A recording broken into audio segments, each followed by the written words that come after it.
Hi, today I'll create a small timesheets application for web and mobile. The basic functionality is that you can start and end the working day and set absences and delete those. And then admin user can also see all the other users' timesheets. And of course, it's possible to register and log in. And the mobile app will look just about the same. So here are some technologies I will be using. The database is MySqL. The backend is .NET Core with C#. Client app will use Quasar framework, which uses vue.js and Cordova. The web and mobile code is 100% the same. And then I'll use Azure DevOps and Docker for continuous integration, continuous delivery and DevOps stuff. And for scheduled task I'll use Azure Functions. The scheduled task is that if the end time is not set, then it will be 4 p.m. and that will be checked at midnight.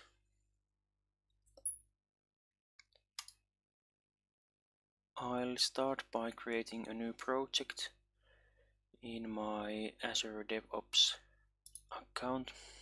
I'll call it Timesheets.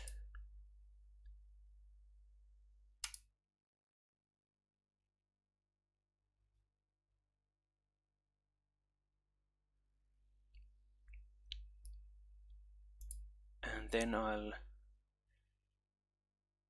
clone the project in Visual Studio.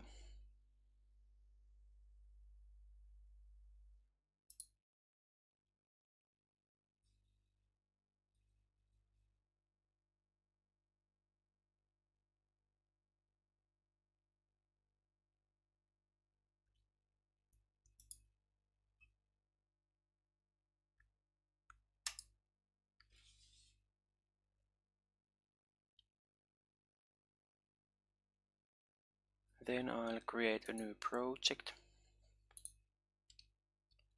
It's going to be ASP.NET Core Web Application. I'll call it Timesheets.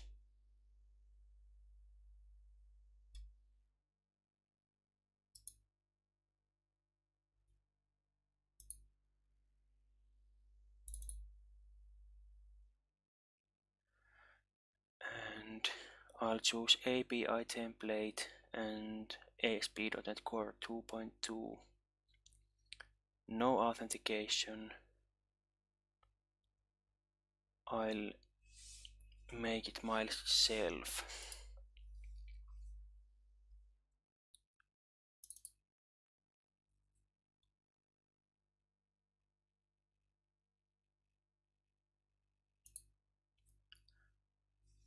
So I'll want to override some stuff from the ASP.NET identity. So I'll create a new folder for authentication and I'll add class user.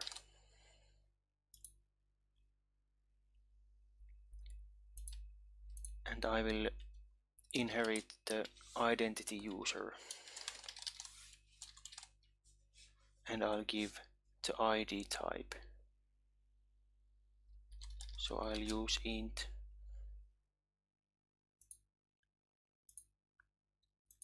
I also want to add a new property here for the name, so string display name, for example. I'll also override the role ID type. So I add a class role, and this inherits the identity role. And here is also the ID type.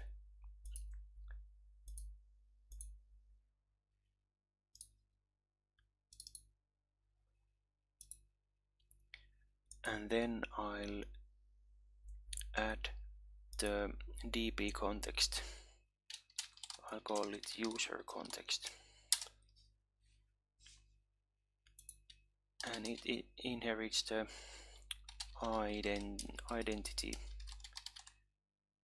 DB context. And it wants some type parameters. So first is the user, then is the role, and then is the ID type. So int. I'll add constructor, and DB context options are coming in.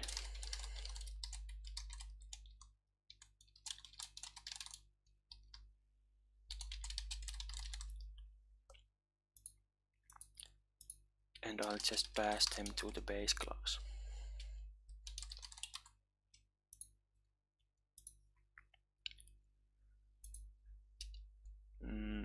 MySql doesn't support long composite keys when the key parts are strings. So I'll have to override the string field lengths. So I'll override on model creating.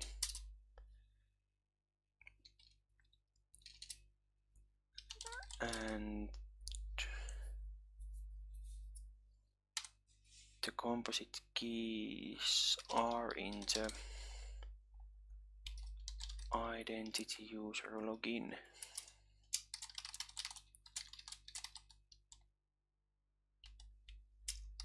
Class.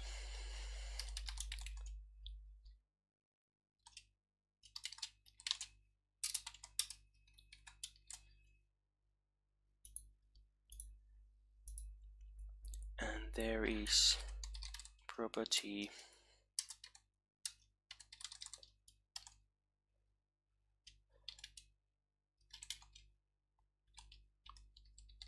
login provider, and I'll set the max length to some round nice number. And the other part of the composite key was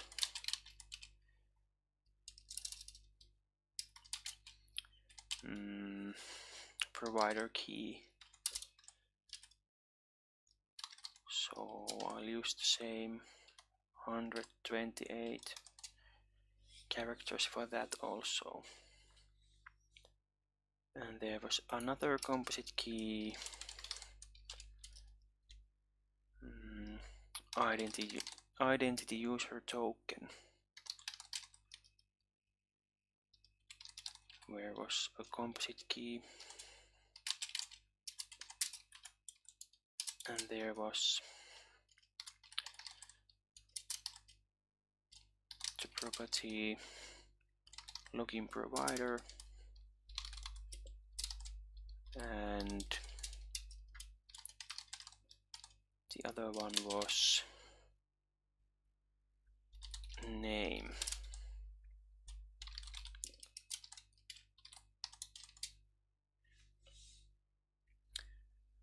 And then there's another problem with Entity Framework and MySql, and that is converting bools in classes to bits in the database. So I'll add a class for converting the values, and I'll call it bool to int converter.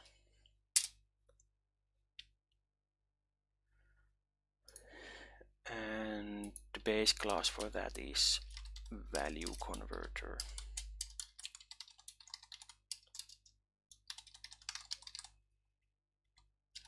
From bool to int.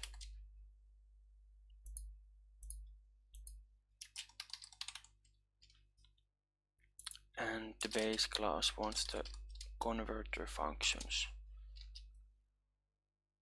So from bool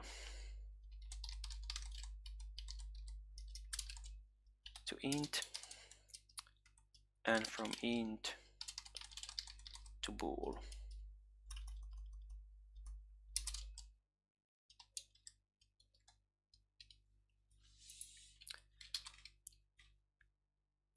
And then we have to find all the bool fields. So we go through all the entity types in the builder.model and entity types, and then through all the properties, entity type,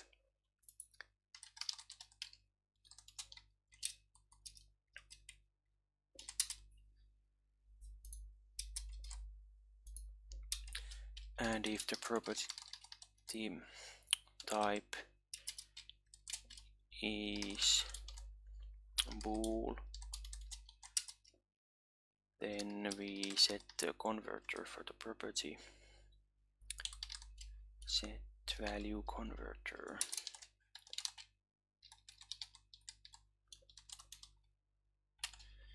Like that.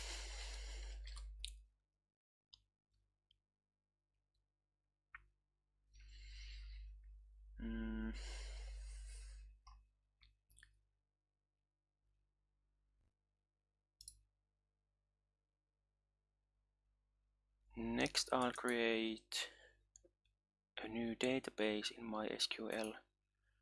So create schema, and I'll call it timesheets once again.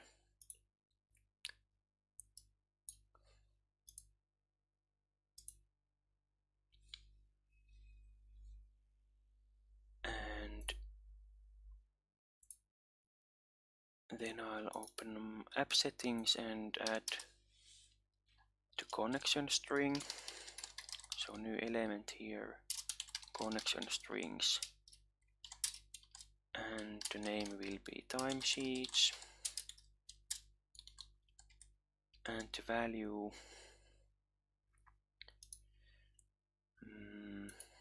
the server is localhost. The database is timesheets. User ID is root, and password is MySQL in my case. And then I'll register the DB context in startup.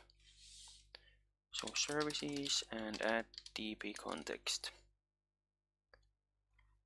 user context,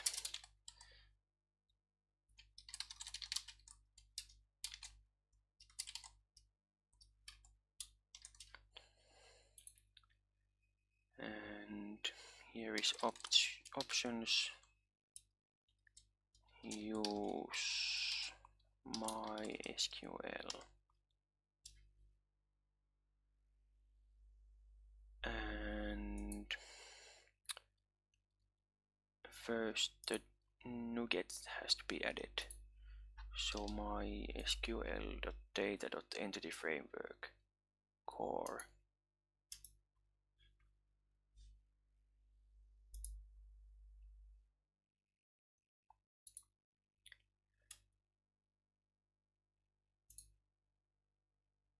Now there's MySqL, and I'll get the connection string from the configuration. Timesheets.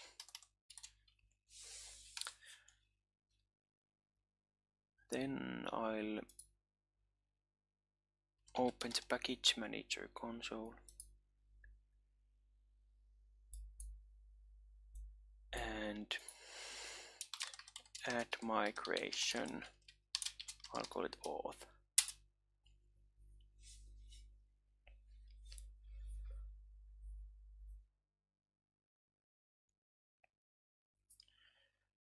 And let's see if it looks like I want.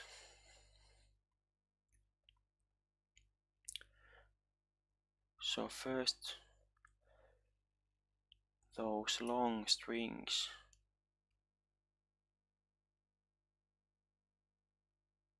ASP.ASP.NET user tokens, there was this key, login provider, and name were the long strings, so they are okay. And the other table was, what was it? User login and user token. User login. So here is login provider and provider key. And third thing I want to check is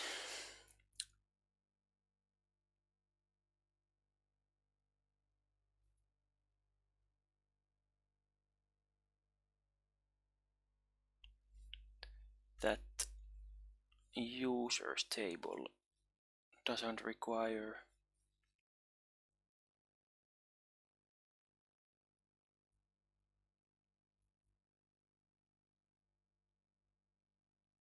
phone number.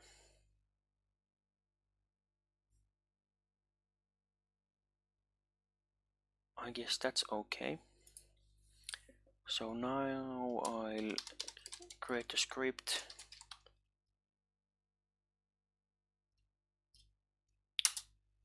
there are some SQL errors in the script, so I cannot update the database from code. So I'll go here and double click to make this the default database, and then open a new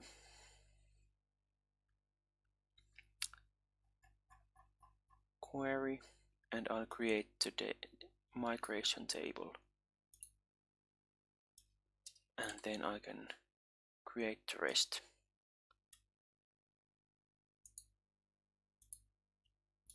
And now there is the identity tables.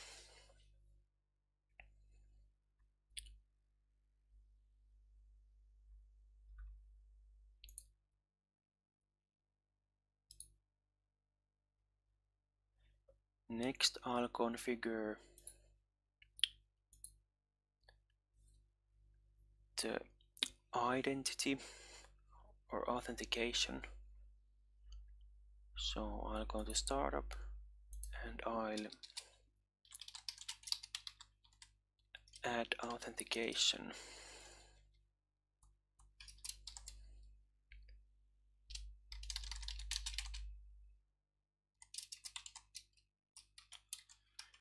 And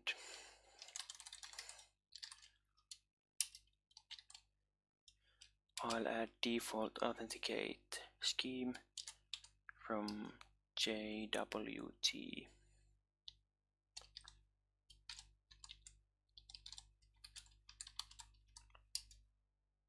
It was defaults.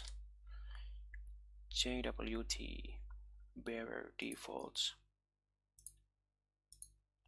and authentication scheme from there. Then I'll add JWT bearer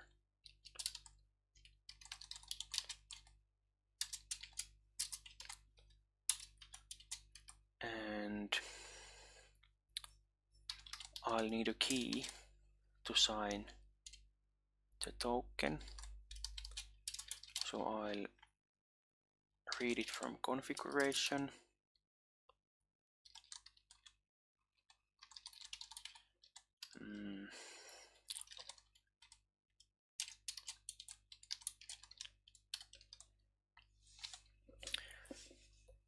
So I'll need to add that to the app settings. So it was auth and JWT key, and I'll just write some random text there.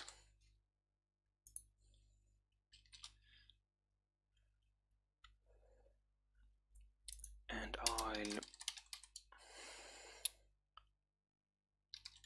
set the token validation parameters.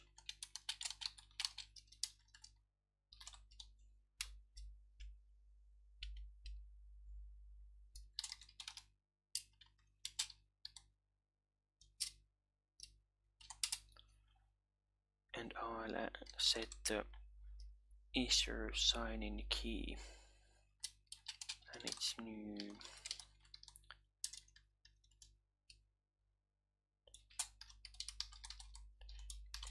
Symmetric security key.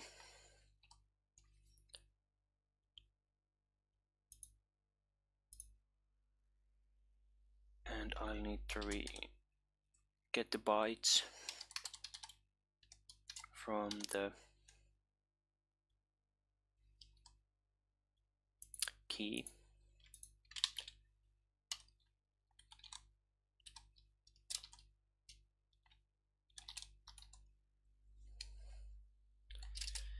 And I don't validate issuer or audience.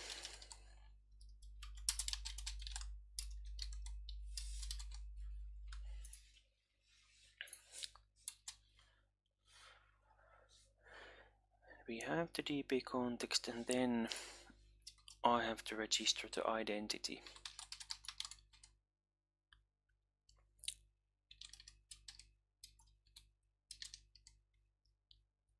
And I'll give the user and role here. And at the entity framework store user context. And add default token providers.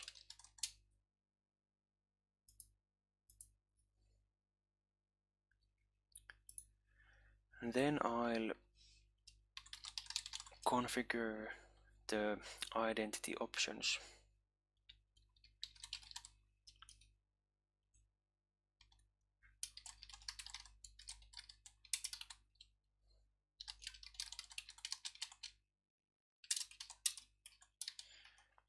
And I'll want to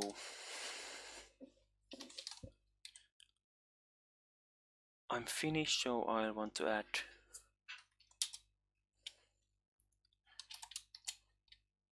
more letters to the allowed username characters. So I'll add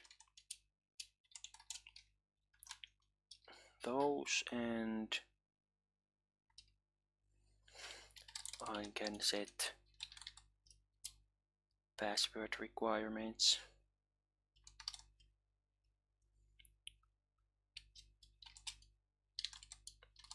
This is not a good idea for production, but I'll make it easier for me to remember the password when I'm testing this.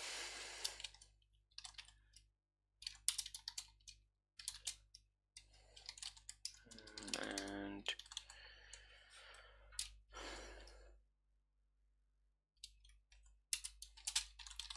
so only any six characters will do.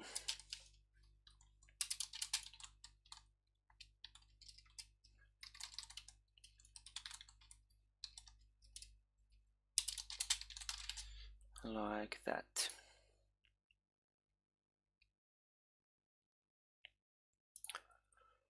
I think that's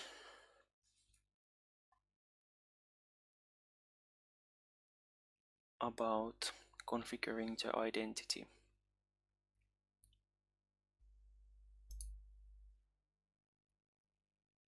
Then I'll start creating the controller, and there's values controller made by the template, so I'll just rename that to users controller.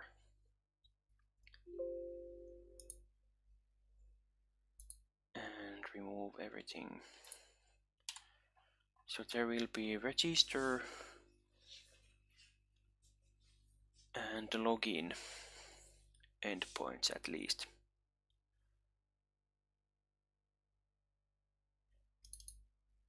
So I'll need some services here. I need user manager.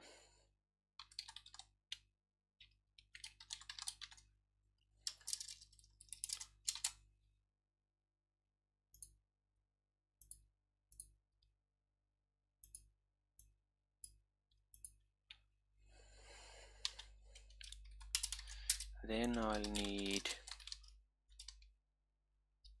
sign-in manager.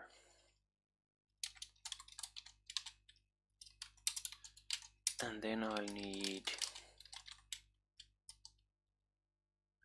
role manager.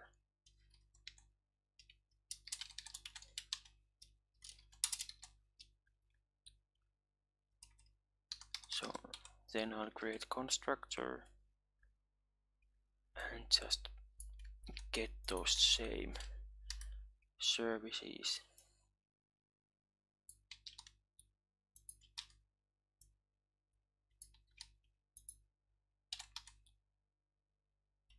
And I'll put underscore for the private members. So user manager is user manager, and sign-in manager is sign-in manager, and role manager is role manager.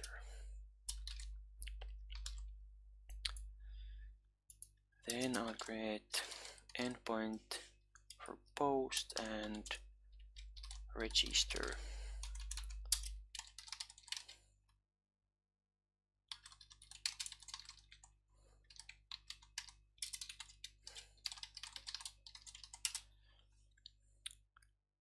I'll add new folder here for models which are coming in and going out.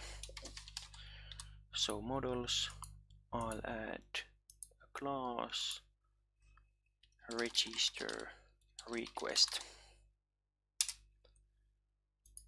and the incoming data is we have email and password, and then we have the display name. And the data comes from the body, so I'll add from body attribute, and name was register request.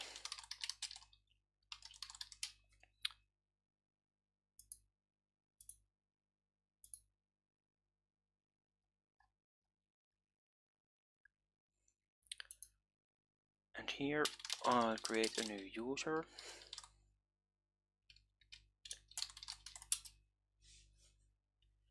Username is same as the email. Email is email, of course, and the display name is request. Display name. Then I'll try to create it. So we call user manager and create async. Here we pass the user and the password. And if the creation was not successful, then we return bad request, and we could send the errors from the creation. Was errors. We select the error description.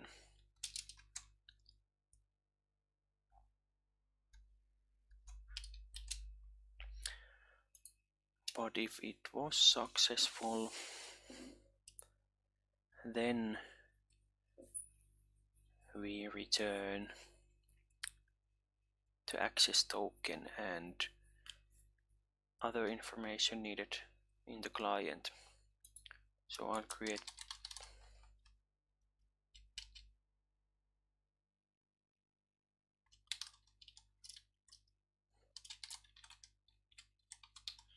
new method for successful login.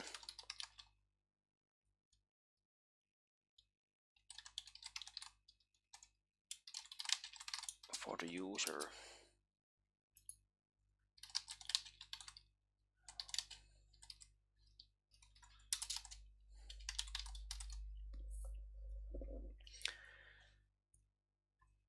And to create a token, I will need another service,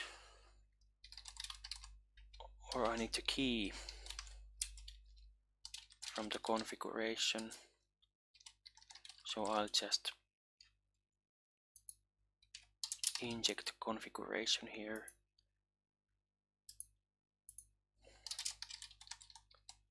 There are so few options or settings that I don't create those classes for those. I'll just read from the config.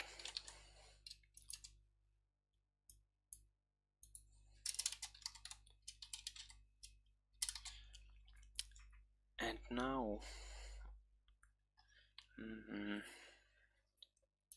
first I'll get or create the claims.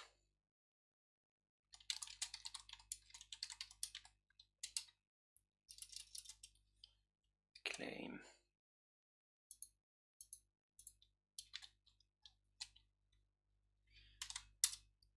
And at least I need the user ID. So I'll add new claim.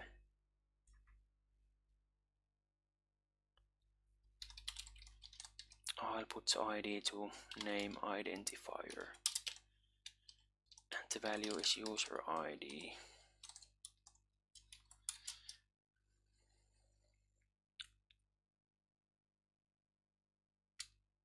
And then I'll read the key from the config. Get value string, and the key is JWT key. And then I'll create a token, and it's JWT security token.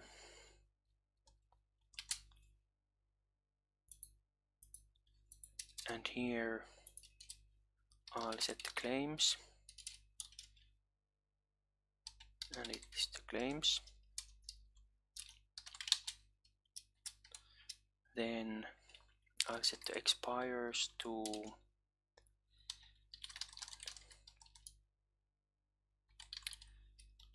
how long I'll keep it alive, or not milliseconds, minutes.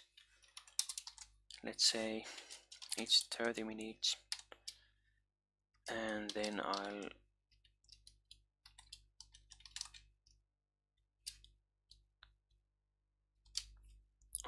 shorten that.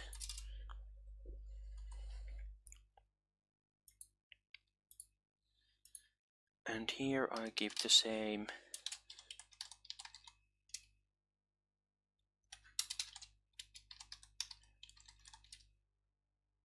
key as in the startup.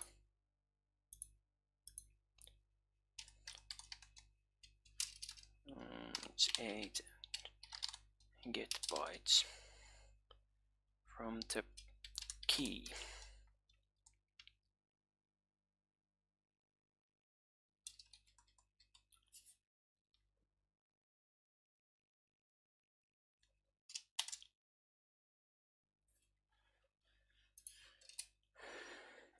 And then I need to create the access token.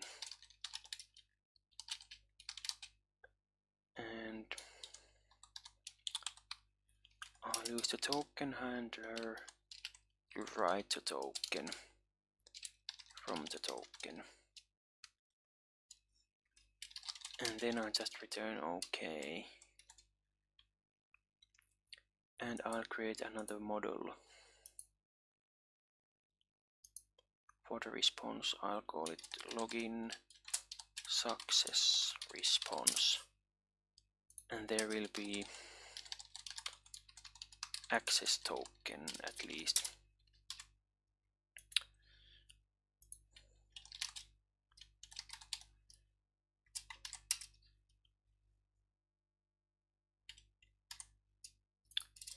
So access token is that access token which was created.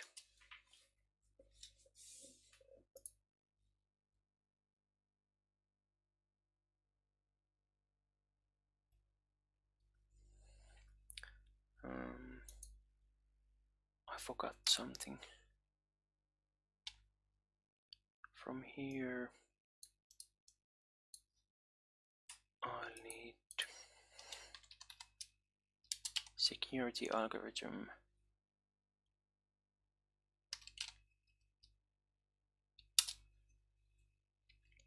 But I forgot that from the startup also.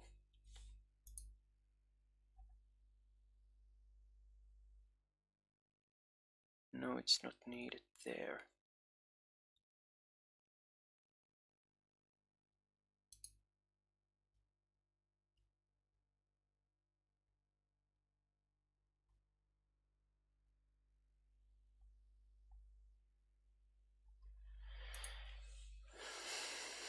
Okay.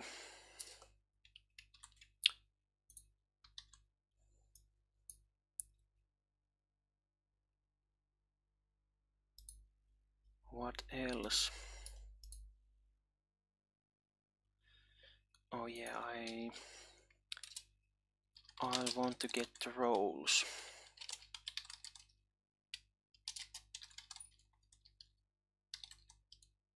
Get roles async for the user.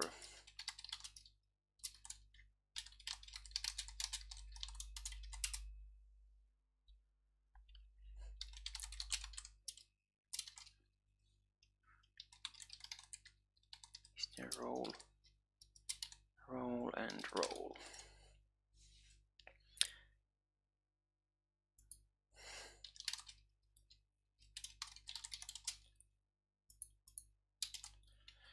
Like that. And then I'll add the endpoint for the login. And it's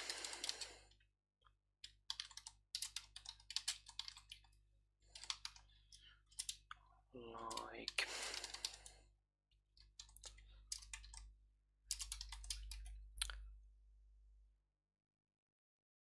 I'll add model for that also. So login request.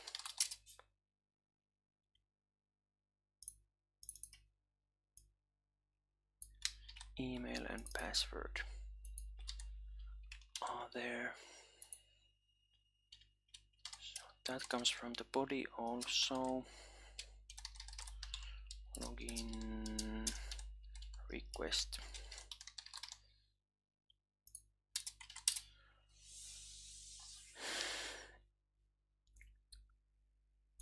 here I get the user.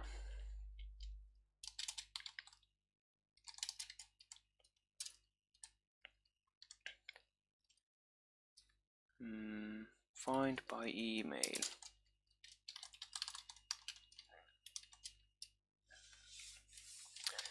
And if the user is null, then return bad request. And then check the password.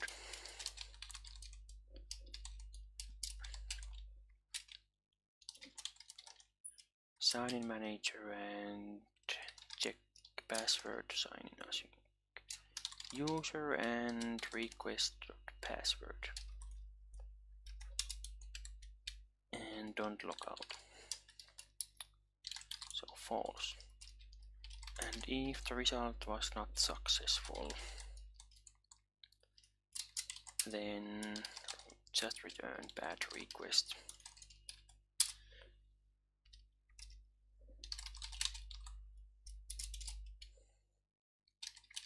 Login success response for the user.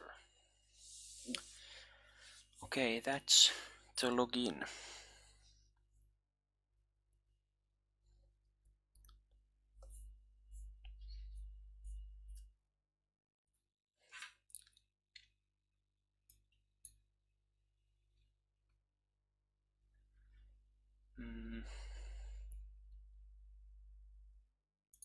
And third one,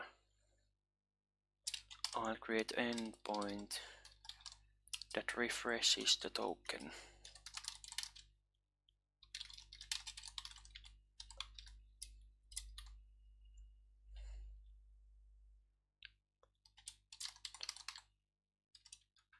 Refresh token.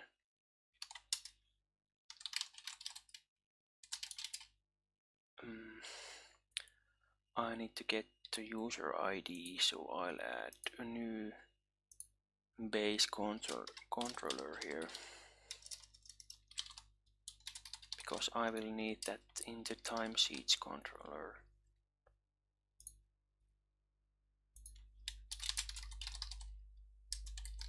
I think it was controller base.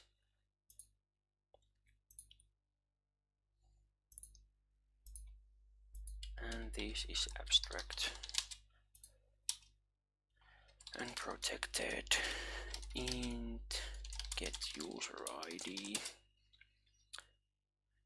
and that is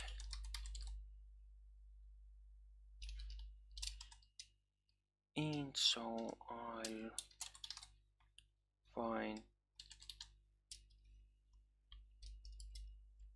first value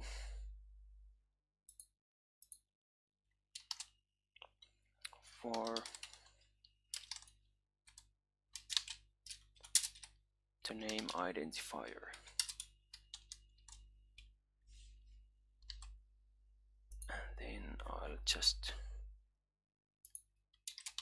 change this to base controller. So user ID is get user ID. Then I get the user by the ID. So user equals and find by ID async.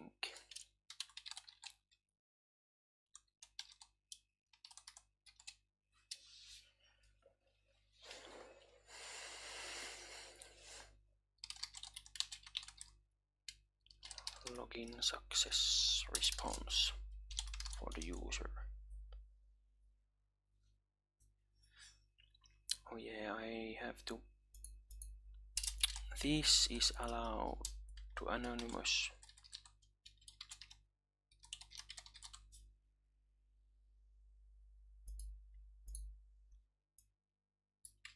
And so is the login.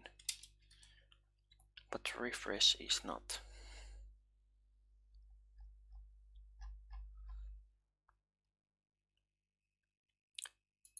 So now I guess all the user or login related endpoints are ready. Next I'll try the endpoints using Postman. So I go to Project Properties and Debug. I'll uncheck the launch browser and copy the address, and then I'll start debugging, and then I go to Postman and it was API, users and register, and I'll send JSON there, and there was email.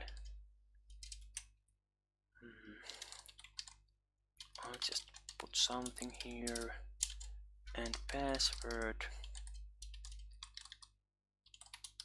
and then there was display name.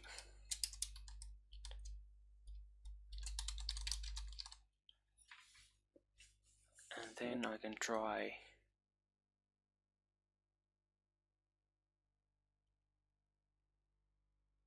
the endpoint.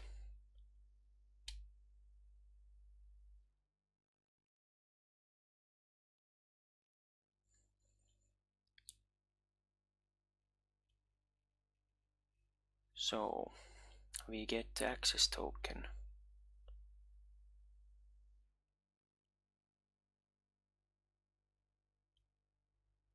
That's nice. So I'll go see the users table, and the user is there, and then I'll try the login,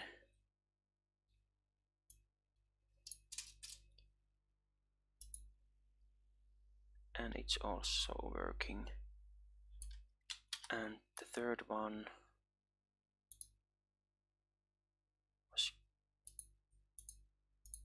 it was get, and I'll put the bearer token there and copy. So it was refresh token.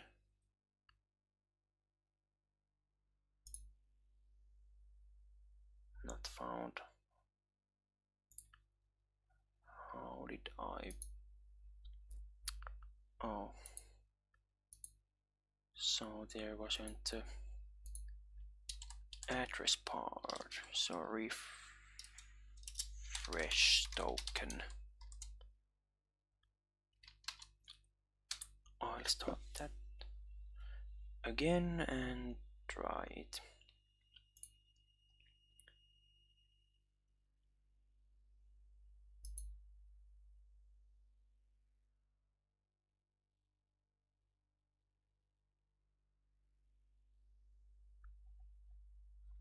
Okay, some problems.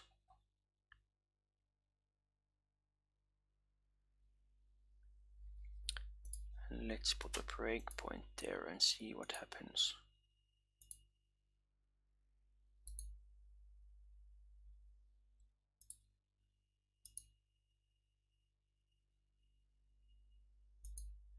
Let's see the claims. No claims. Did I forget something?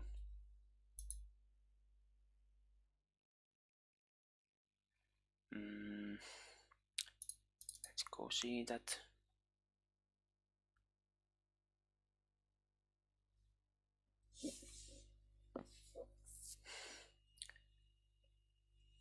There should be claims.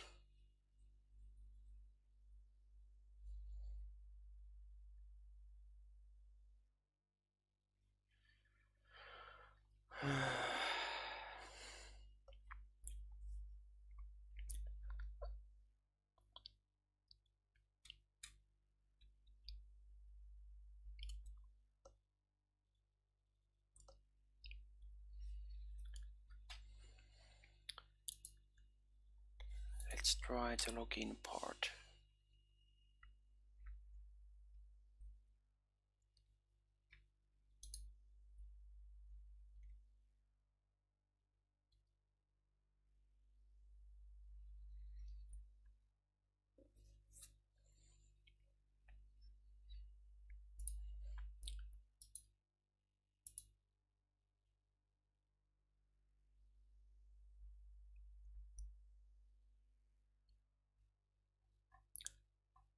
So there should be claims. Name identifier with value 1.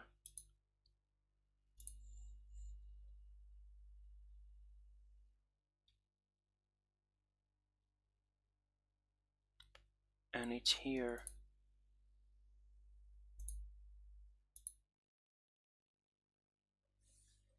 So where does it go?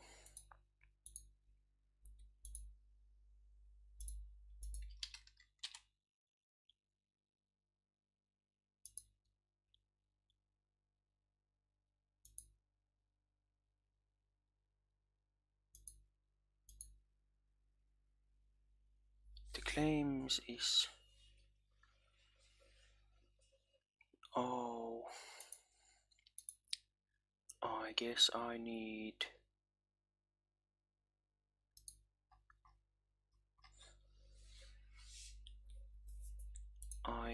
that.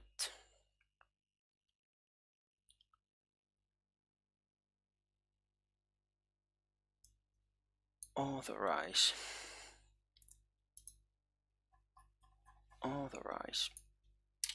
attribute here.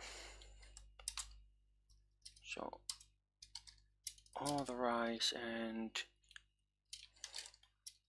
I need the scheme.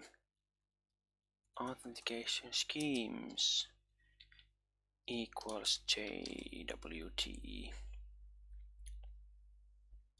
bearer defaults.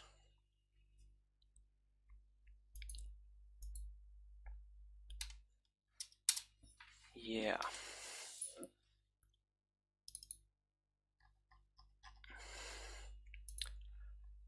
It doesn't know where to read the values.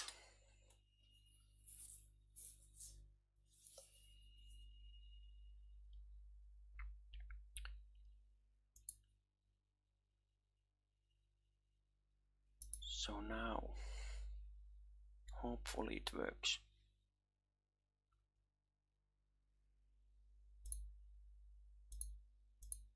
Now there are claims.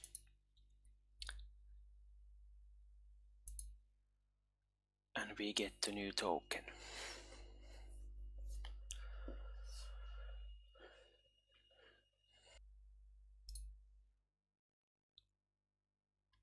Next I'll create the table for the timesheet. So new table timesheet.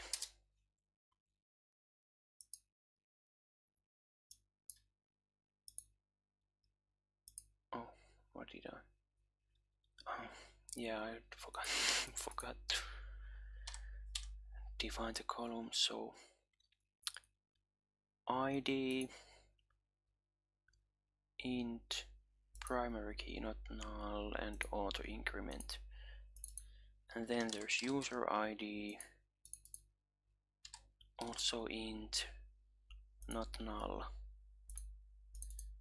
then there's date,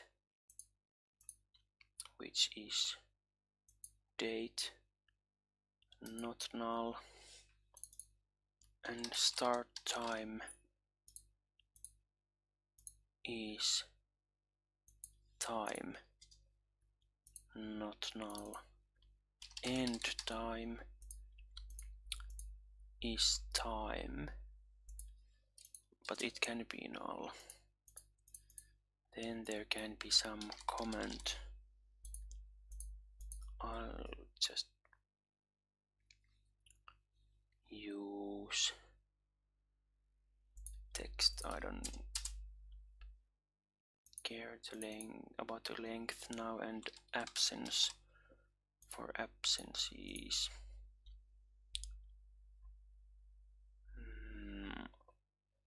so it's a bit not null and default is 0.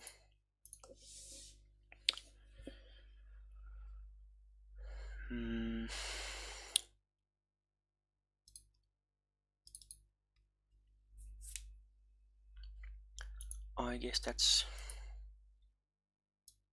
the table I want.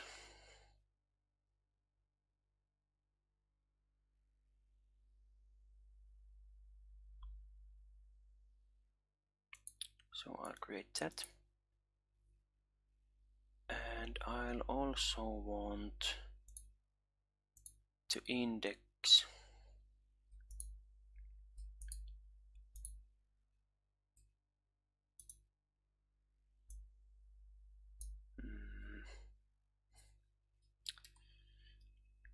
so create unique key.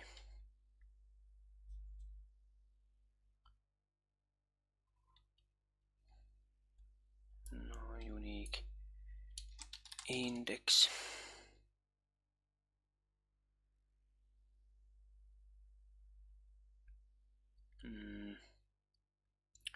I'll call it user date.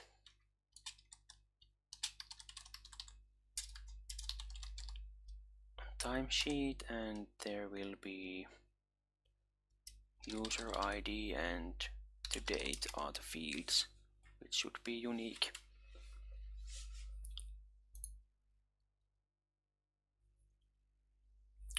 Now the user can't make many entries per day.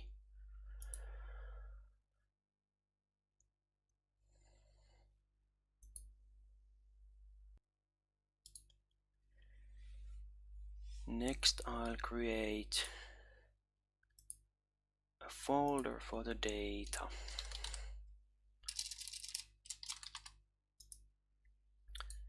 And I'll add class for the timesheet.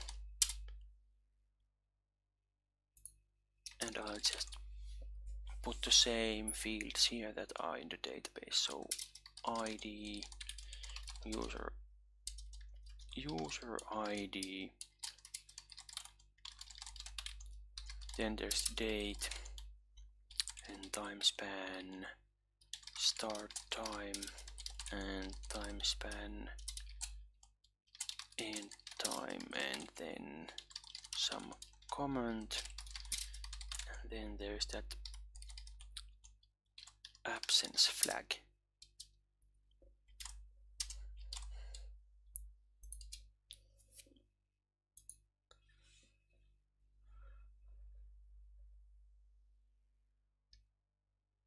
And then I'll create class for accessing the database, so I'll call it timesheet repository.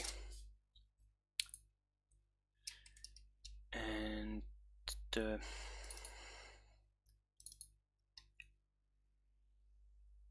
I'll add interface for that also. So timesheet repository, and it's interface. So I'll want to create timesheet, then I'll want to update the timesheet,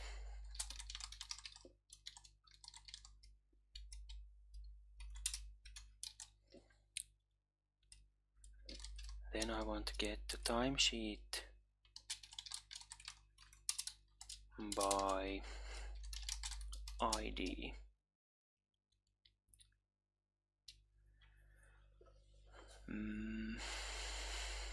I also need to check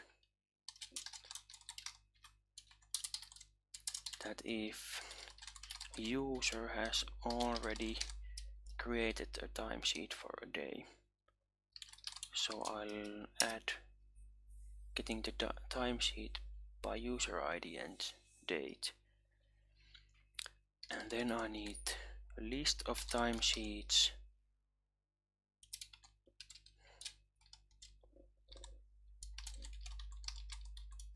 and for some user and between some dates.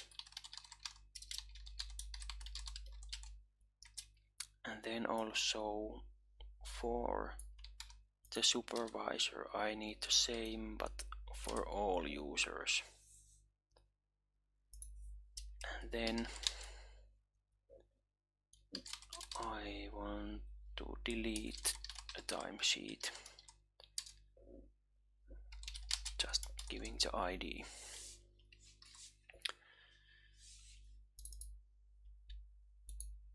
And I will implement the interface, and I will need the connection string, read-only string, connection string.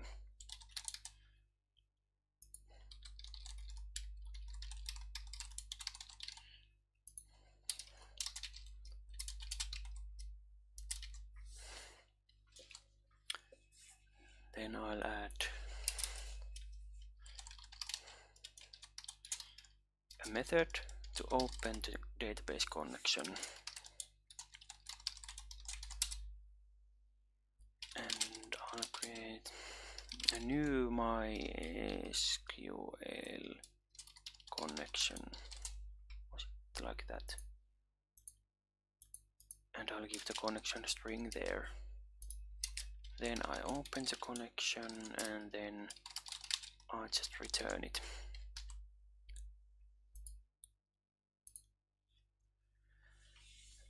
And I am going to use Dapper, so I'll add NuGet package Dapper here.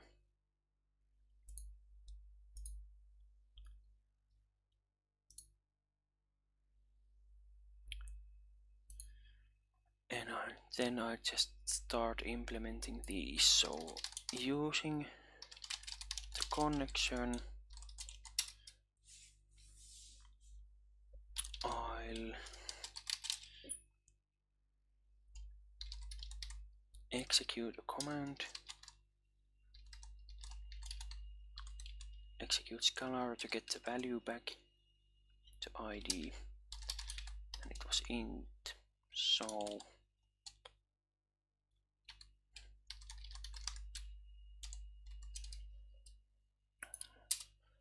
what is the command? We insert into timesheet user ID, date, start time, end time, comment, and absence values. User ID, date, start time, end time, comment, and absence. And then we select last insert ID.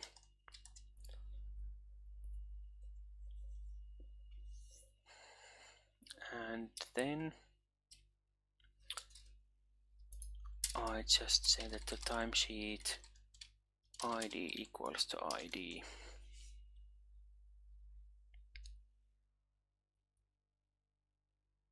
And then to delete,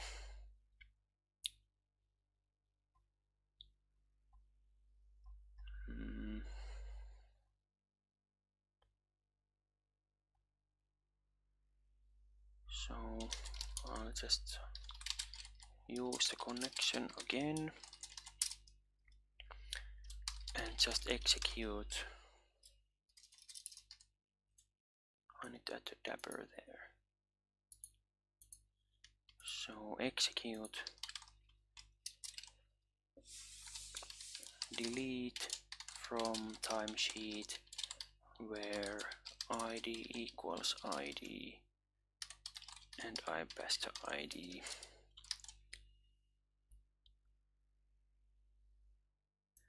Get timesheet.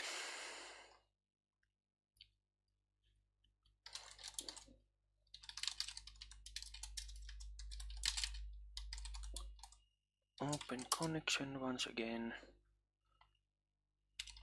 then query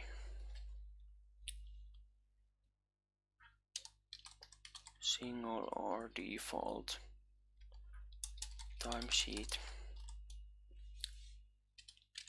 and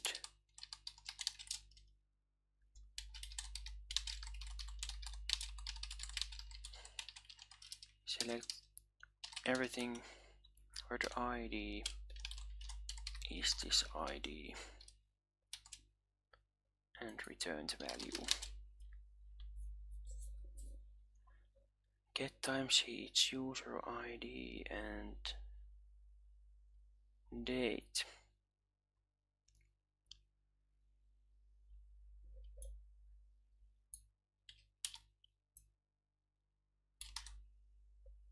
Where user ID is user ID and date equals date.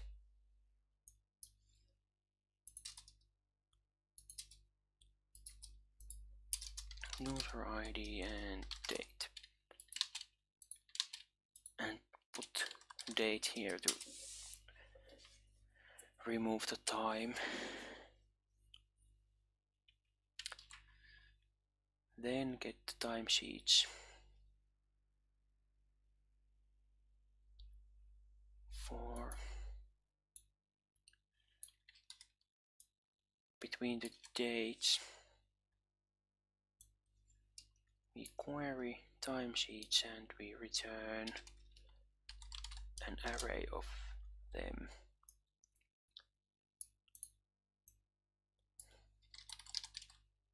Start date.date and end date.date.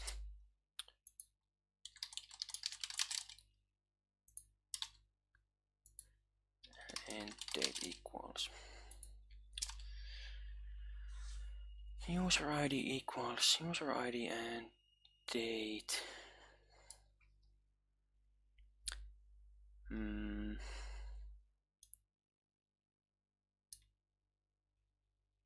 Date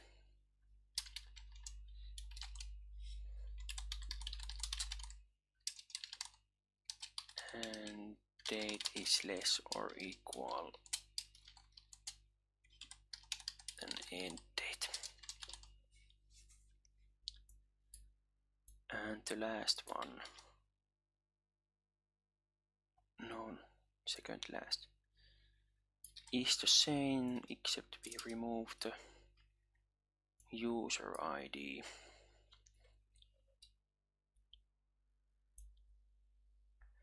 But here we need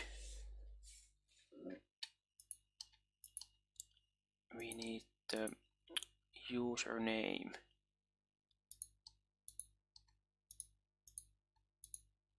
So I'll add a join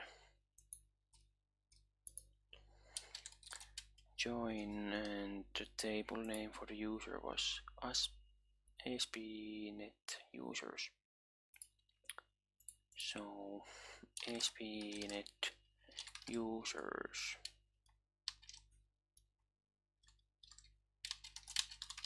user.id equals timesheet.id.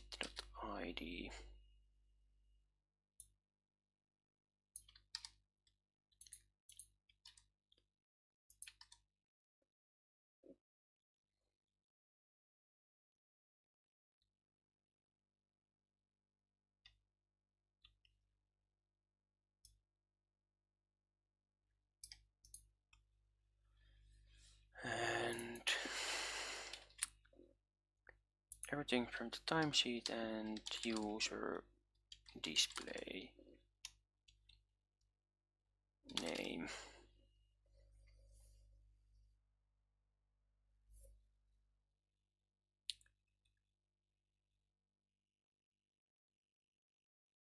And we need another model for the user timesheet. So we add user timesheet, which is same as timesheet, but we add the display name here.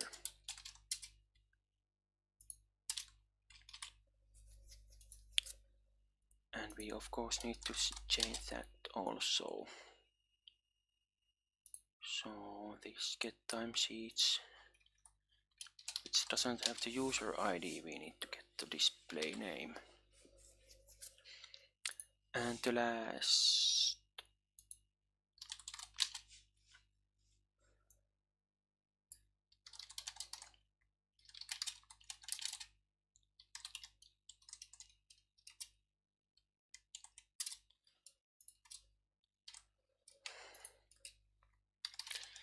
and we execute update timesheet. And what can we update? Maybe just update all. Date is date, start time is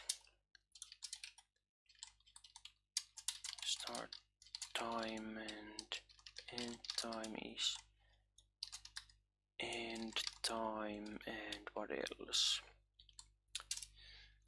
Comment is at comment, and absence is absence, where ID is ID, and just give the timesheet there.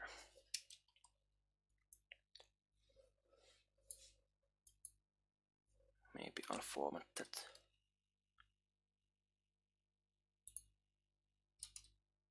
Date.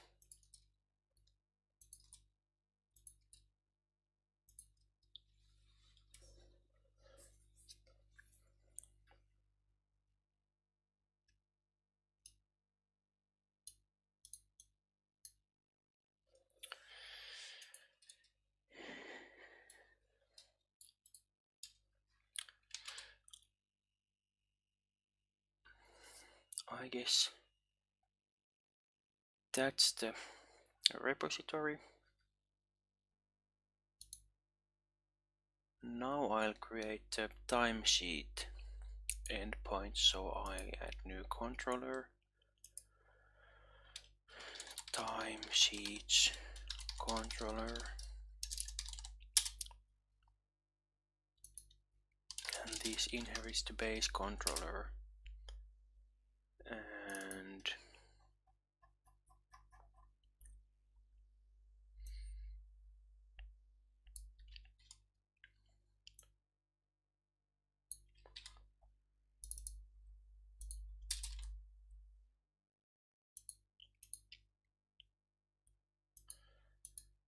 then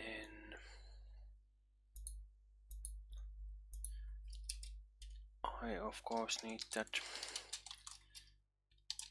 timesheet repository here.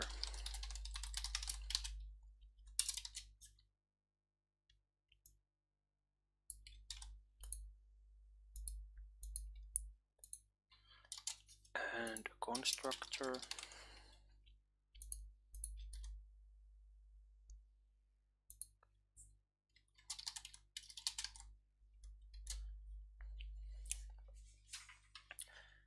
And now the endpoints. There is, I'll make a post for the start, and it doesn't take any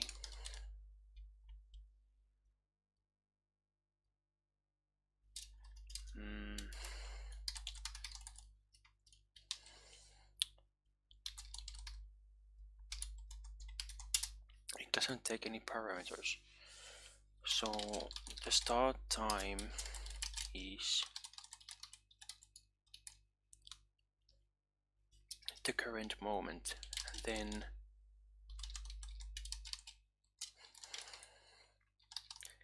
we get to timesheet,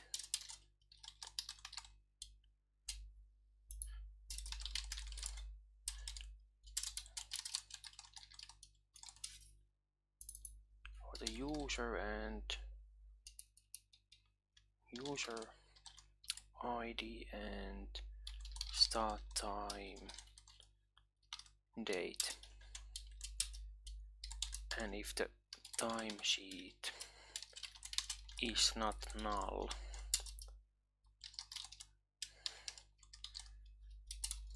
then we know that there is already a timesheet for that day.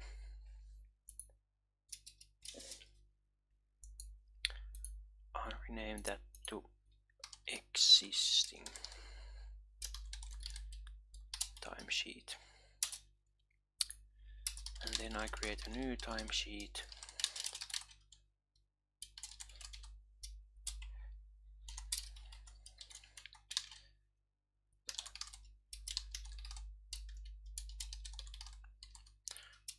Current user date is start time date, and start time is the start time of day.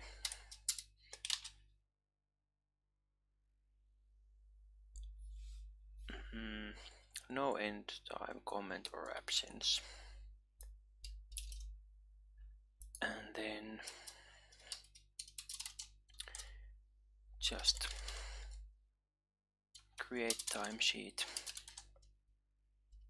and that timesheet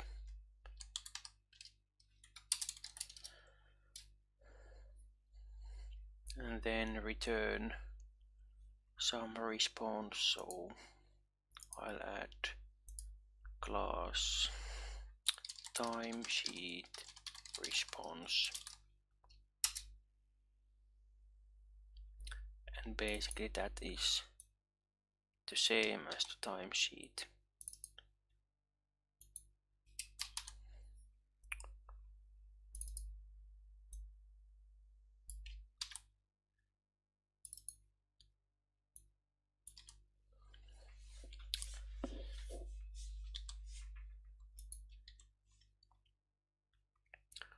And then I'll add NuGet package and auto mapper,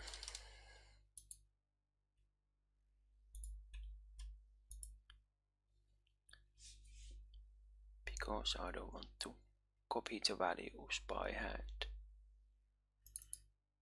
So I'll go to the startup and I'll configure the mappings.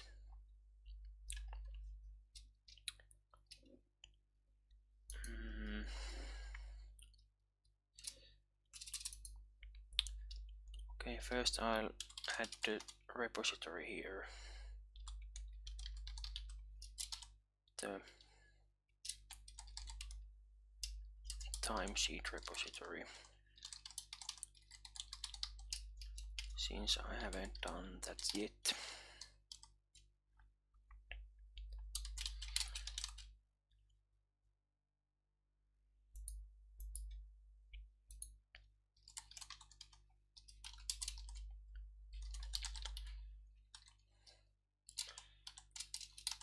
Get connection string timesheets.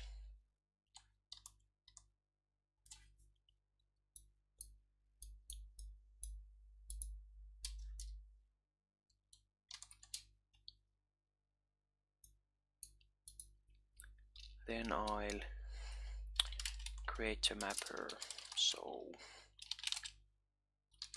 new mapper configuration.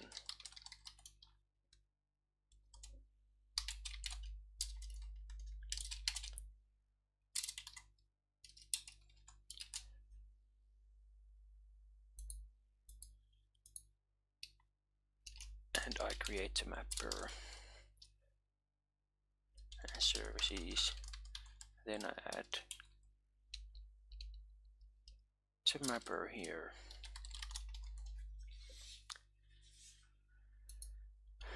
And then I create the mapping, so create map from timesheet to timesheet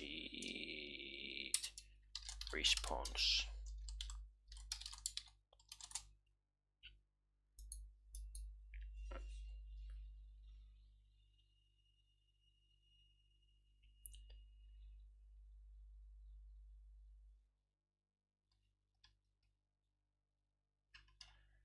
And there was also that user timesheet, so map that to timesheet response also.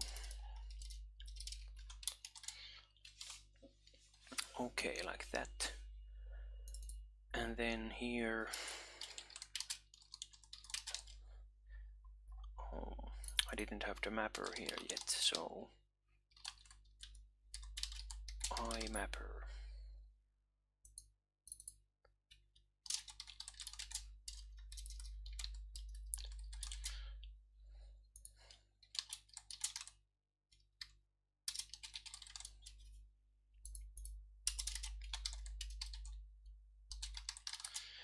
So now result is mapper map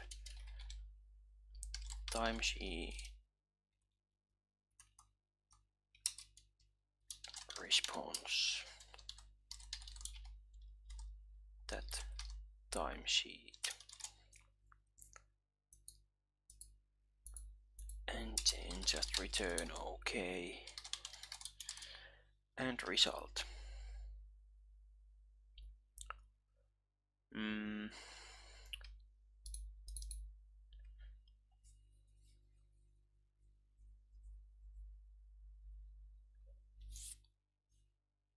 Then there's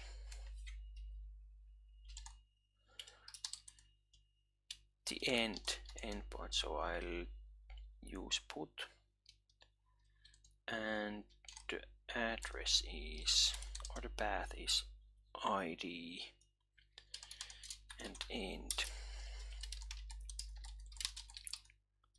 action result end and ID. First we get the timesheet, get timesheet by the ID. If the timesheet is null or timesheet user ID is not the current user, or if it's absence, then we cannot end it. So we return bad request. Otherwise we just set the end time to current time and time of day, because it's a time span. Then we just update it.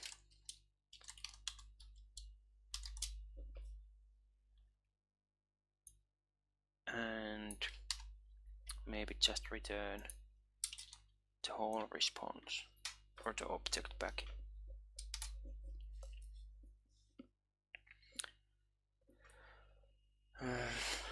One thing we need for the timesheet is that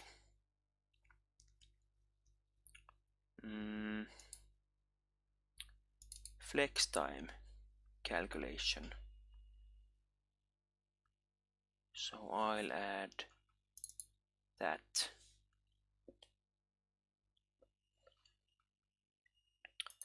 So there will be time span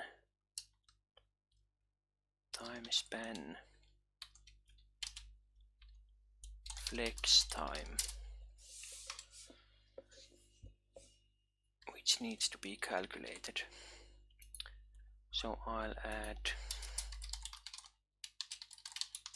a method to calculate the flex time for the timesheet response.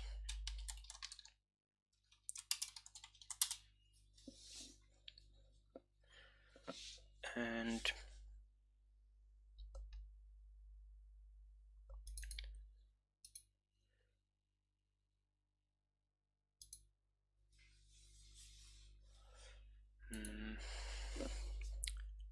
we get the working hours.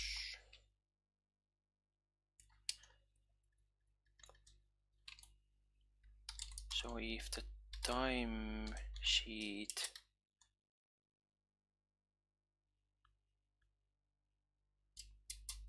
if it's not an absence,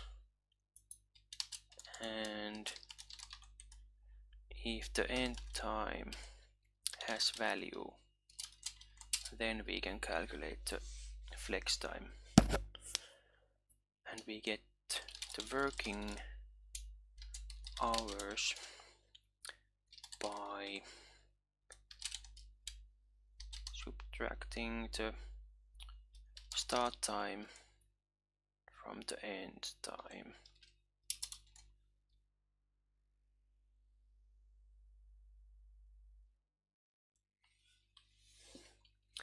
And the timesheet flex time equals working hours minus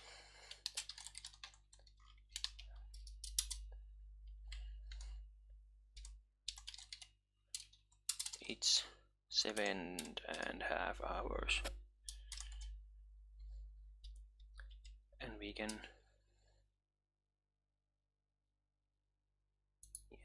the value from that. And if the working hours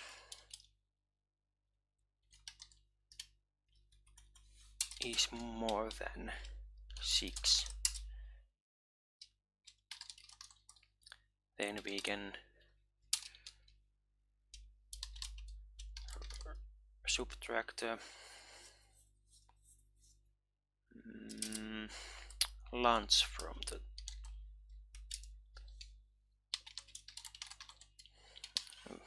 hours also. So it's half an hour. So we take 30 minutes away, and we just calculate the flex time for the result.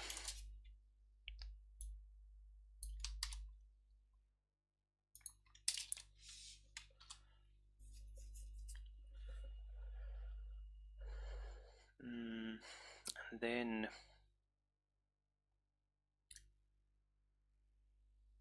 there is endpoint for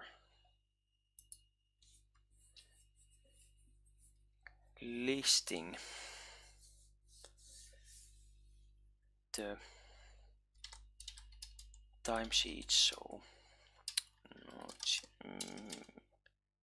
it's a get and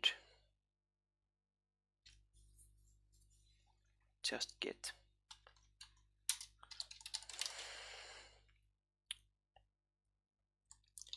Action result and call it list, and date time start date and date time end date.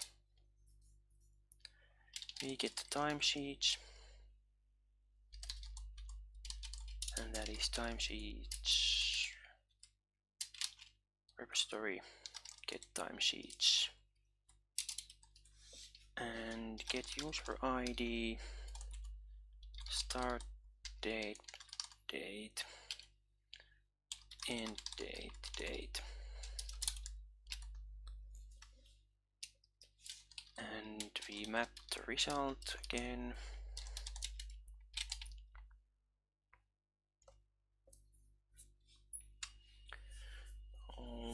I'll make a wrapper for the list view. So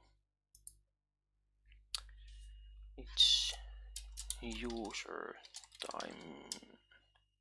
timesheet list response.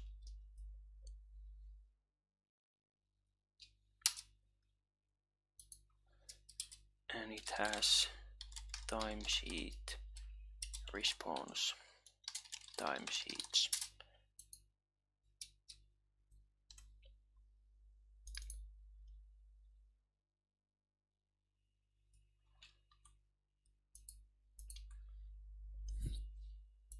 And it also has that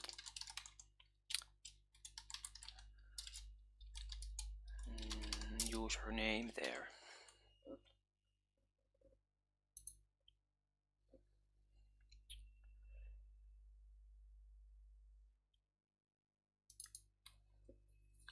So the result is new user timesheet list response and timesheets me map timesheet response from the timesheets.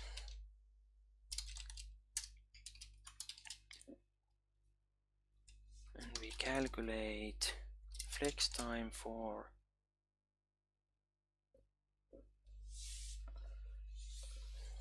the result timesheets.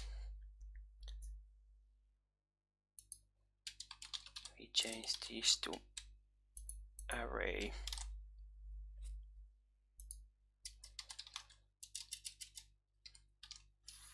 for each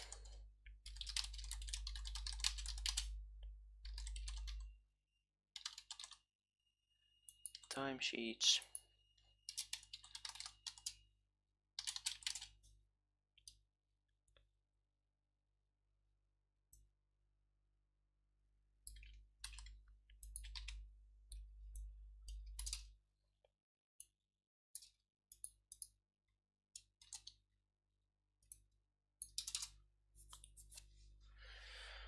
Like that, and we return okay result.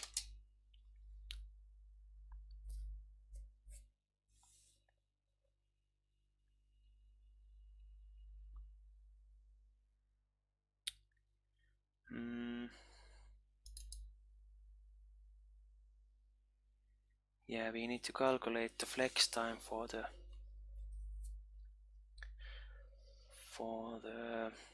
list, like the total flex time in the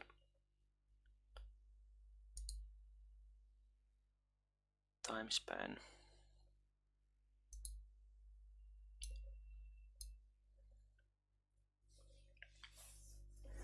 So I'll add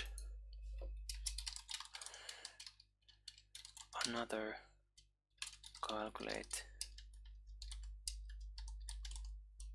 flex time here, which accepts user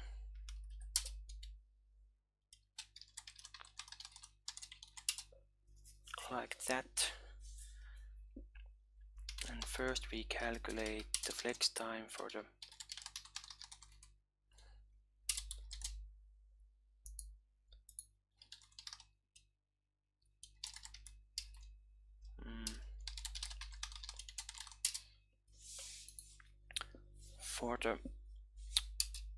entries, and then calculate the total flex time. So first we get the timesheets,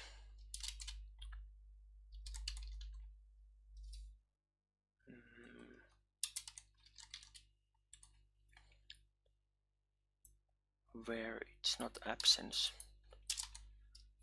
and has end time.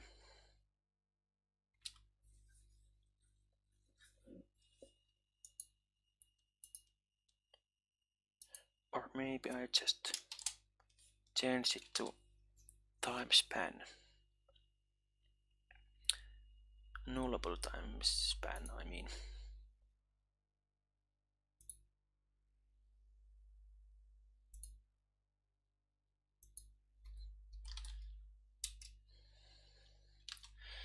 So here I can just where t.flexTime has value,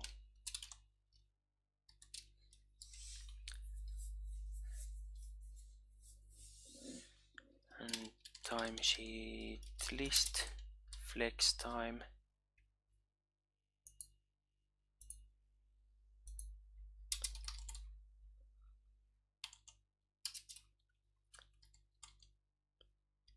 so it's time span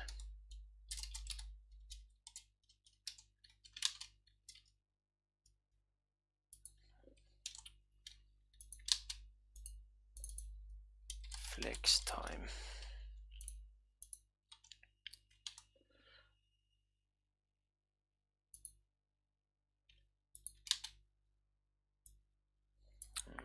Flex time is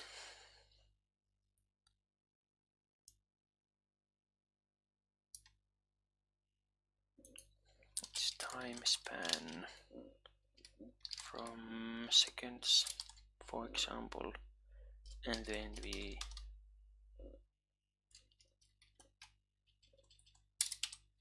just take a sum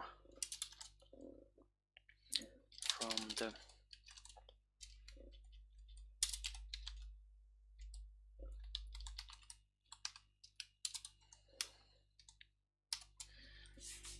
sum from the timesheets.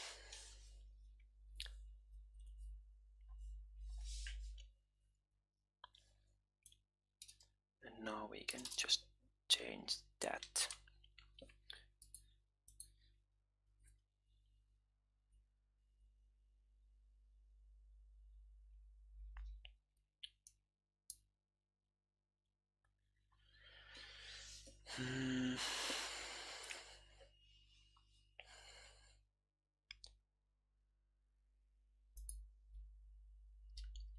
Then we have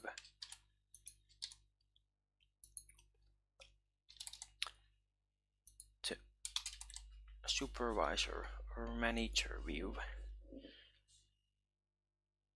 It's the same, but forget the user ID. And then we need to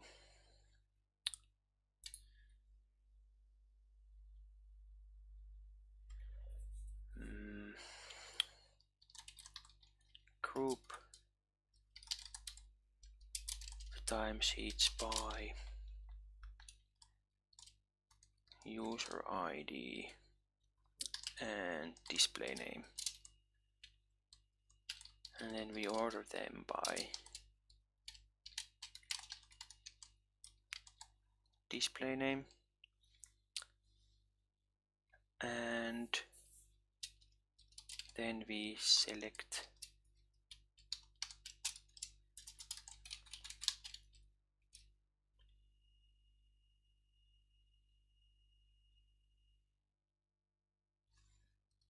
so group by user ID, display name, and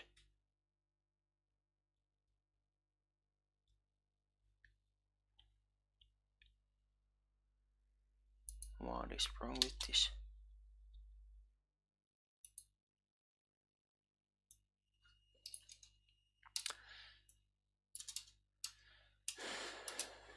Then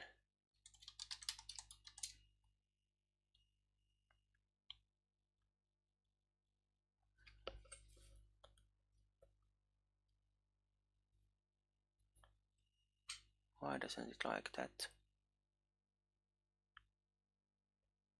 Okay, tuple element name is inferred. Okay, I'll just update the language version.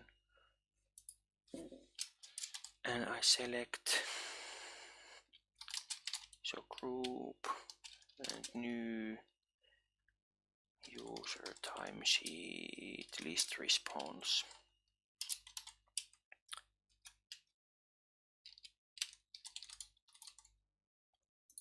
And now I'll set the display name, and it's the group key display name. And timesheets is the mapping to timesheet response from the group. Okay, like that. And then we go through the groups and calculate the flex time for each group, and then just return the result.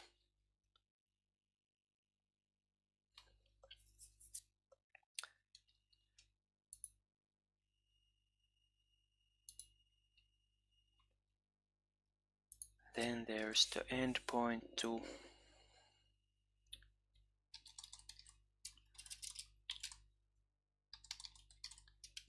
post to create the absence.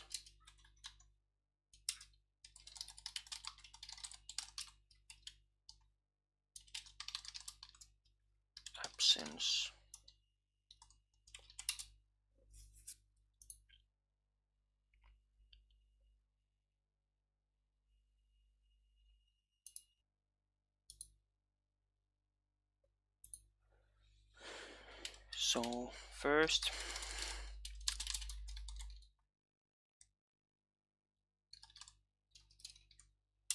get the user ID first. So get the timesheet for user ID and today.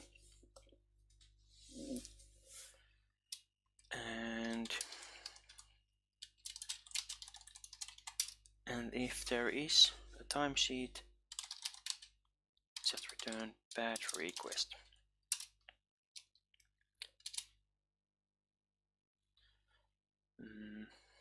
I'll create a model for the absence request. And there is there anything else than a comment? I don't know yet. So we get the absence request.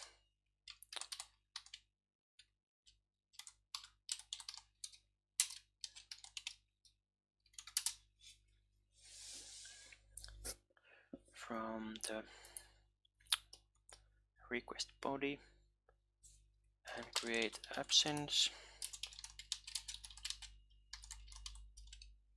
and it's new timesheet.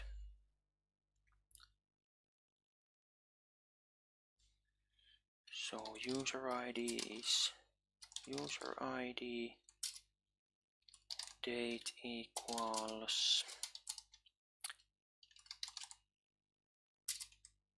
today,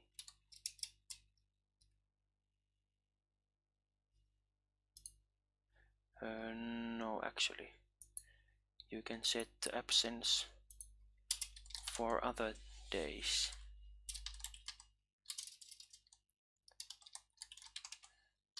So date is request date. Start time and end time are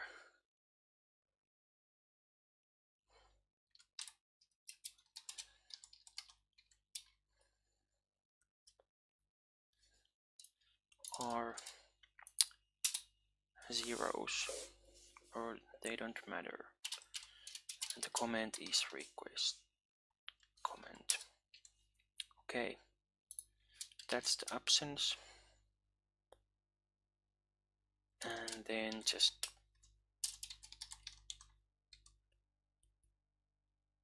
create a timesheet.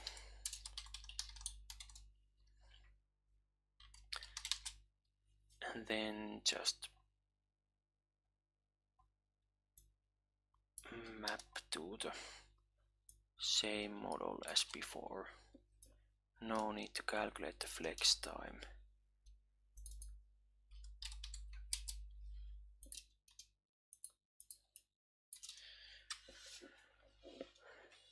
And then there's also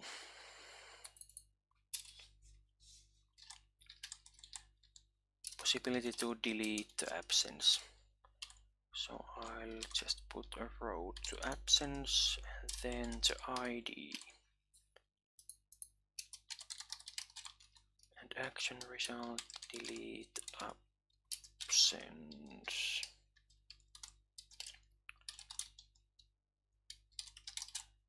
We get the ID here.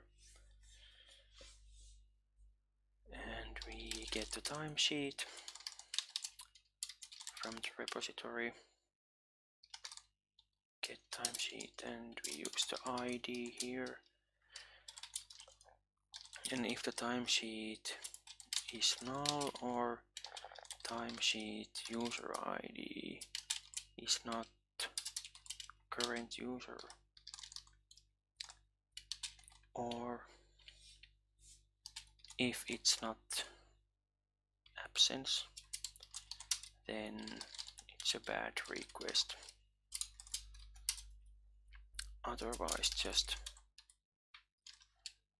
delete it by ID and return OK.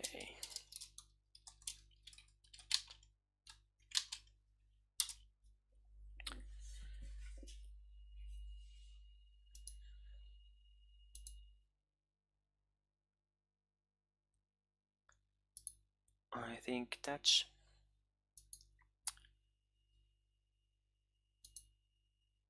all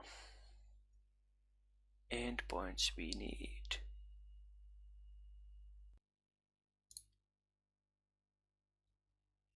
For the manager view here, I'll just add the role check. So let's call it admin. So only admin can access the all endpoint.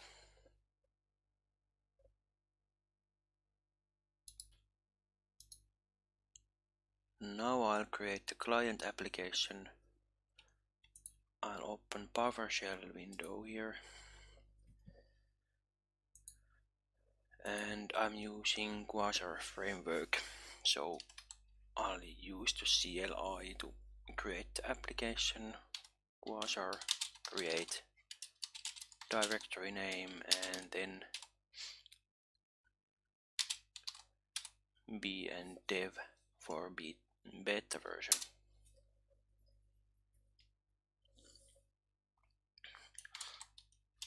And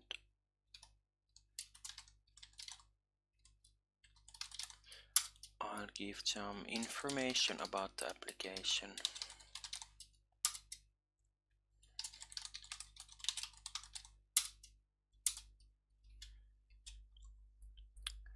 I'll use Axios and vue I18N.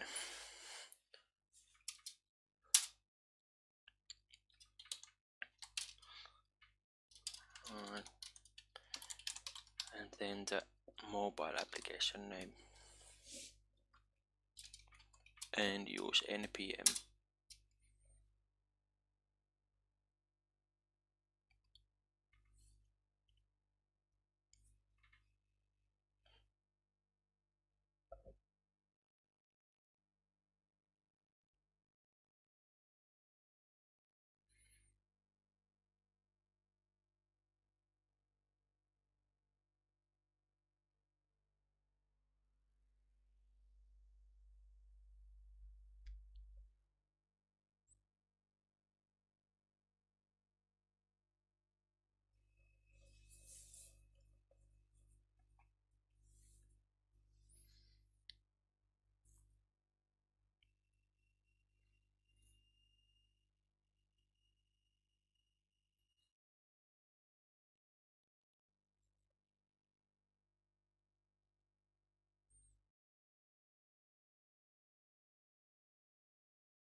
And now the template is ready.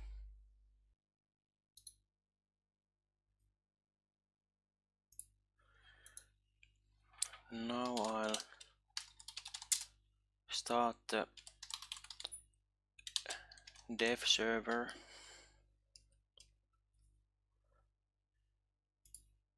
and open the project with Visual Studio Code.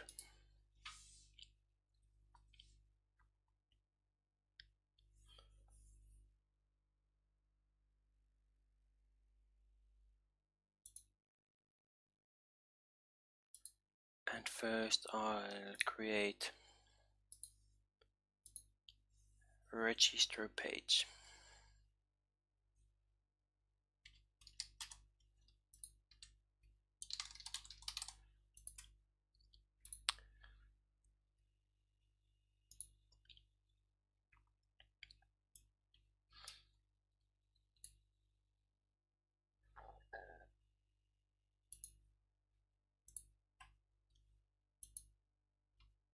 I'll open the app here.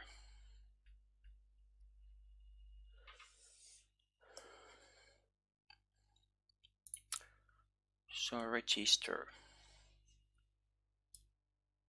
I want to have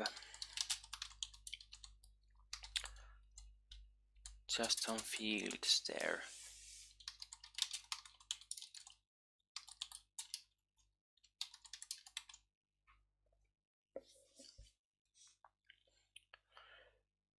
So maybe it has a title, then email, password, and display name, and then the button.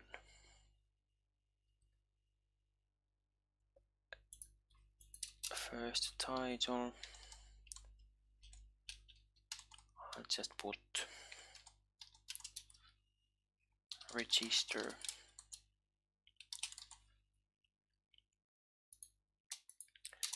Then the first field would be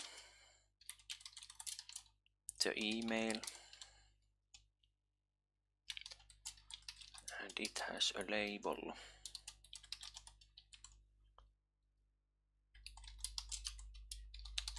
Email, and the label style is stack label.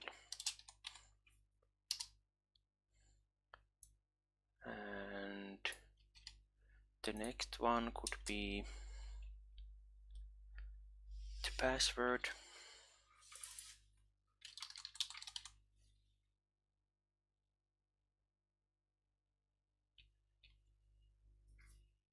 And for that I want to make it possible to view the plain text or the stars and the value. So I'll make it dynamic type. So show password, and then it's just text, otherwise it's password field. Label is password.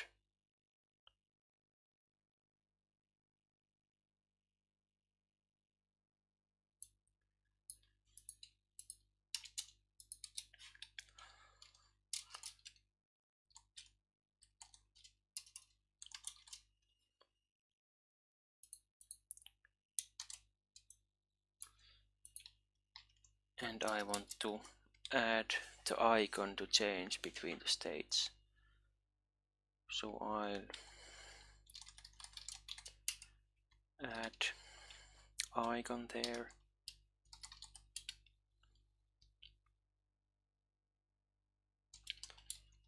The icon name is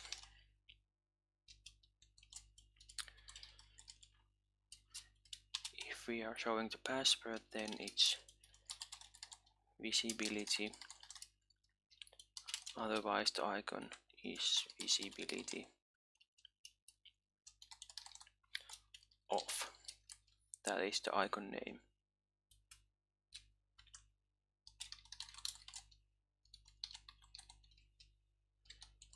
And then I set the class, and when the icon is clicked, then we switch between true and false.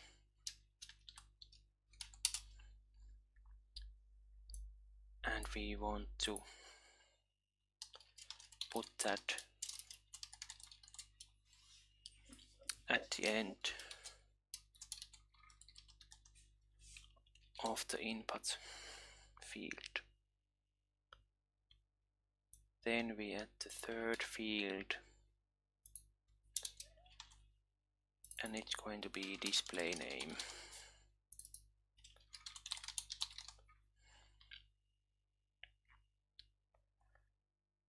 And then the last.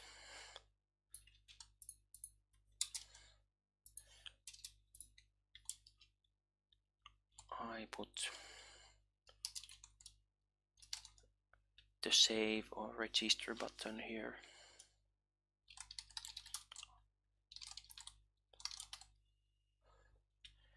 I'll call it, it will call register method, and we'll have primary color, and the label is register, and we want to disable it if we cannot send the data.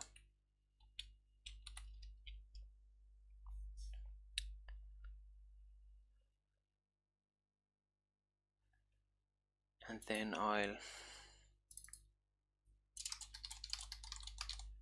add the data here. So data, there was email, password, display name, and show password. False by default.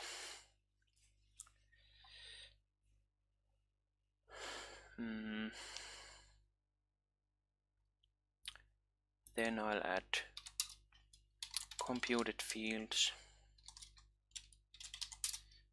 and can send was the one I defined, and we can send the form when there is email defined and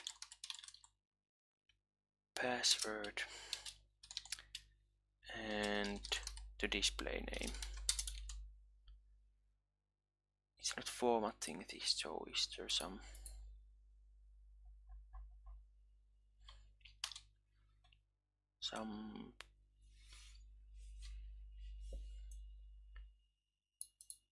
tag issues?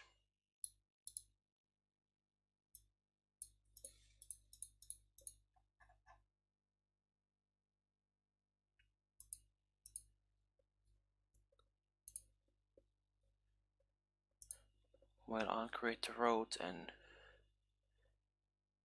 check if this is working. Routes.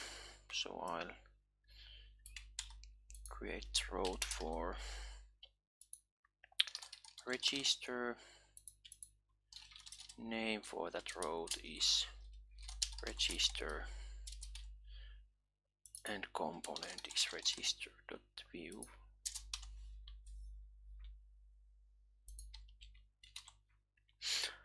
And then I'll test.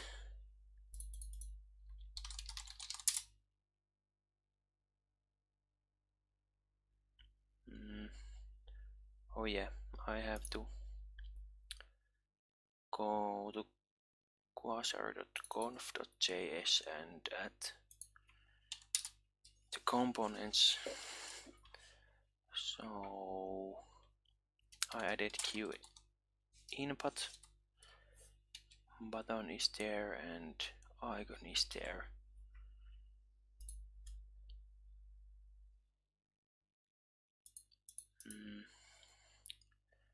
Then I'll change the layout.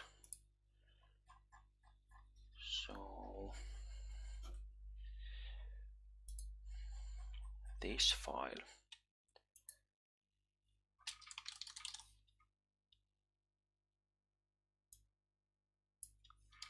Let's try fixed center.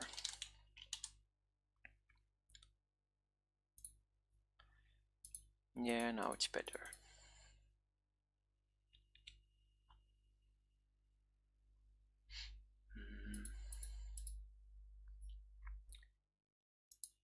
I'll also add margin top and bottom for each of these.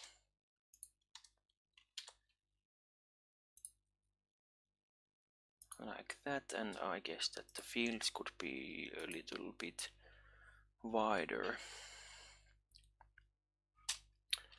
So I'll call that form input.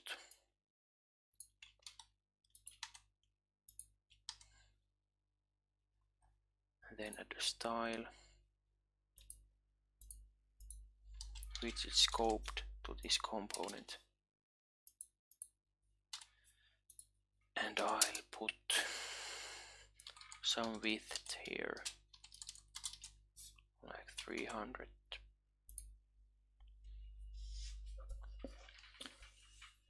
Okay. The icon is not visible here for some reason.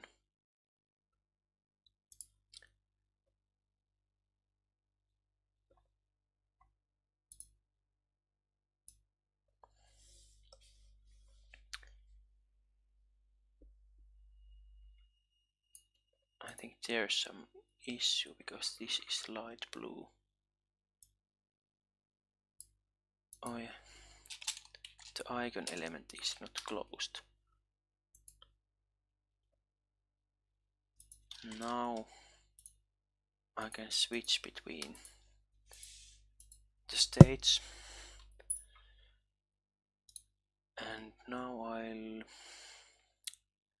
go to these translations. So there was register, it was the page title,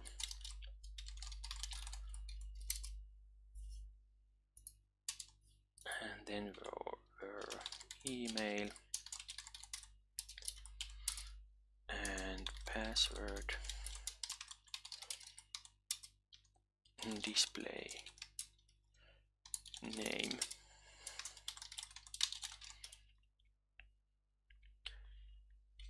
Like that. So now this is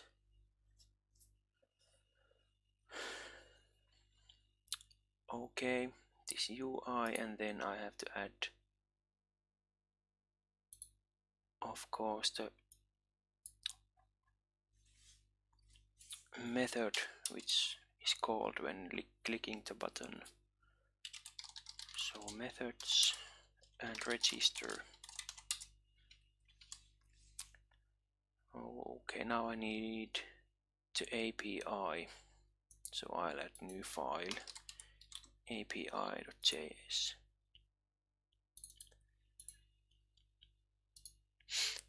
And here I'll need the access.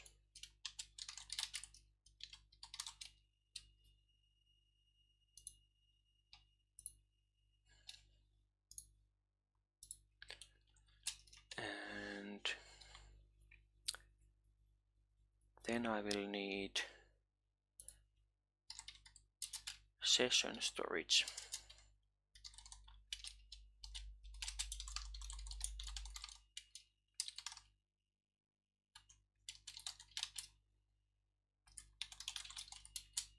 From the Quasar. Then I want to intercept Axios calls.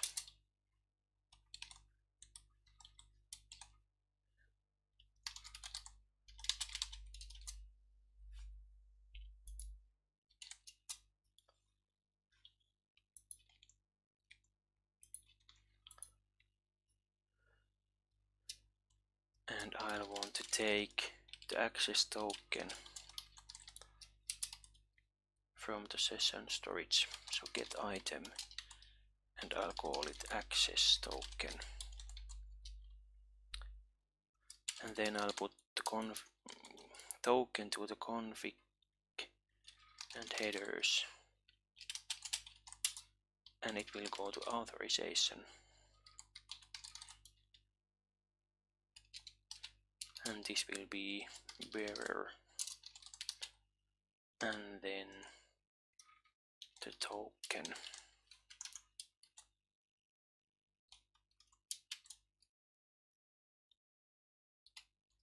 And then I return the config for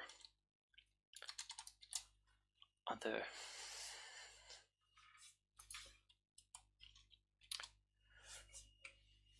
things in the pipeline.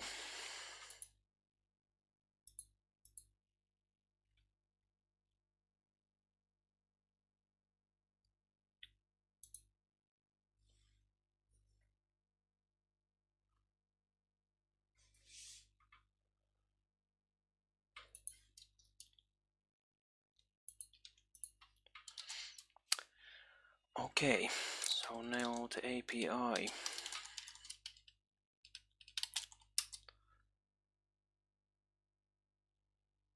So register, and we have email, password, and a display name here. And then I'll make the data.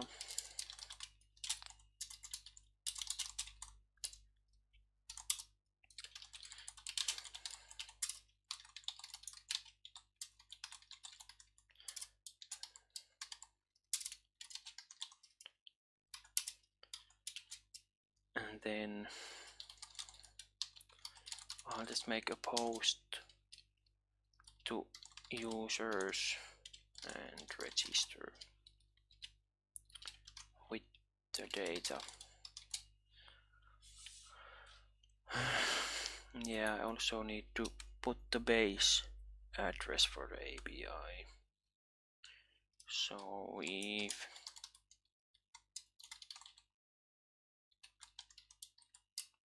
process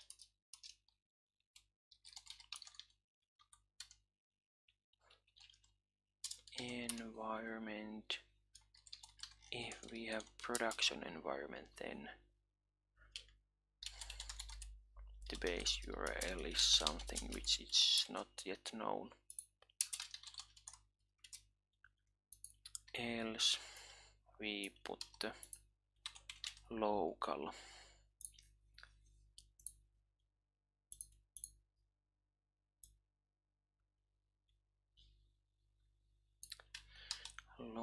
address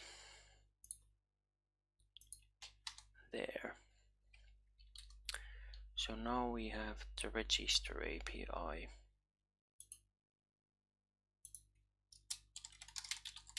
And then import the API here and make that async. And response is we wait for the API method to finish. We pass the email, password, and display name here.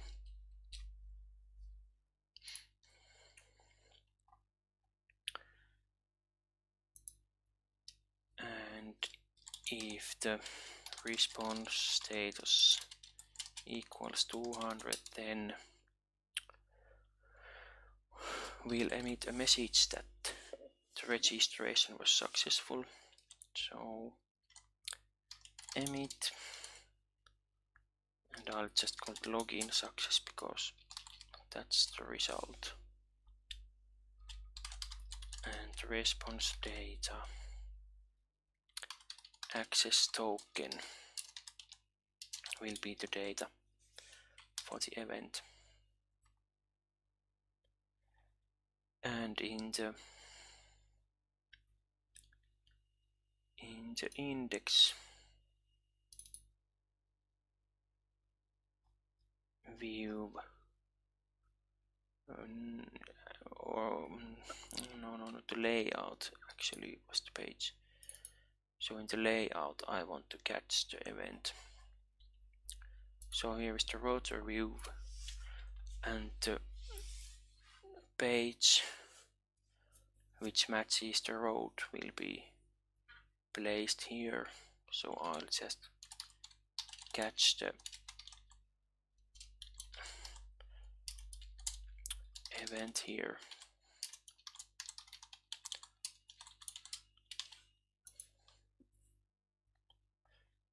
I don't need that. I'll put my login success here, and the access token is coming here.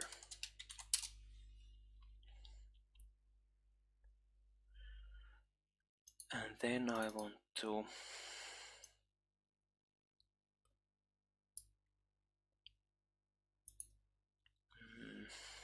put the access token to that session storage.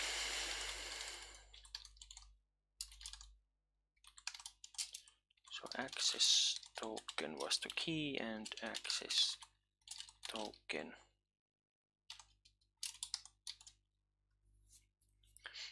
is the value.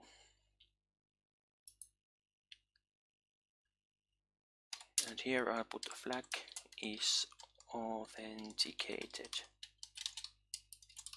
false. And here I set it to true.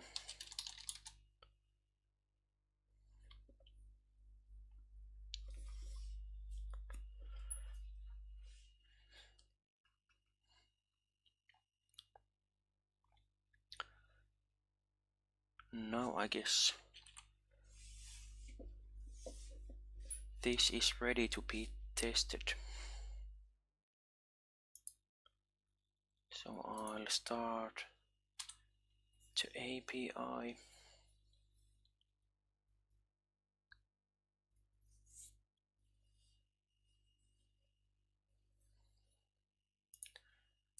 Then I go here to check that there isn't any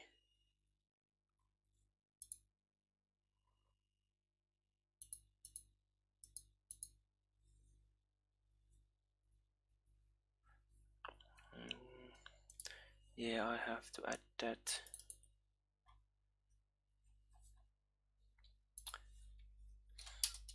Session storage here as a plugin.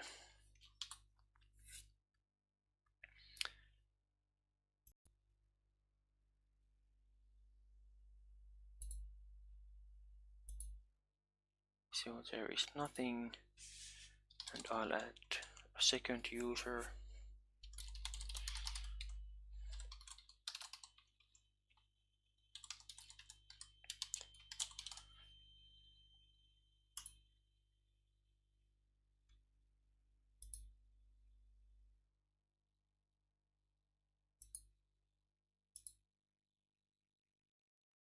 Options.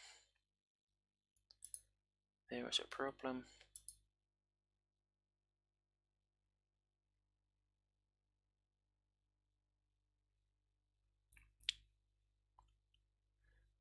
Yeah, we have a cross origin request. So I'll go to startup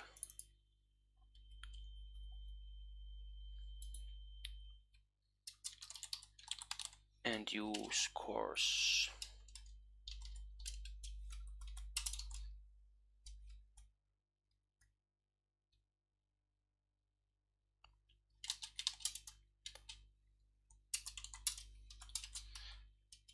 And I'll allow any header and allow any method, allow any origin.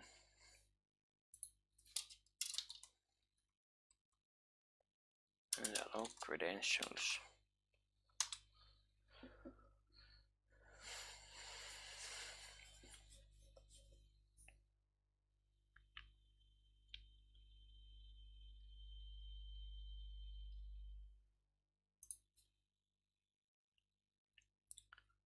put a small change here, that when that is done, we just send the user to front page, and I have to put the name for this, so that is index.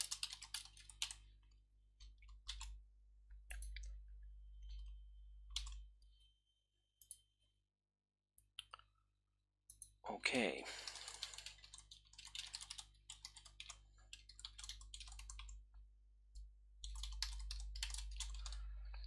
Let's try again.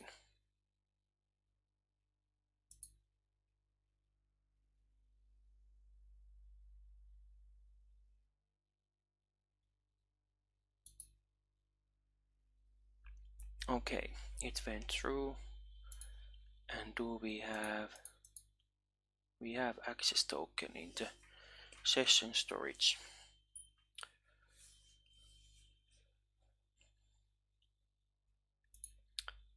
So next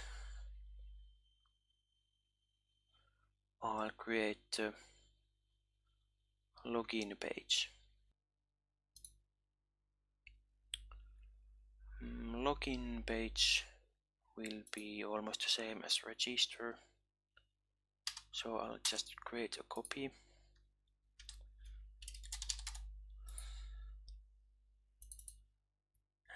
And there won't be, let's change the title to login,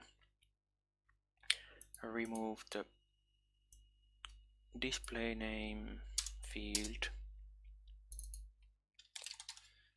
that is login, that is login. Put the login here, remove the display name, remove the display name from there, and that is login. There will be a login method in the API,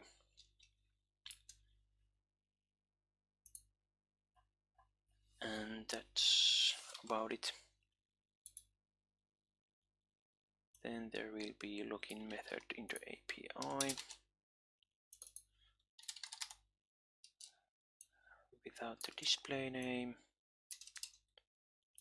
and that is login.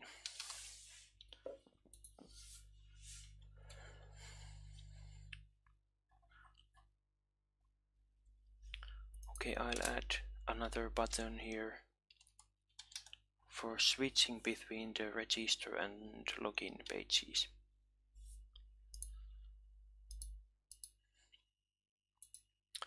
So it won't look like a button, it's more like a link, and there is label, and this is the login. So here the text is register, and when it's clicked, then we just switch the page to register. That is a string.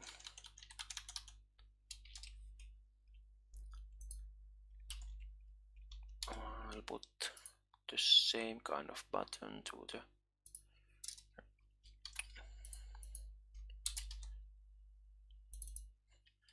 register page.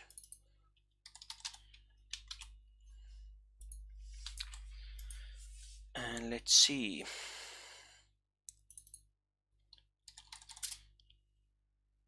Oh yeah, I forgot the route.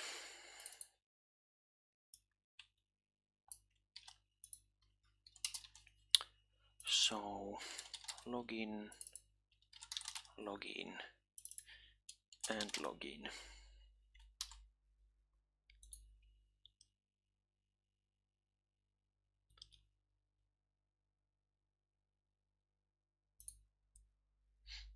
Now you can switch between the pages. I need to create value for the login.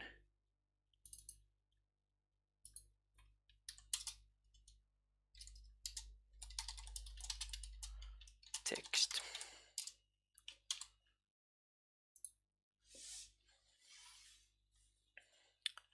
Let's clear the storage again and try to log in. So we had the test1 user.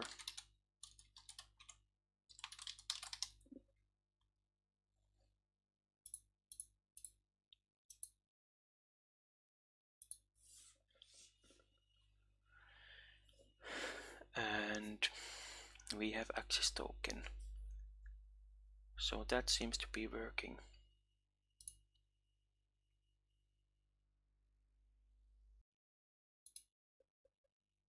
Next I'll create the refresh access token loop. So I'll put that to the layout so all the pages will have it because they use the same layout. So I'll put refresh token method here, and it won't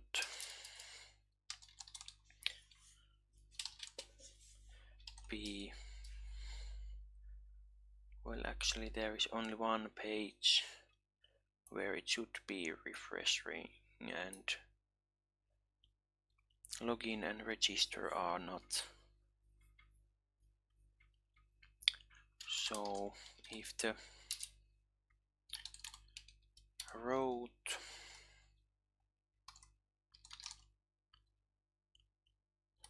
name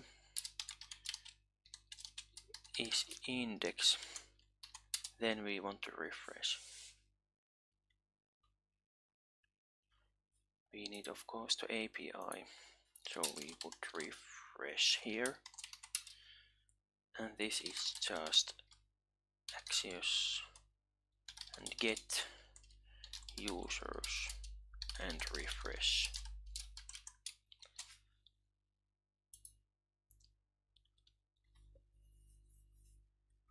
API refresh.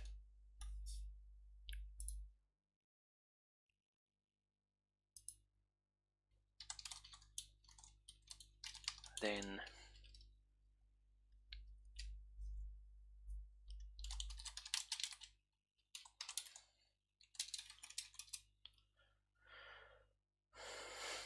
I'll call this login success with the response data access token.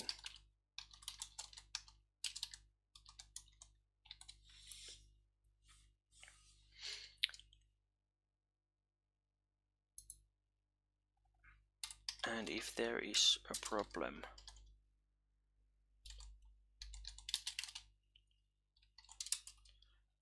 then we set this authenticated to false.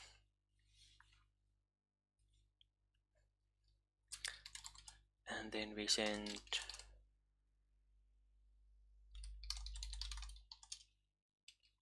the user to the login page.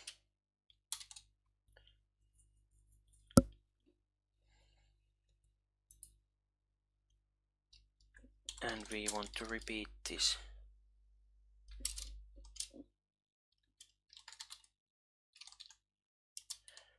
Let's say once a minute.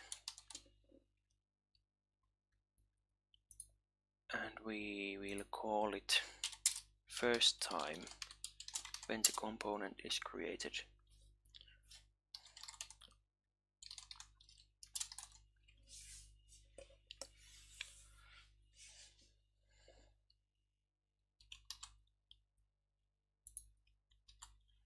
So let's see. Maybe I'll shorten the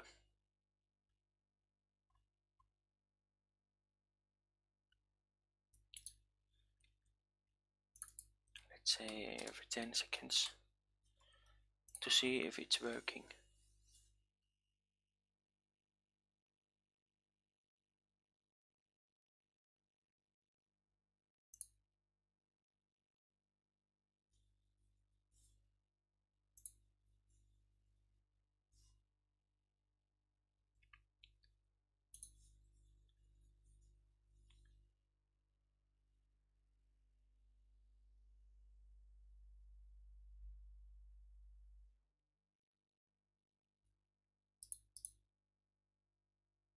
Oh yeah, I haven't added the API here.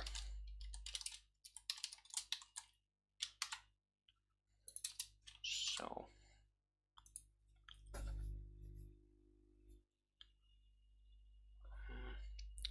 I guess it had another name here.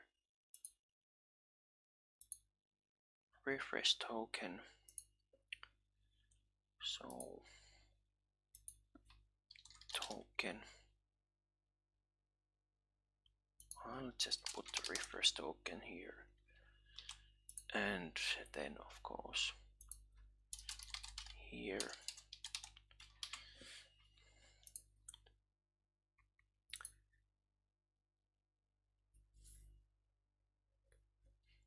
Okay, now it failed.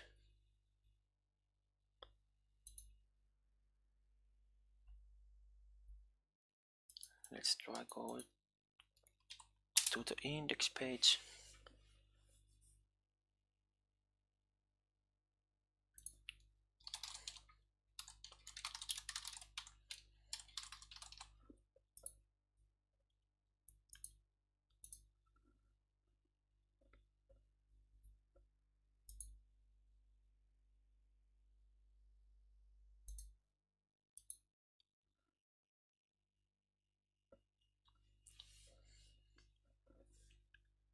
And now the refresh token loop is working.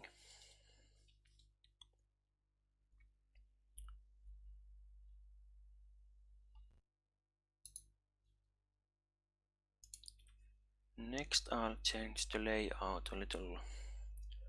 I want to change the menu and app title and remove the text from the top right corner. So I'll open layout.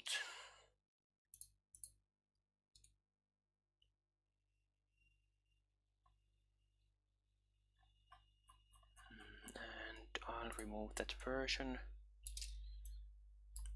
and put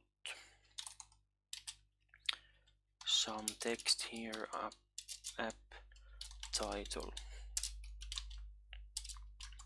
for example, and go to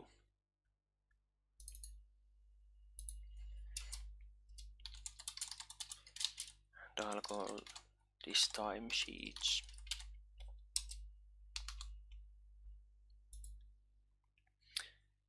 Then I want to remove the menu items and create links to those rows. So I'll put 2 and just give the name here index. And since this is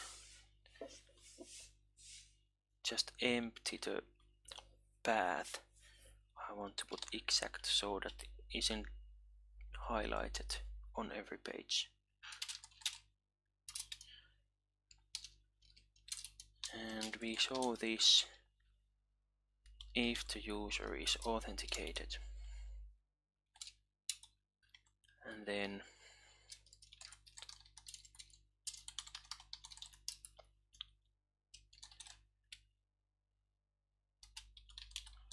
I put some icon to the left, so Q icon, name, time lapse.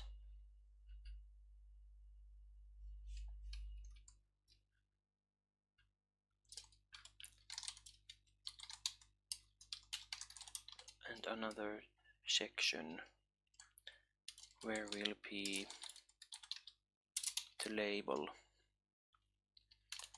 and the text will be, I'll call it my timesheets.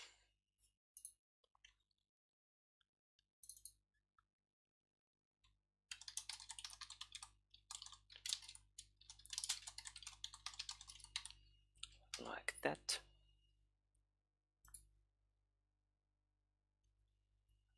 Did did I forget to save this? Yes. So there is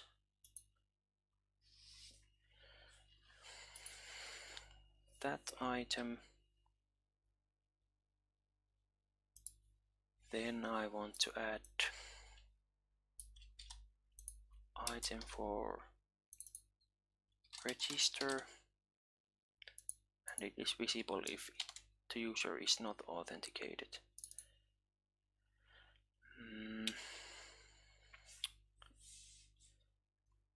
Icon is some person, and the text is register. Then there's login, also when not authenticated, and log open.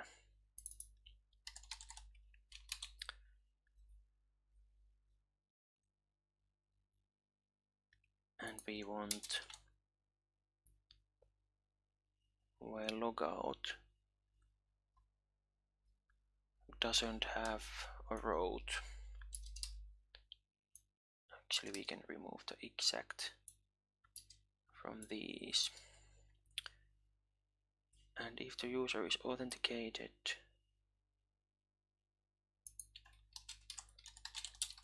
we log out. And the icon could be log and log out. Let's add the logout here.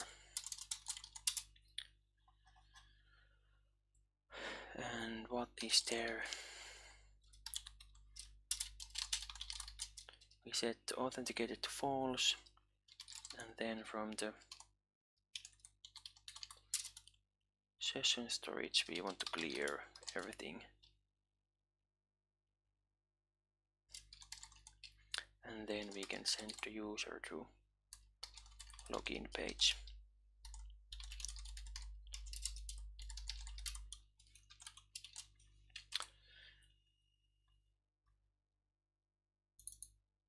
And we need to add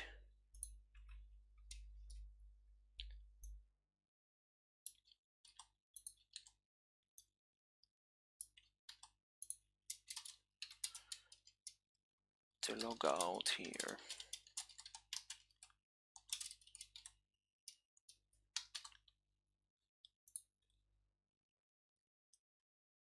Let's see if it works. We can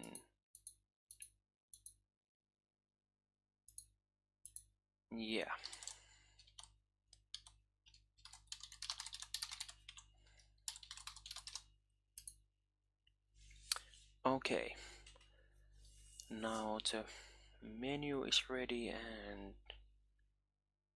the top bar is okay.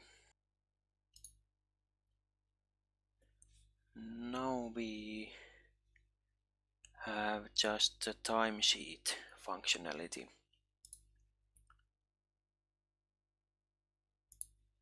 So I'll put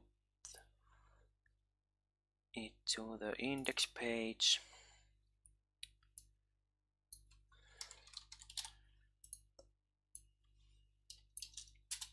Okay, what will I need? I want to display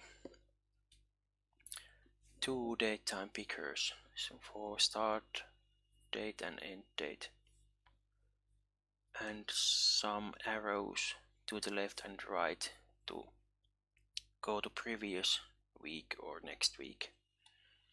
So I'll add a row which has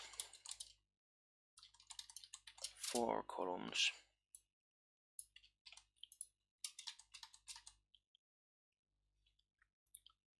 And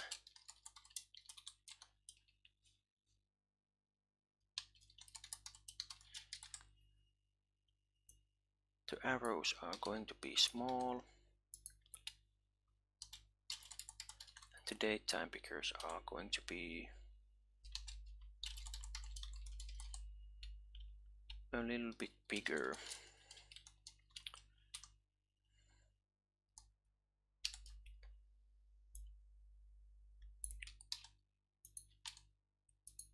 And I'll have a button here,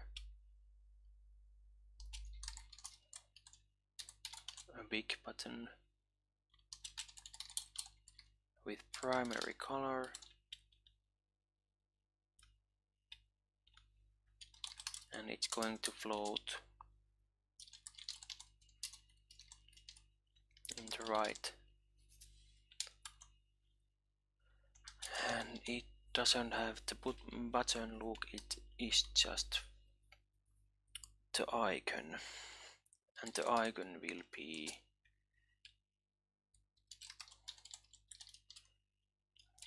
arrow to the left, and when it's clicked, then I'll call this previous period.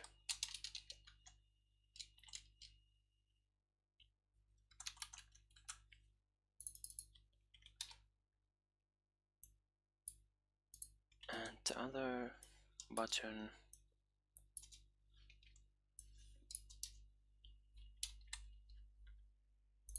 it floats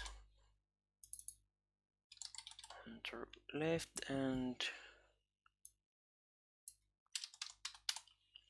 we change to next period.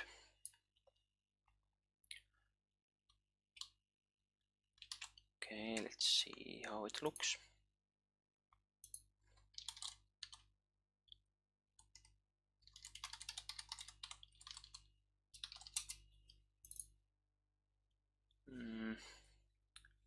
Well, it doesn't look much.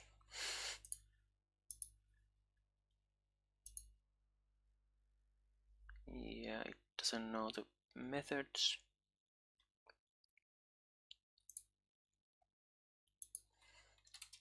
So I'll add data first, and then methods, and previous period, and next period.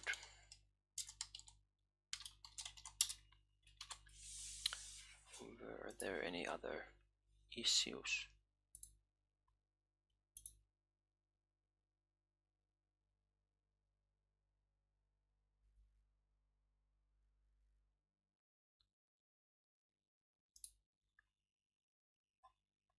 Yeah,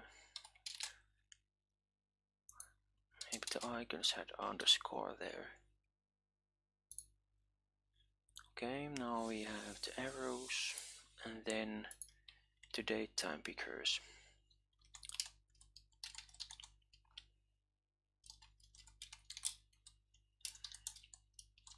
I'll call that start date,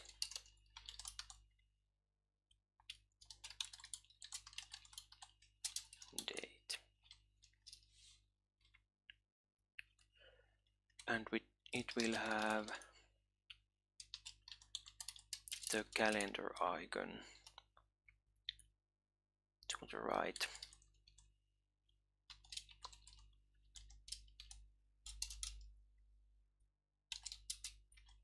So there's icon, name with event,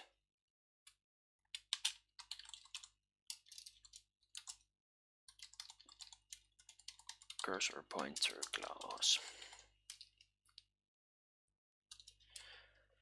and then pop-up proxy, which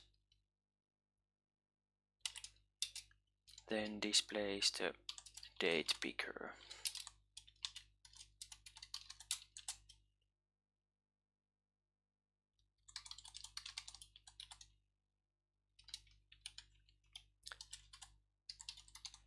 And when the value is changed, I'll fetch the data.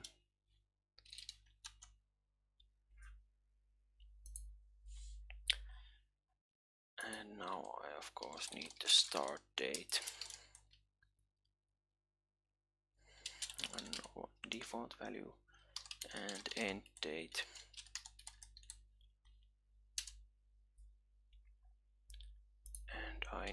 fetch data.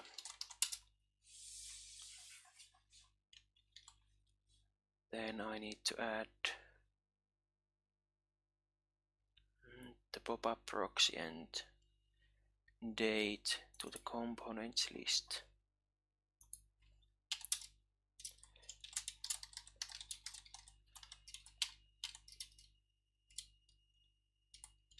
And date.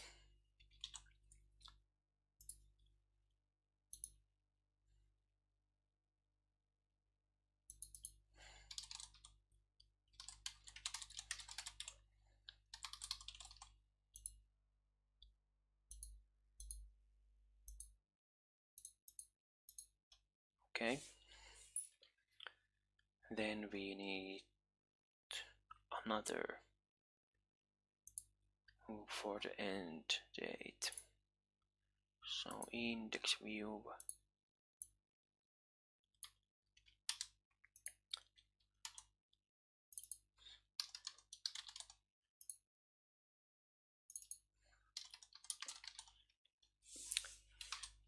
It looks the same.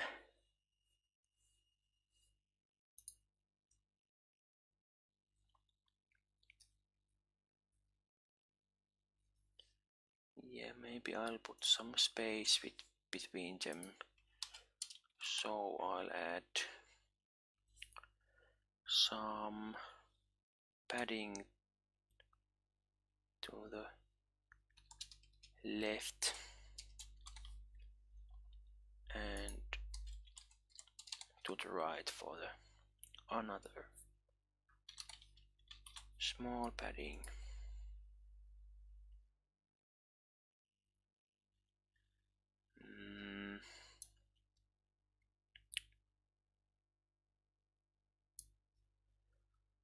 I will need some library to handle dates, so I'll add moment here.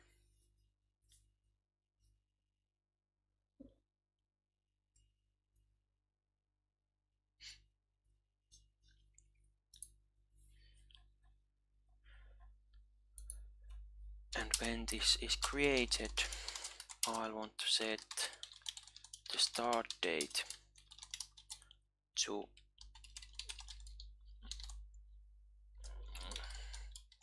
start of ISO week. So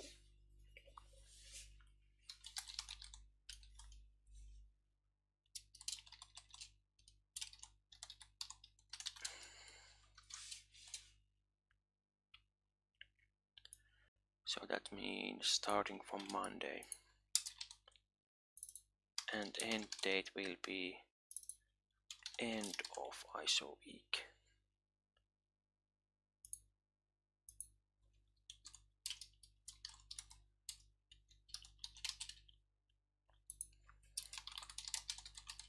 And then we fetch the data.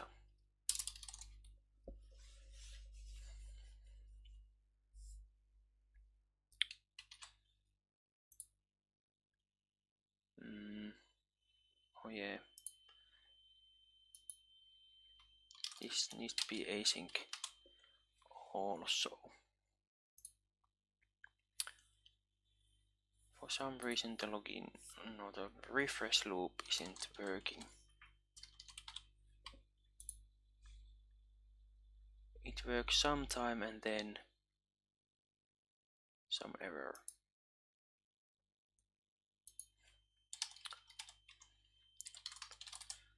Well, I'll check that when I'm done with the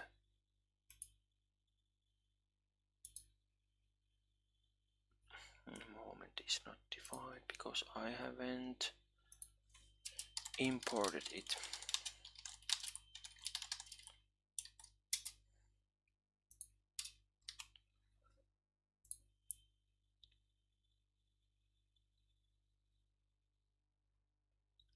Okay.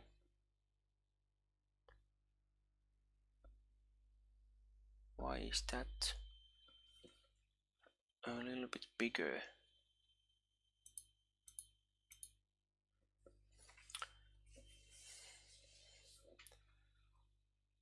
Well,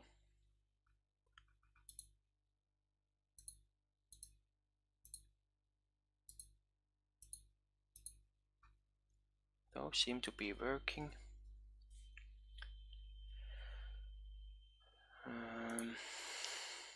Then I'll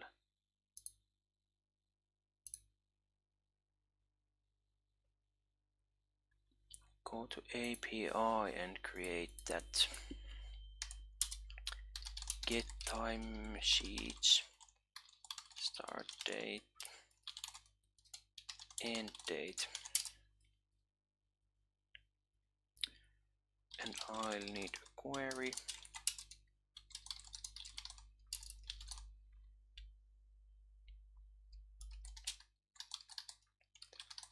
start date, and I'll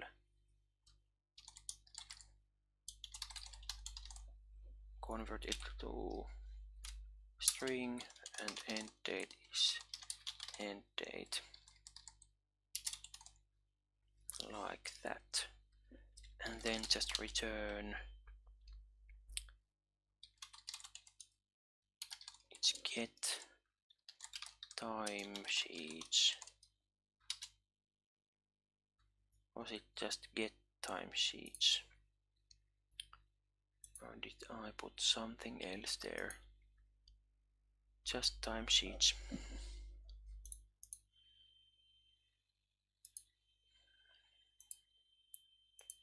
And I need to pass that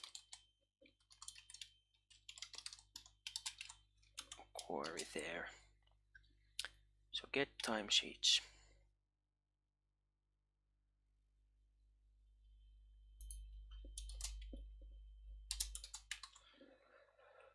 And then go to index,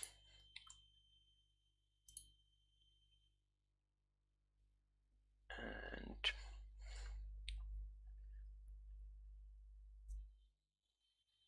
then get to data. So the start is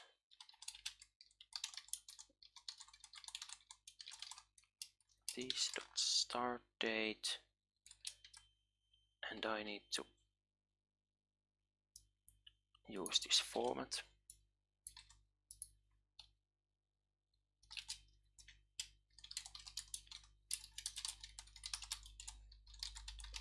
And then same for end date, and I'll put end of day for the end. What do I need to know? Well, I'll fetch the data first, so response equals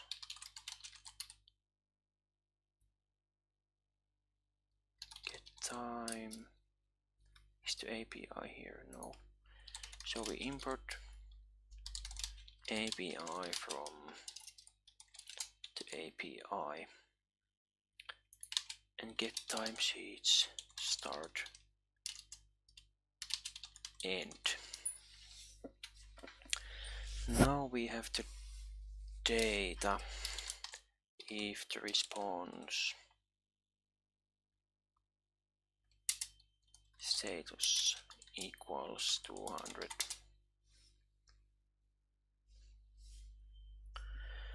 Okay, now the data should be formatted somehow. So it's going to be a table, and we need the titles. So I'll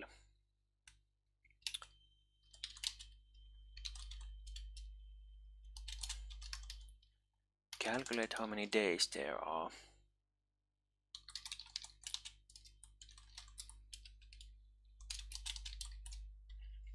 And include the last date. And then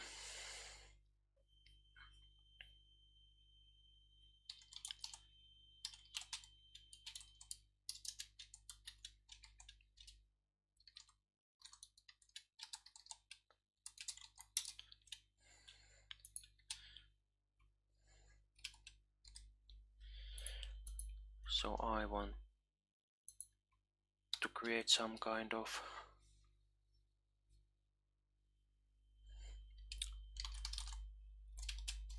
collection for the dates.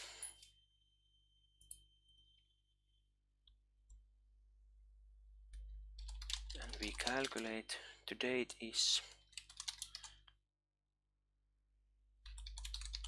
the start where we add that many days. And then we push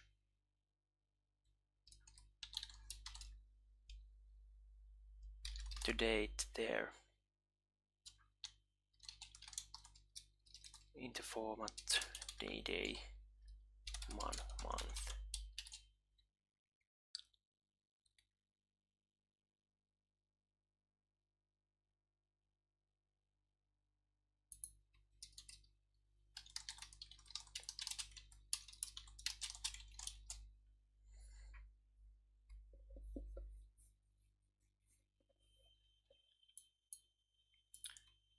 No, I'll create a new.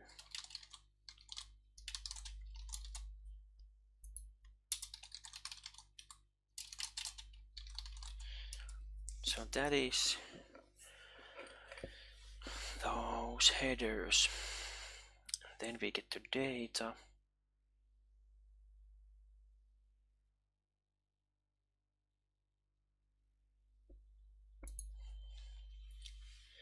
We need to loop through all the people. Okay, so I'll use the same view for one person and all the people. So I'll just group the data by person. So this people equals response data and map the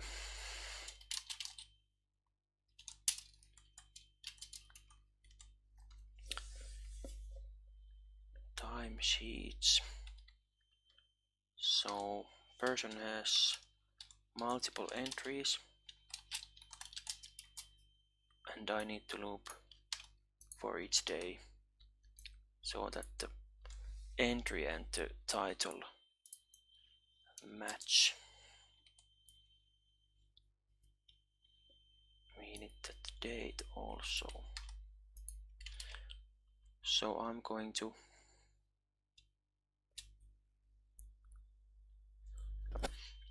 create entry for each day,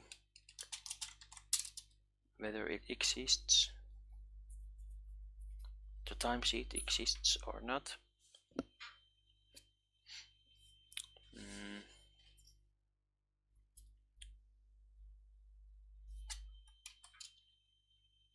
I'll put the timesheet here. So we find the timesheet from the person timesheets and we take the one where the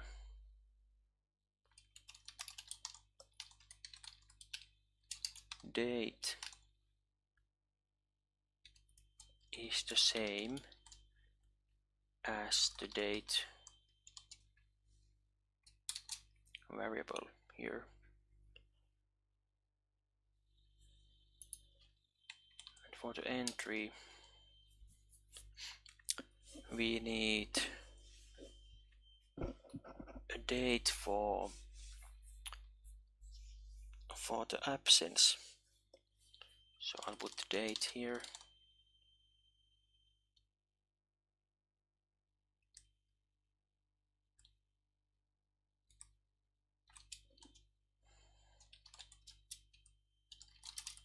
I'll add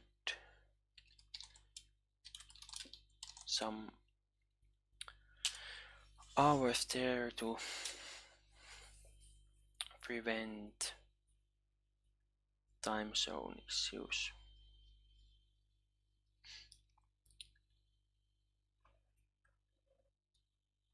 I need some more information whether it can be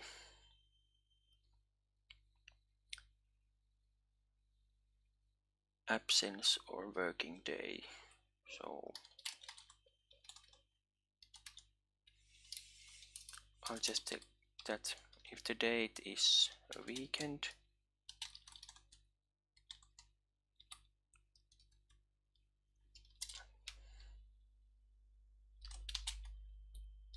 so Saturday or Sunday, or if the date is in the future,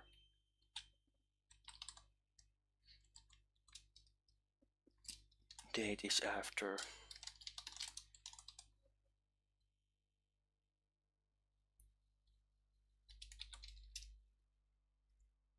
current time,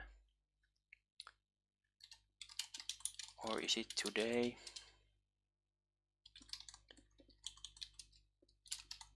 When it's the same as now and the date. Okay, so you can start working day if is today and there is no timesheet and it's not weekend, and you can end if is today and there is a timesheet and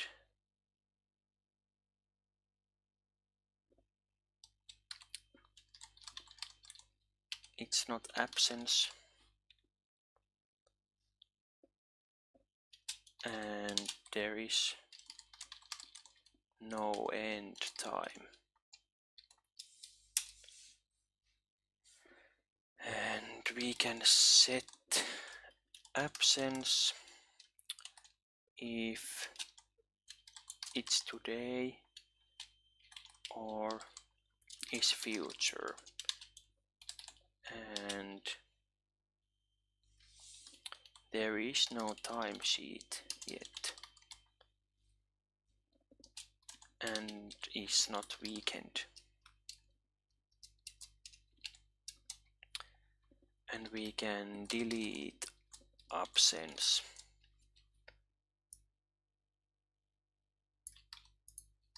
if it's today or future, there is a timesheet and timesheet is absence.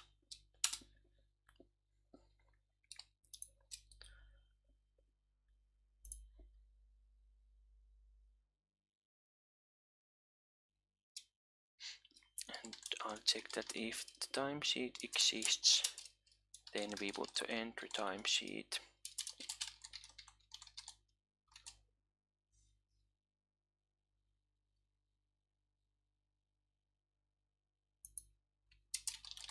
Otherwise, entry timesheet is just some object.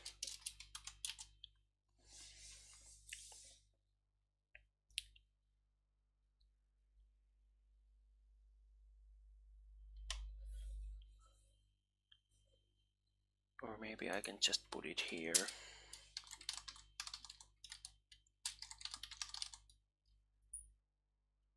Maybe I can skip these.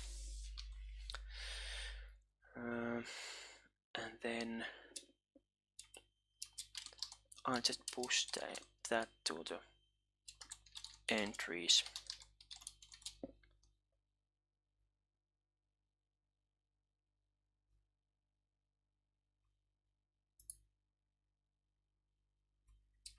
And here I want to return a new object, and I want to put the display name here, which is from the data display name, and entries will be that entries, and I'll put the flex time here also.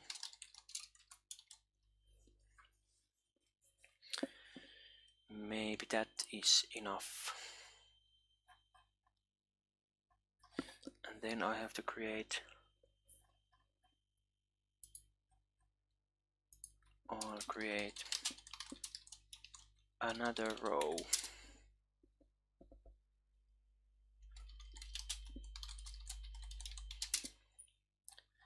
And then I'll create some table.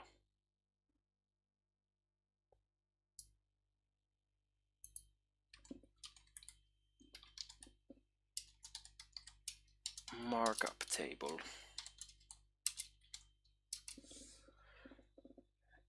And I guess that has to be added here. So Q markup table.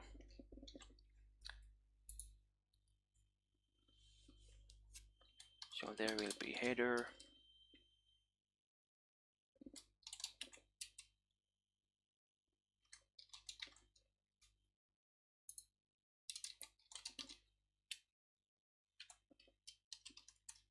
and I want to repeat the cell for each day in the dates collection. And I'll just put the day there, and then will be the total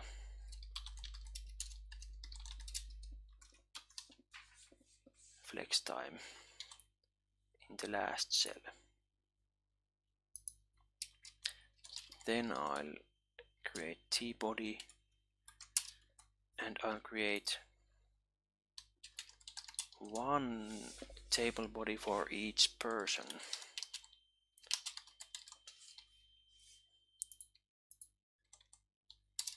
And there will be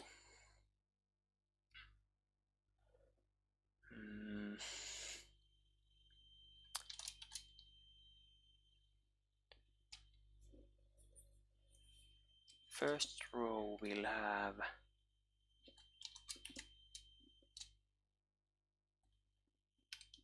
the person name,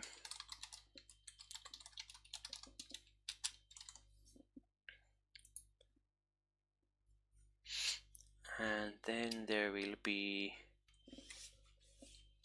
3 rows.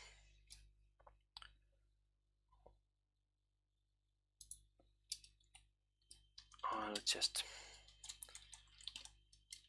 repeat the columns here for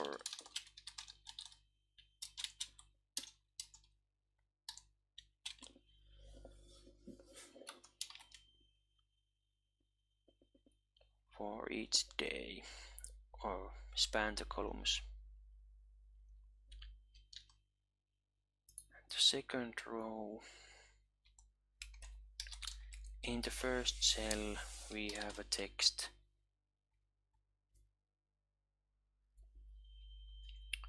that is the start time,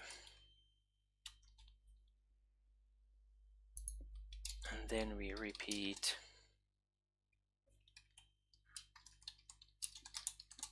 each entry here. So person entries, and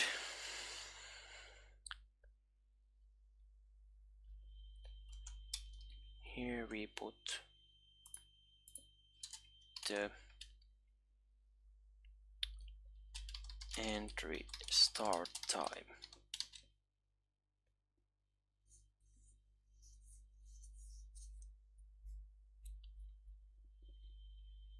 And then just empty cell for the total.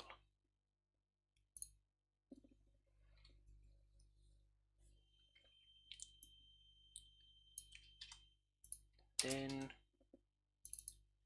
the same for end time,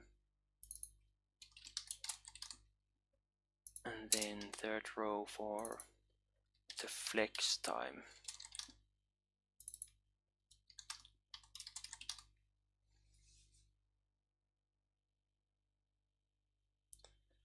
And then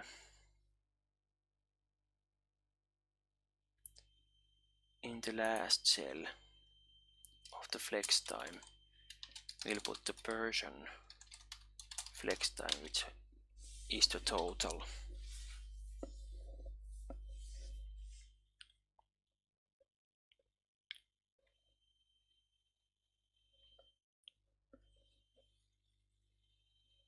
And yeah, I'll put the, there is start time,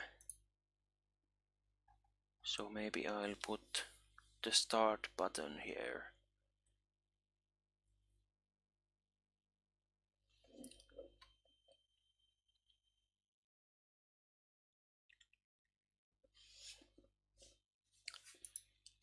So start time,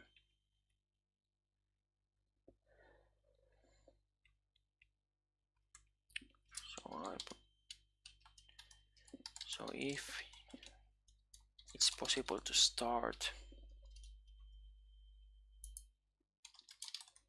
entry can start.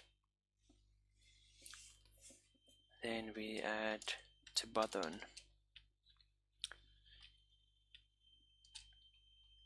I'll make it small and primary color, and it will have a label. I'll call it start,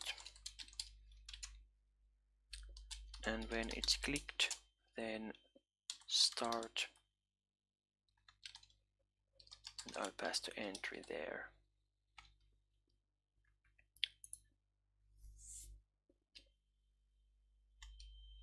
And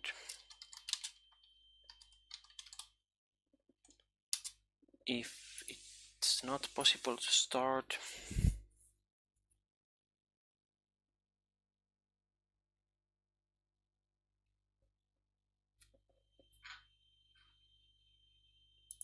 I'll add span here, that if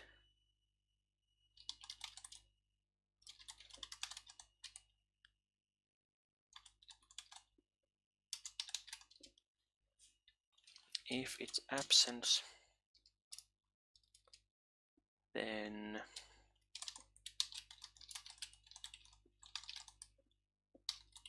just show the comment, otherwise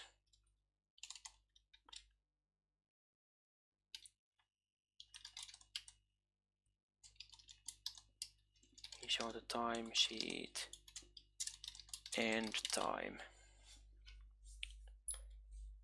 no start time.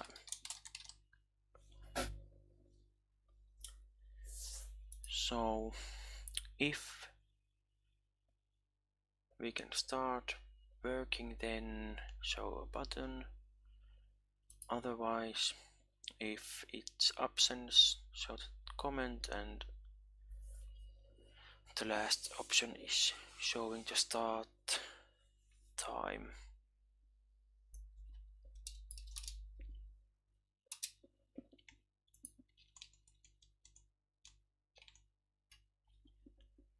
The same for end time. So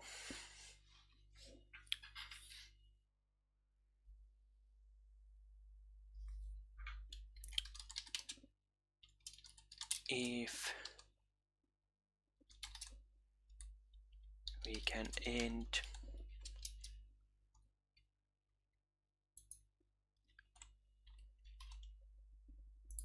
then put the button there, end and end.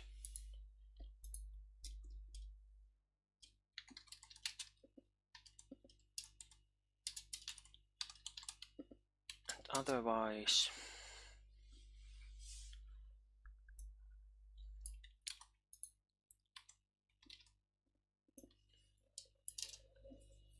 just So the end time.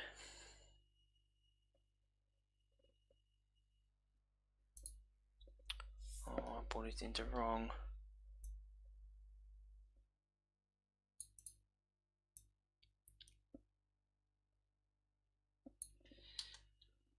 Oh,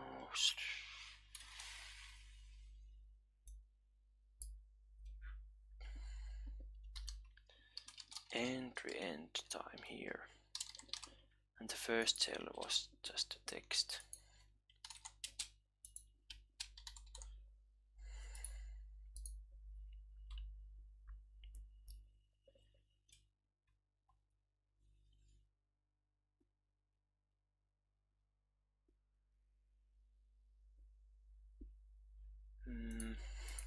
Maybe I'll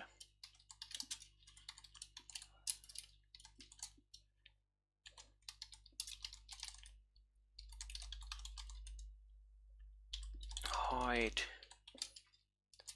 the flex time for absences.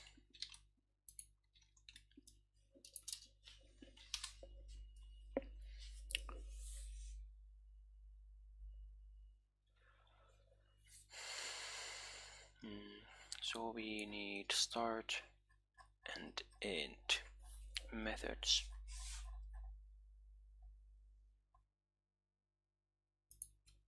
I put them here, start.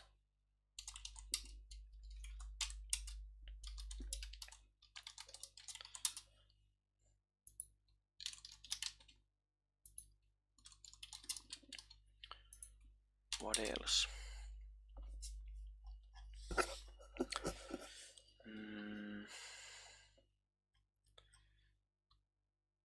We want to set absence.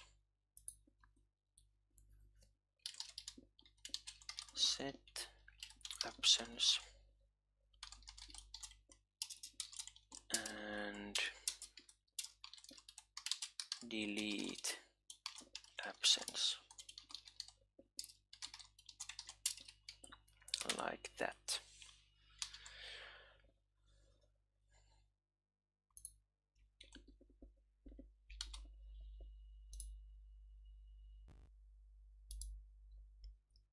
Let's create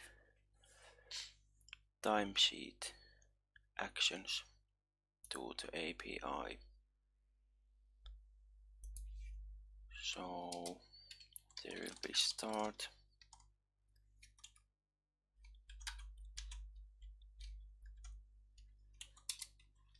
and end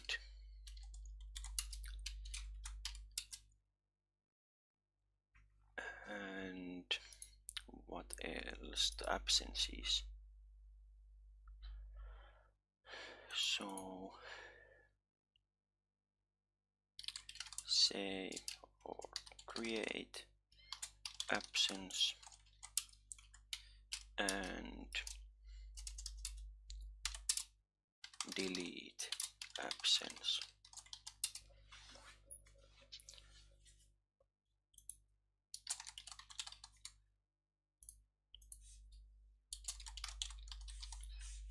Start timesheet doesn't have any data, so we just post to timesheets start.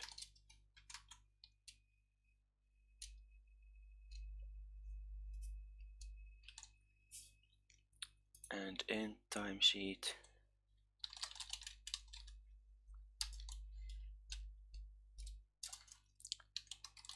just put timesheets and we need the ID.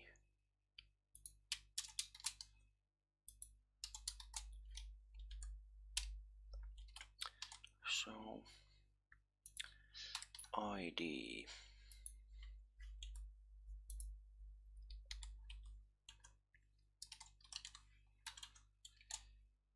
and create absence.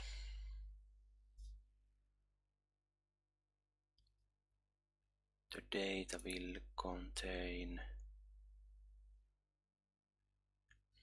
here we can have the date, and then there's comment.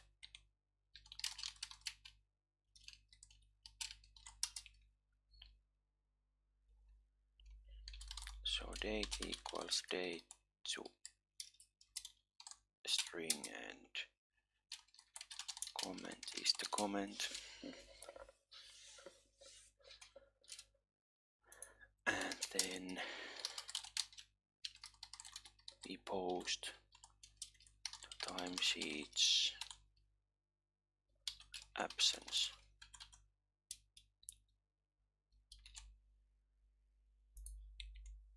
And here, delete absence, we need the ID.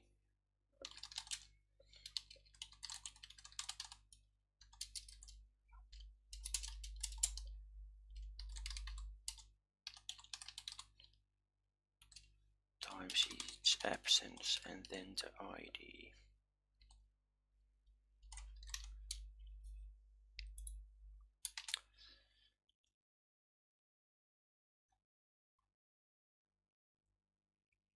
And let's create the last.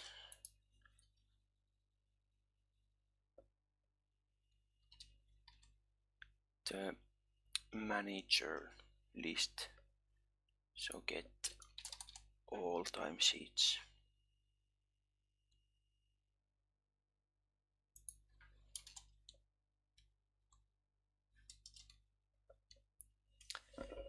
I call that all, I don't remember.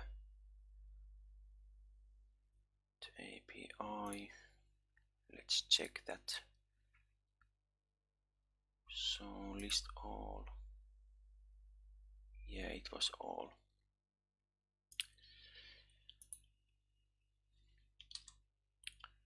So that's the API. And then these methods. So start, response, await, API, start timesheet. And if response status equals 200, I'll just make it so that whenever there is a change, just reload the whole data. It's not that heavy operation that it would matter.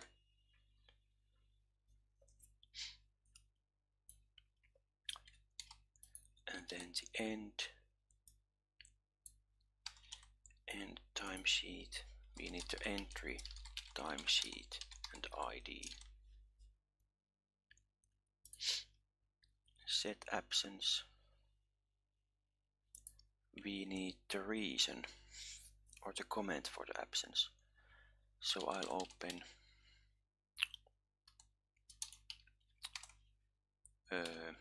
dialog.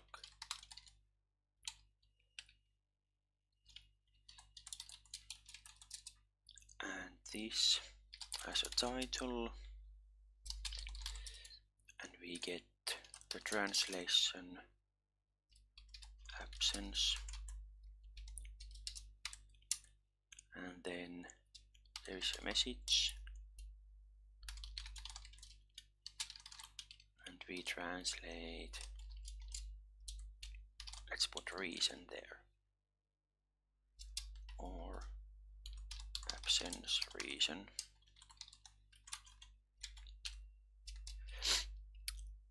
Then we prompt for some comment. So there is a text field.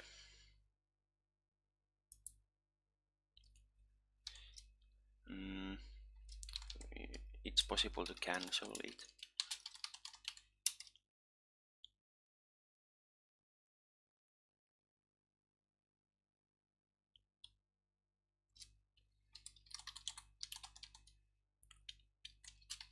I don't remember what the persistent does.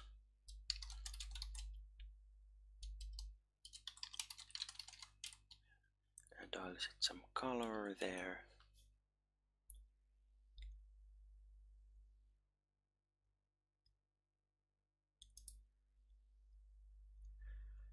And then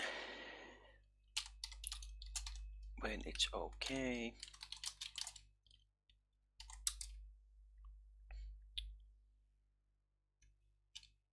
we just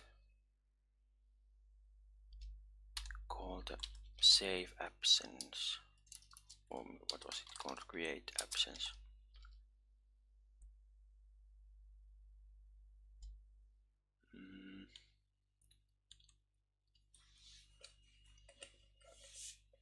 So I need the entry and there's date, if I remember correct, and date, and then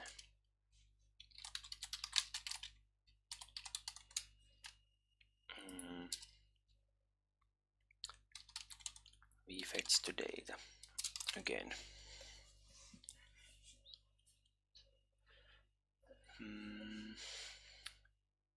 And the last one is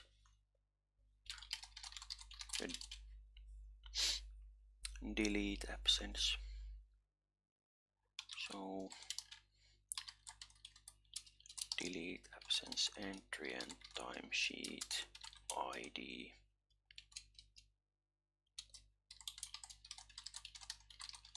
Status is 200, then we fetch the data.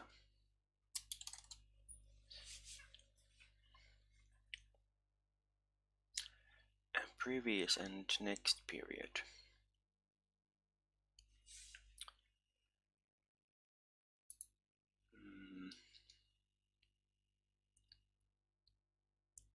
Okay, I'll add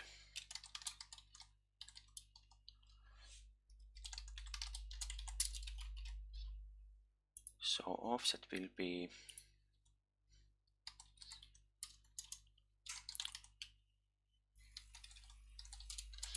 -1 for going back and 1 for going forward. First we need to start and end dates, and it's the start date, and then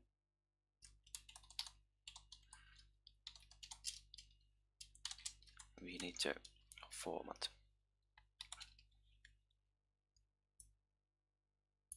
End is the same, except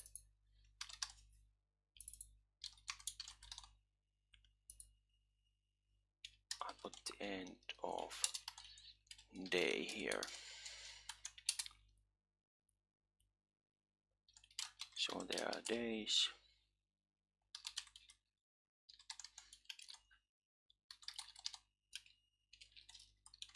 That many days, and add 1. And if offset is less than 0, then we subtract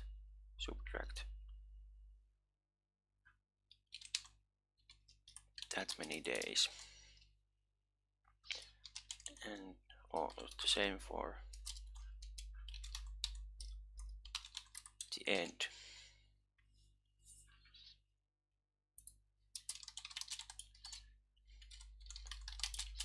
And if we go forward, then we add that many days.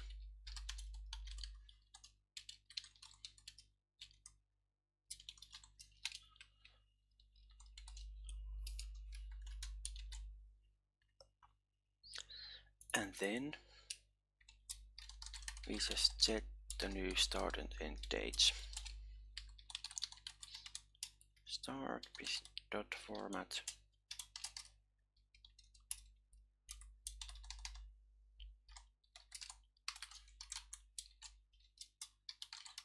and the end date, same thing.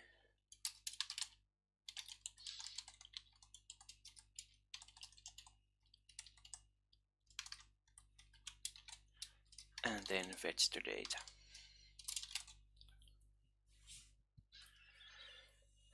And that's about that.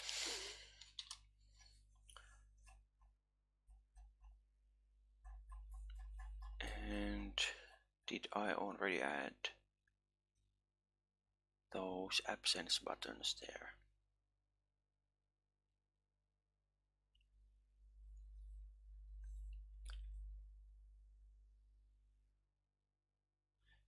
There is flex time. I'll add another row here.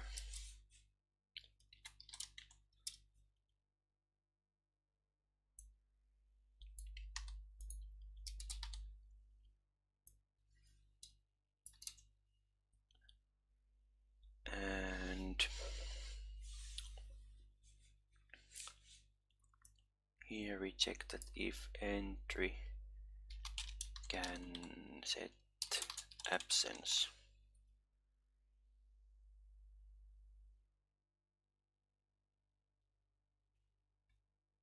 Or maybe we don't need that div. Just add a button there. So small button.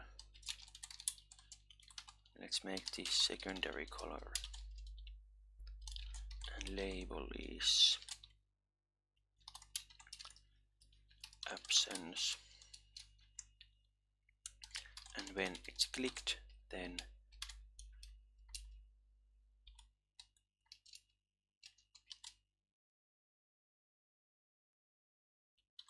set absence. For the entry,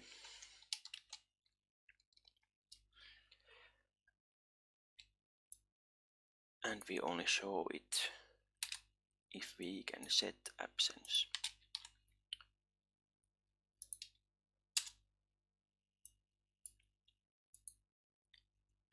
And then we create another button for removing the absence. So delete absence.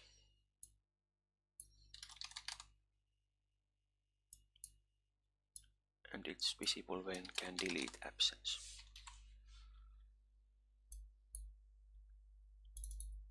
Then some translations.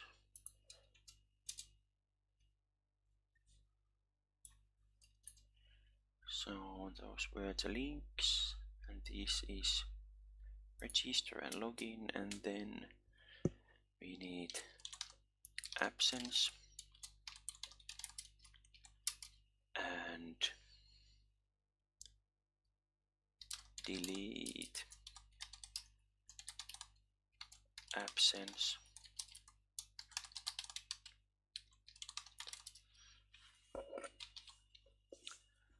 Okay, then I'll add another folder, fi, and I copy the translations there, and then I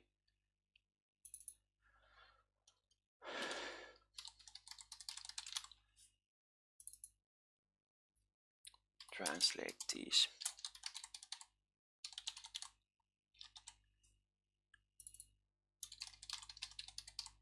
To finish.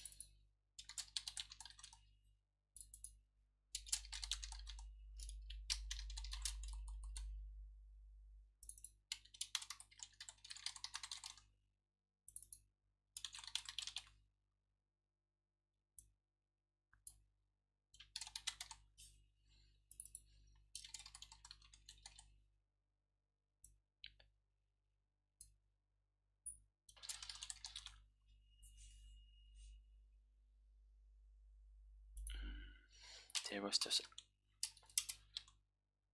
absence reason also in the dialog, so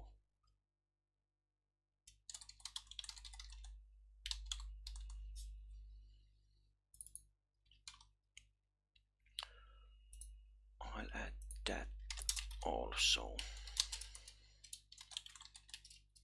Just reason.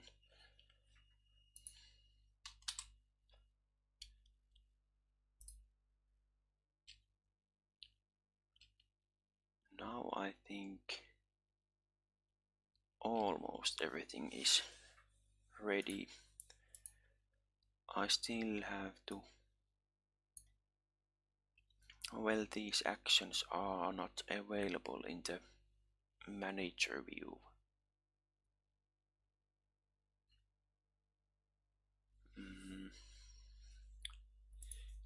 So I'll only show this is if it's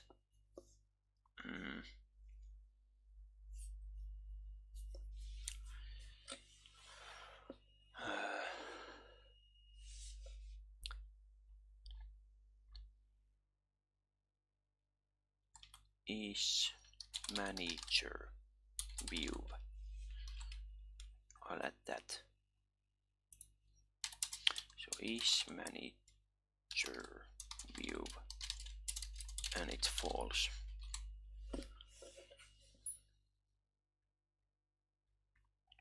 And we can also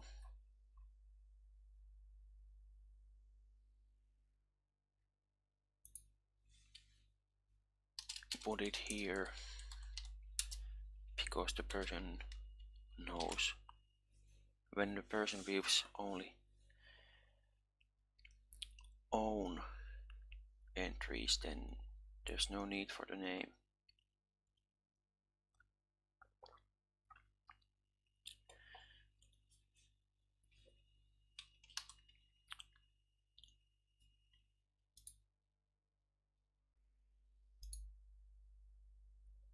Now we could test this.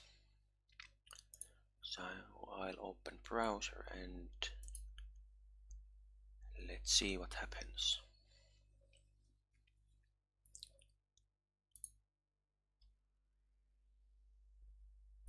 There's no data, and there's some error. Yeah, I need to change that to return an array.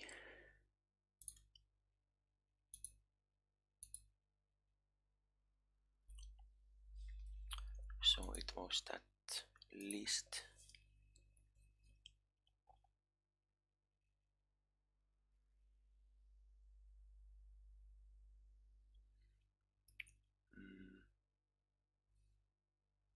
User timesheet list response.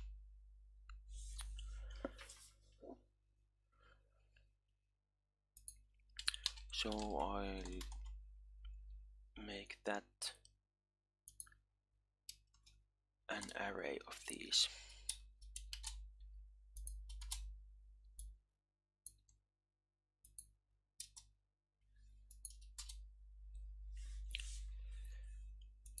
And let's make that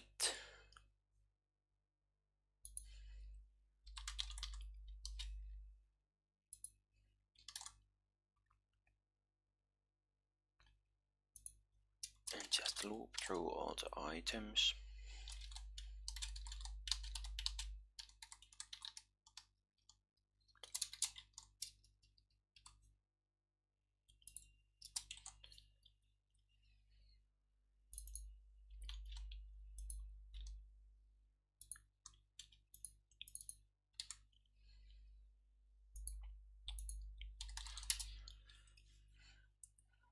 Like that. So now we get list of user timesheets. I think I haven't done that manager part, so I'll add a new field here.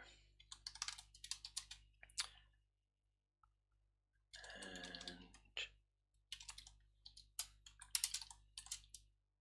I'll put admin here.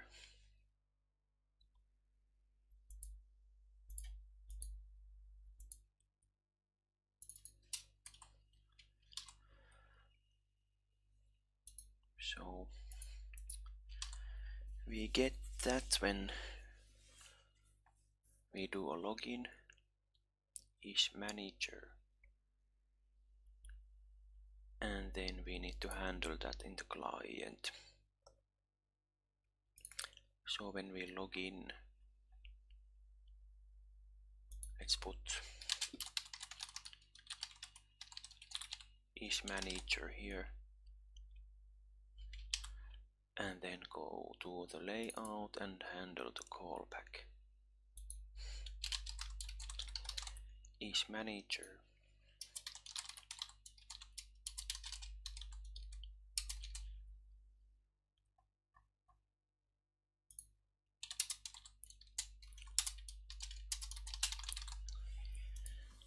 like that.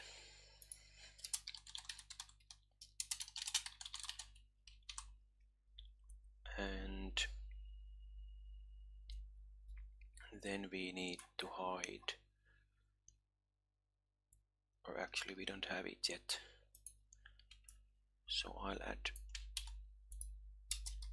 a new item here,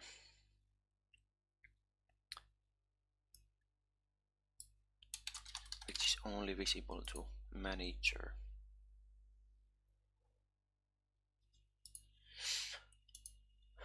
And what would be the name for the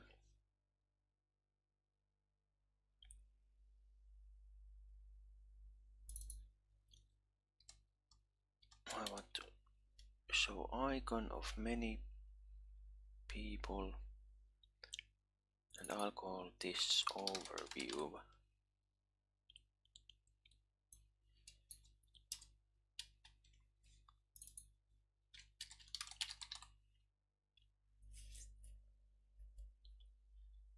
And then I need a route for that. So we just use the same page, but with different route.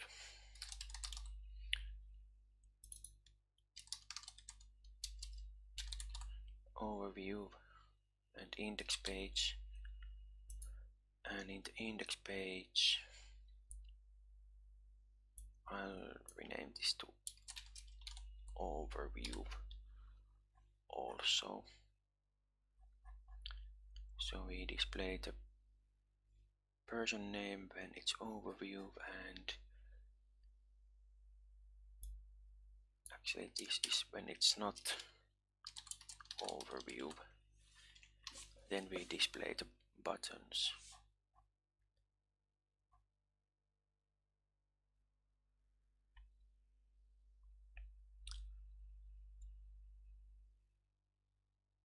Yeah, and can start. And those buttons also need to be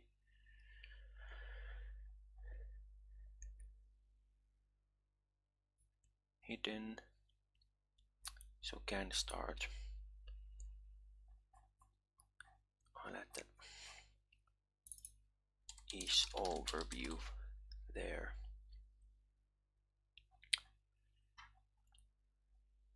And can start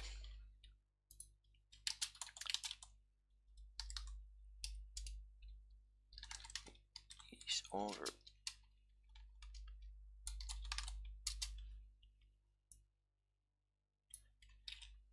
Yeah.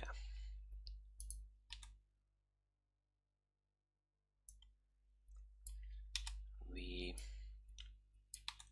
hide it.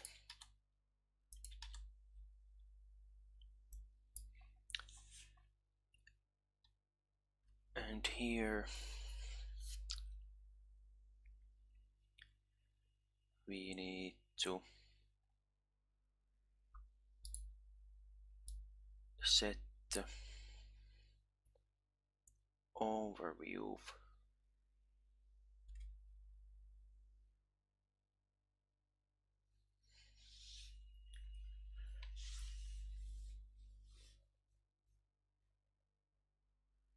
so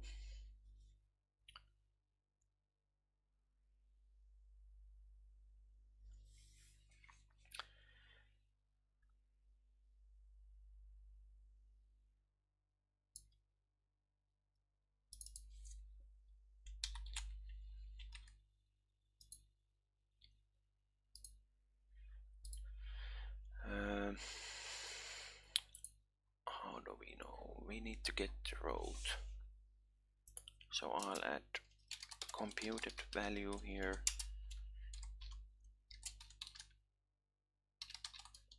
Yeah, we don't actually need that one. We just return whether this route name equals overview.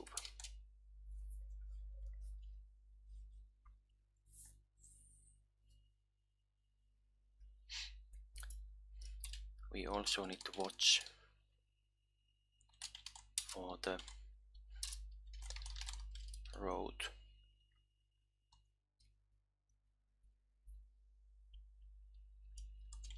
changes so that we fetch the new data when the route changes between index and overview.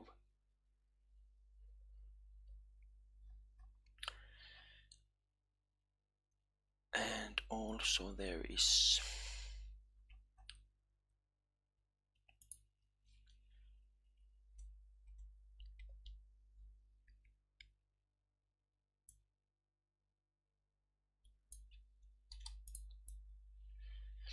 of course the change that is overview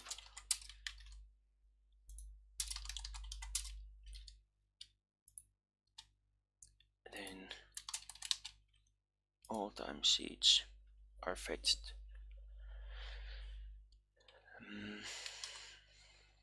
I hope that's all.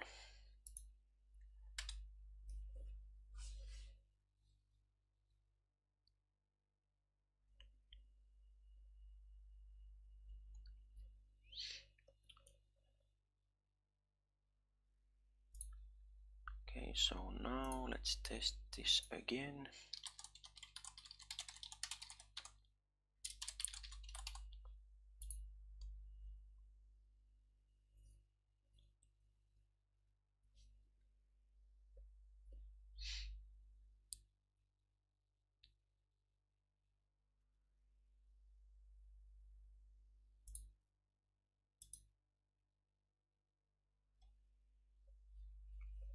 Okay, there's nothing. Let's see if cannot read property find of undefined. So let's check that. What was that find? Timesheets. There are many.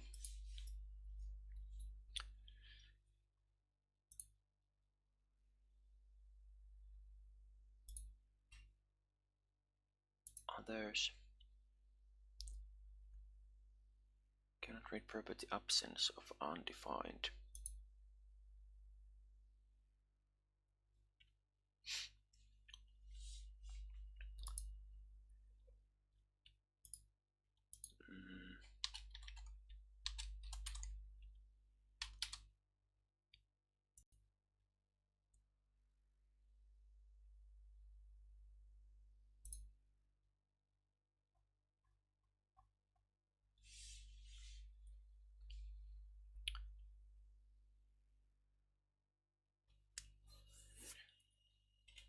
Property or method $sign. So I'm using some translation, but I forgot to put the T after the $sign, I guess.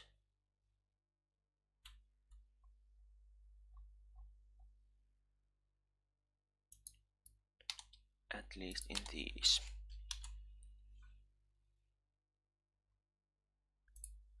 Something else, okay.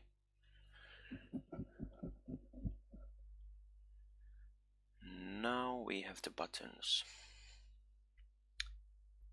I'll translate these first. So start time, end time, flex time.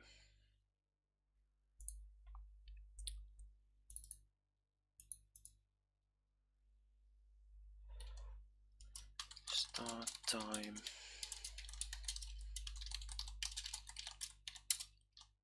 end time, and flex time,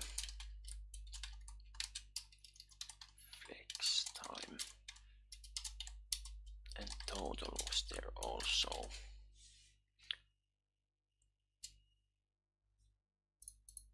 And start and end.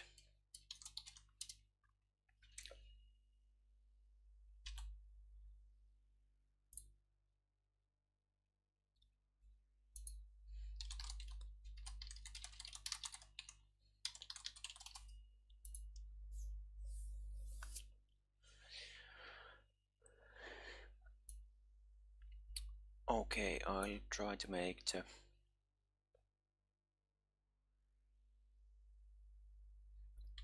menu item visible for this user. I think I haven't added the role yet.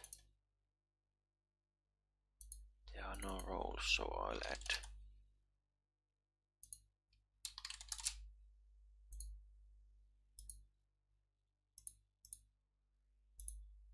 I'll add that, and then user roles. Just add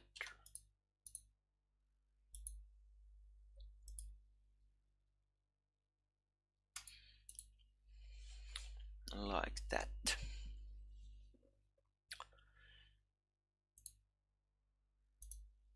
And let's try to get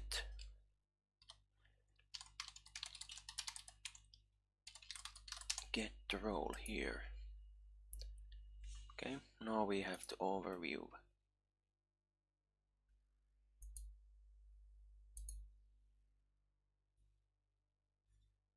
Let's translate the text. Overview.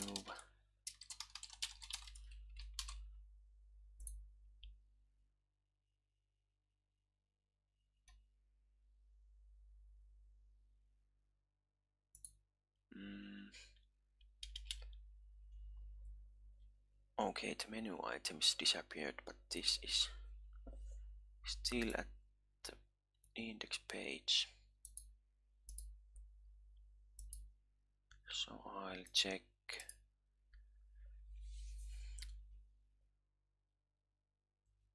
It was in the layout, so is authenticated false, is manager false.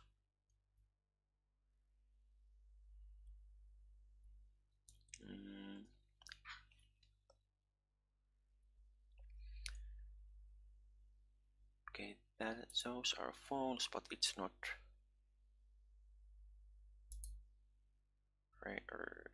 sending the user to the login page for some reason, although it should.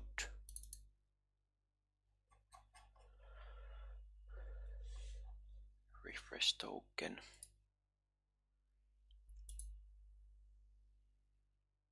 It's not calling that.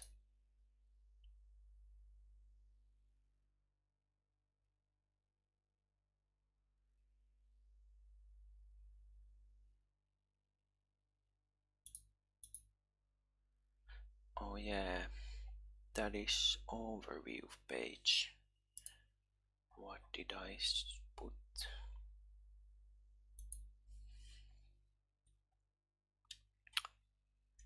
Okay, I'll just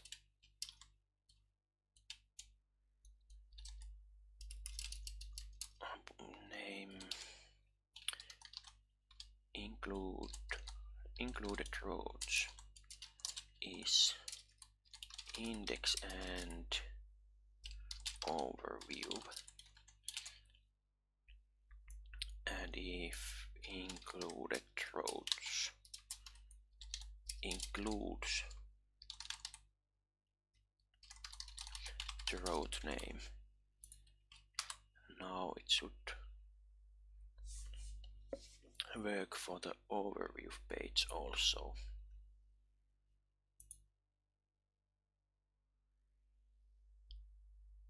Or not.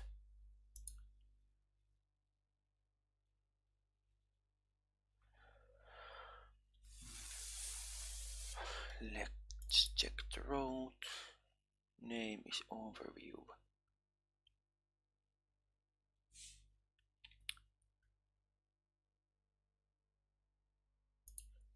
Okay, then just debug. What is wrong there?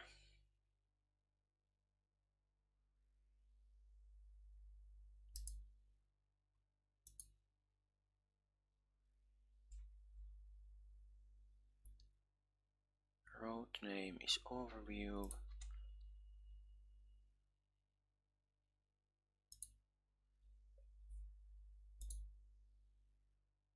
Yeah.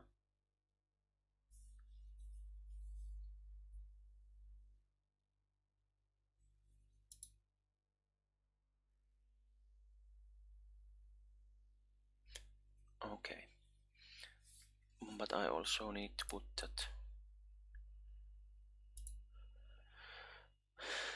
that is manager there. Response data is manager.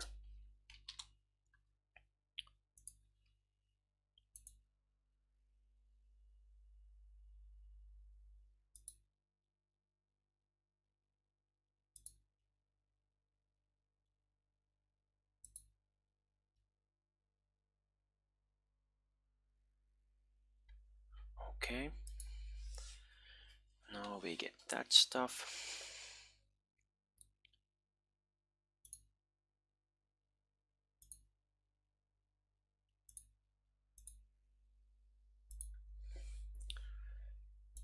Are there any problems?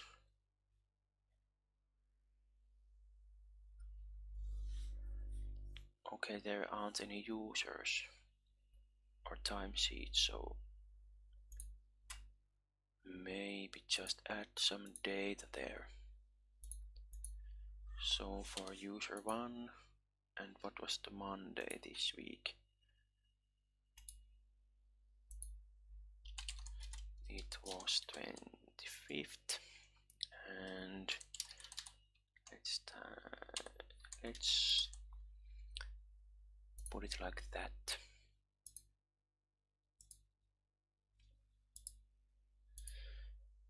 And try again. First user start time, end time is not filled. Let's check the data.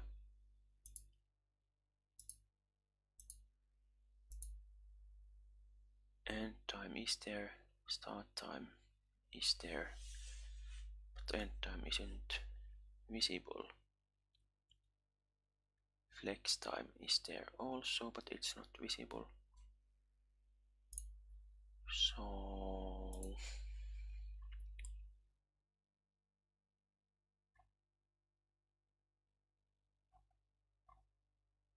yeah, it's not entry end time, it's entry timesheet end time. And it's also entry timesheet flex time. Okay. Now they are there. Let's check some.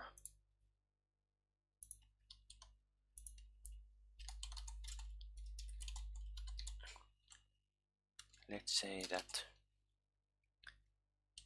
the working day started a little bit later but ended at the same time. So there should be some minus flex time.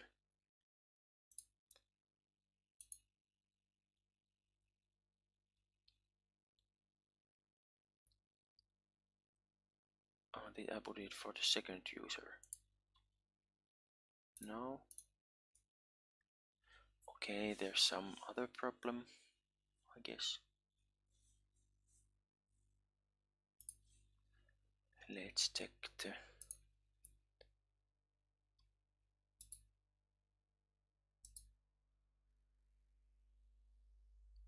it's grouping them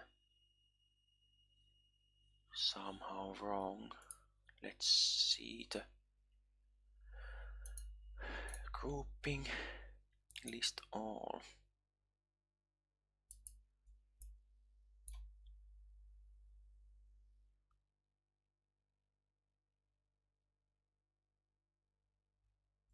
Or is the data wrong?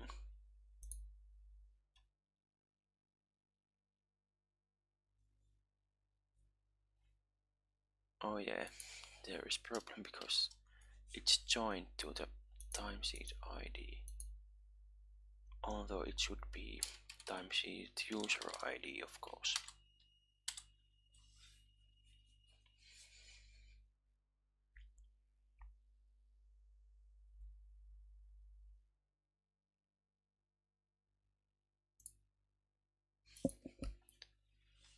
I have to change that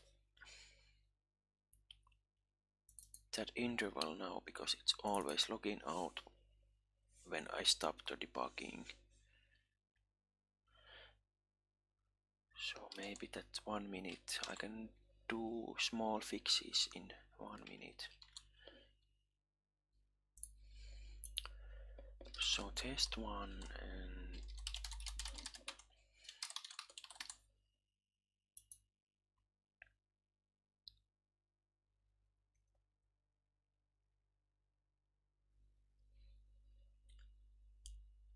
so now there's this user's timesheet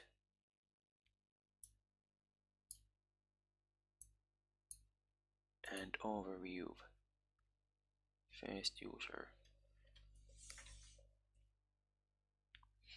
Let's add some stuff for the second user. Let's say that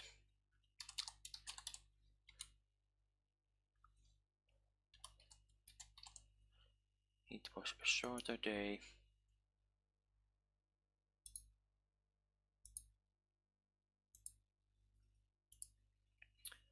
And let's test that we get another user here.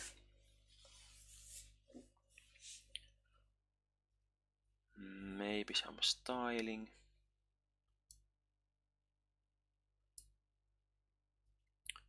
So index page and the username.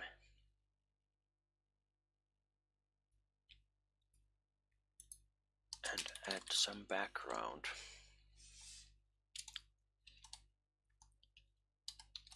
Some gray.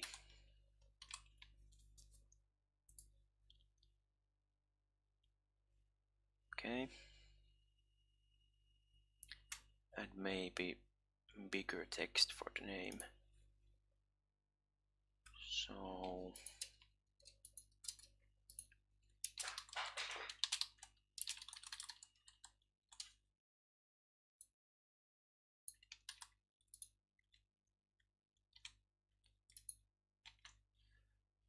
span class and text and subtitle 2.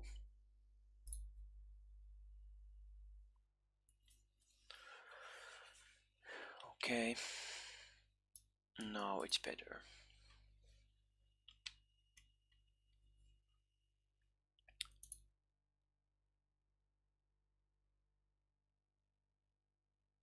And maybe the Saturday and Sundays would be also some kind of darker color.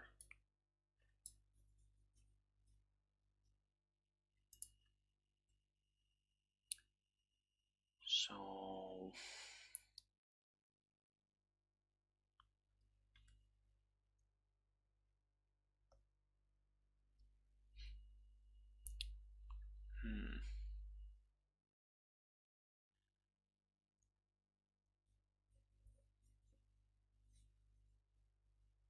I need to, I'll add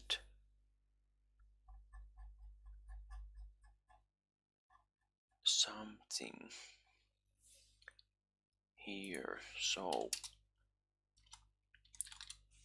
I'll add class and what could it be?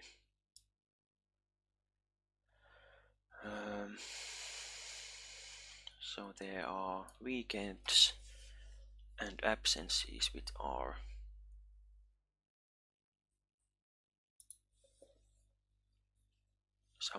somehow different. So if is weekend, then we can put the class background gray.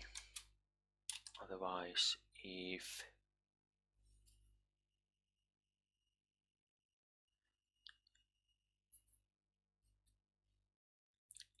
timesheet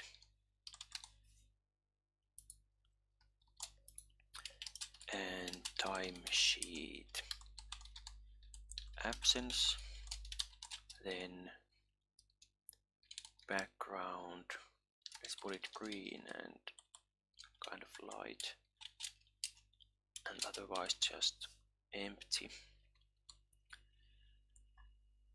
And then we need to use those class names.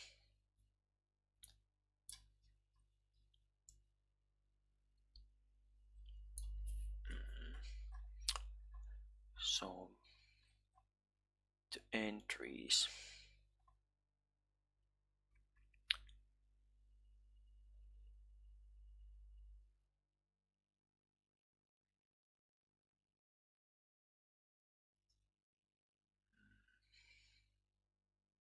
for TDs, class equals entry class.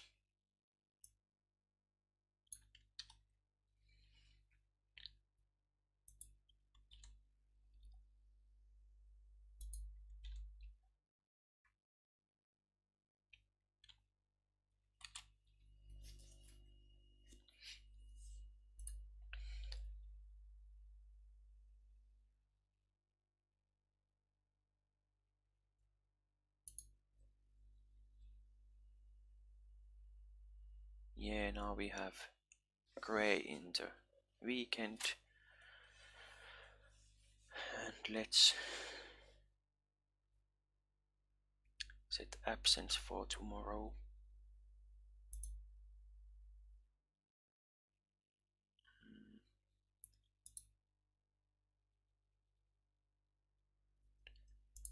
I guess dialog is also a plugin.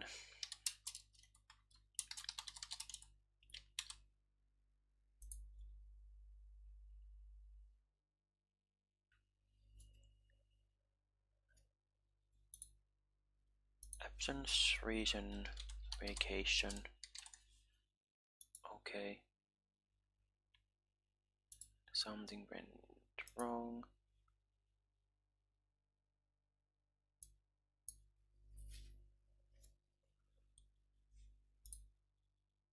Unsupported media type.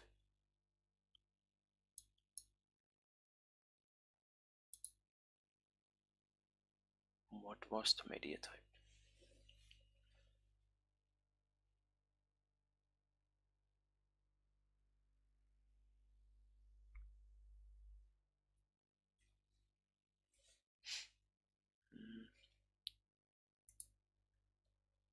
Let's take that.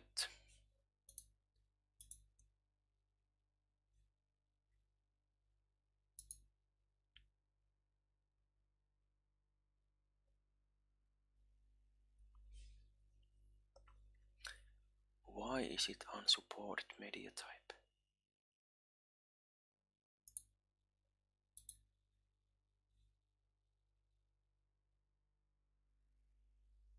There isn't any data ongoing.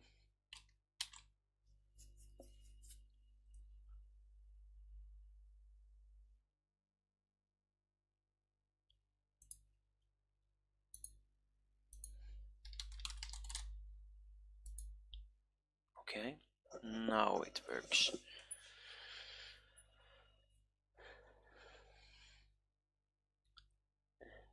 Let's check if that delete works.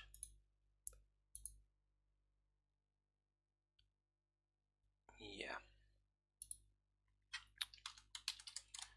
So add it again, and let's go to the overview.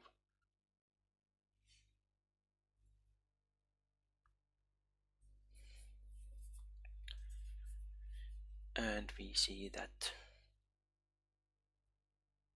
we don't have buttons here, as there shouldn't be. Weekend is gray, vacations or absences are green.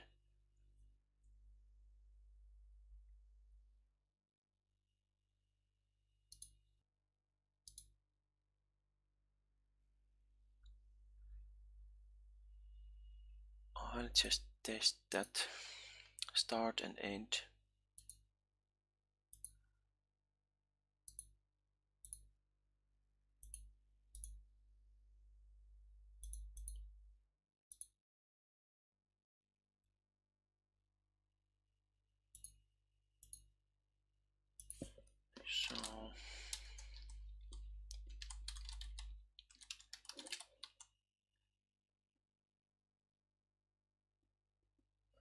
So the password was that.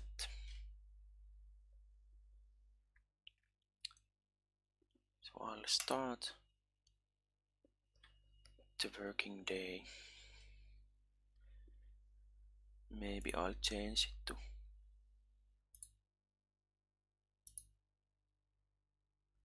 something smaller.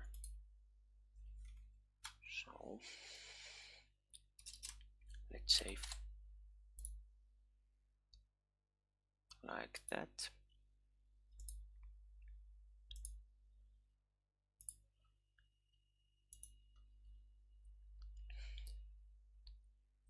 And let's test the end.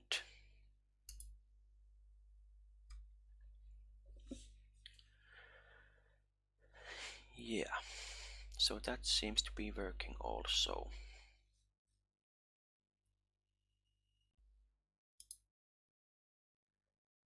Now I'll start with the deployment and DevOps part. So I have the backend project open, and I'll add Docker support, and it's as easy as adding Docker support from the menu.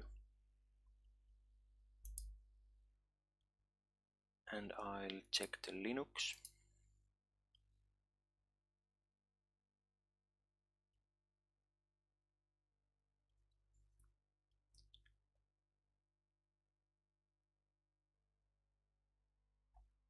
And that's it.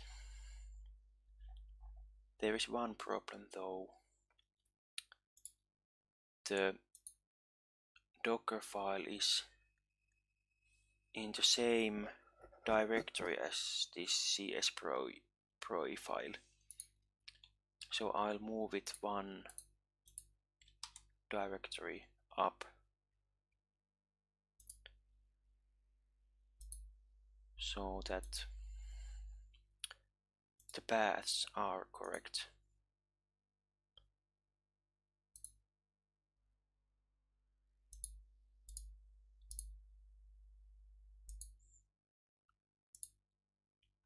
So there's this timesheets part.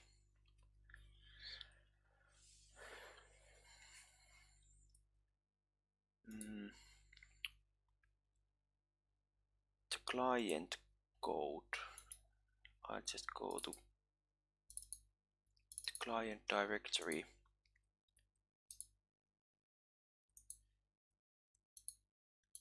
and we can build it with Quasar and build.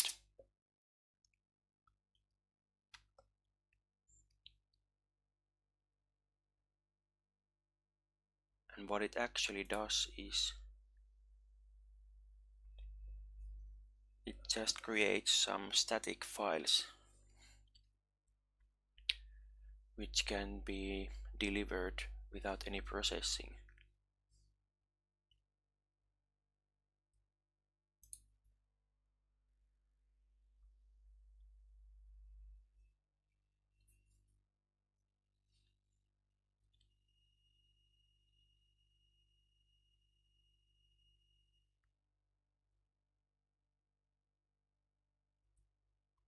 And now it's done. It has created this dist directory and spa inside it, and then there is just index.html and some JavaScript and CSS. So we can just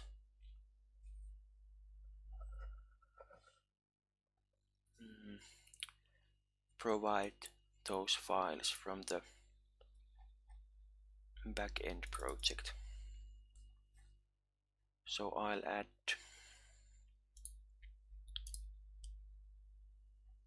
just some file server there. So app and use file server, use, not user.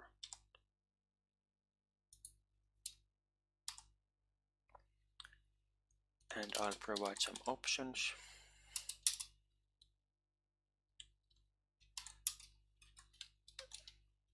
And I need to assign the file provider, and it's physical file provider.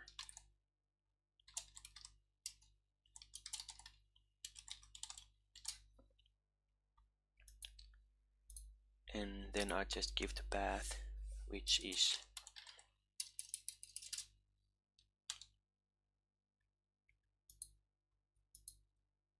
we combine. So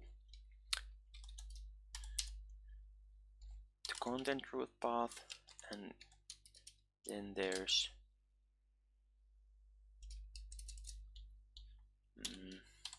client and dist inside that, and spa. That is the folder.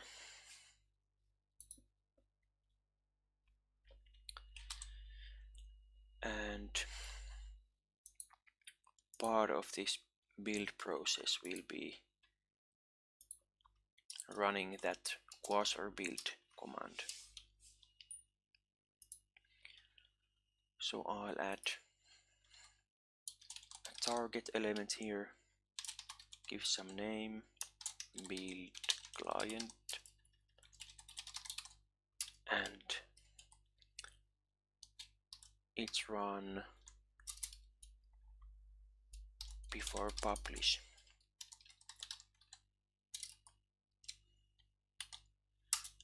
And I'll execute some commands here. So first npm install, and working directory is that client. And then another command, which is that Quasar build.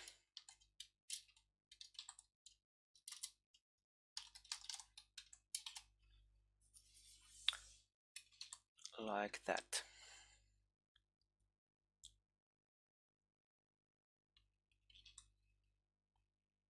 Then I'll just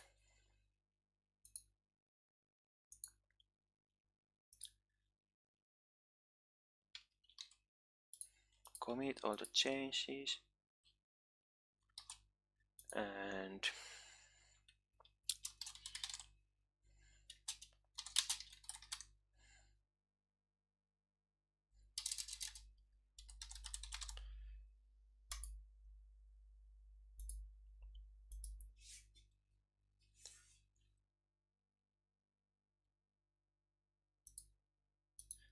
now everything should be in the version control.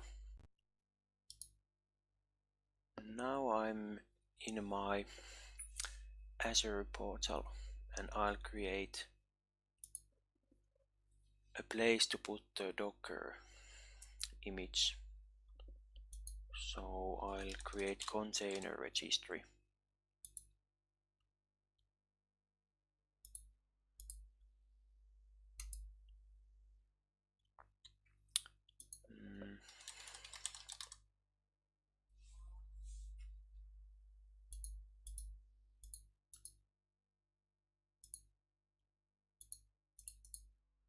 I'll create a new resource group for this timesheet stuff.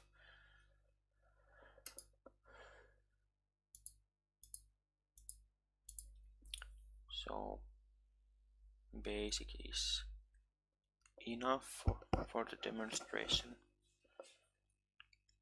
So timesheets is the name, and I'll create a new resource group timesheets, and the location and admin user is enabled.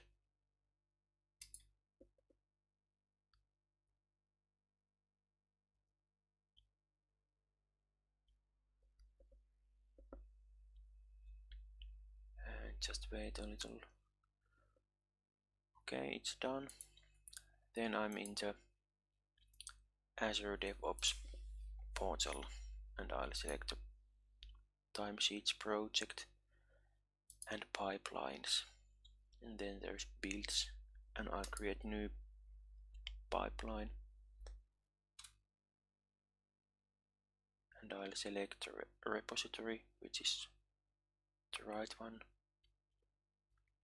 and master branch, and then I want to select the Docker container,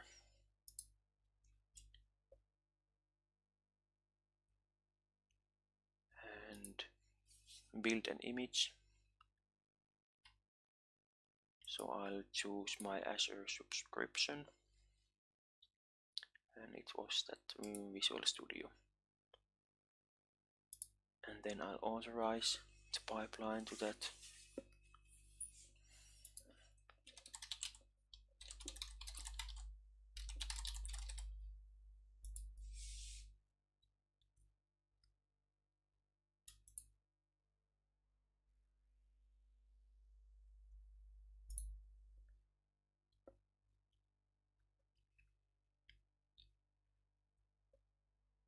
And then I just will wait a little for the authorization.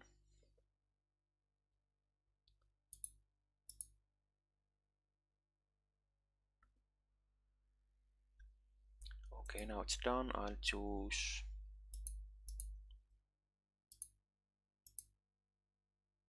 this timesheets registry, and action is build image. I'll choose the Docker file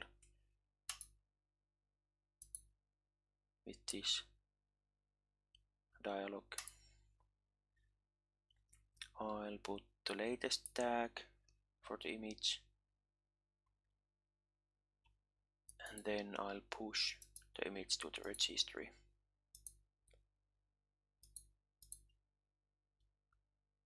So timesheets is the registry, and I'll add the latest tag for this also. And that's done. This will fail because there was this npm install stuff, and at least the last time I tested it, the npm is not available by default.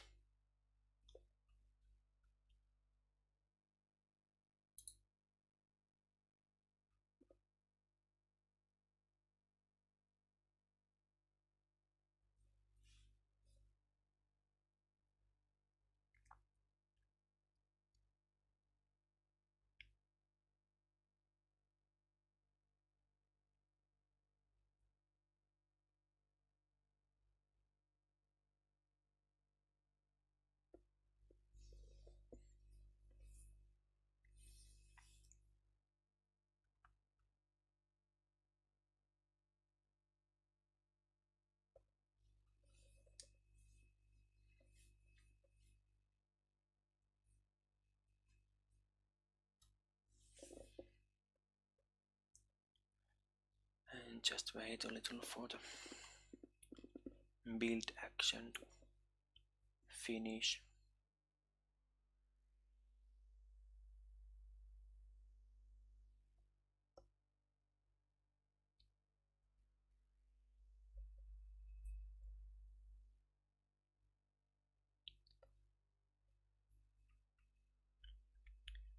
Okay, while waiting, I'll just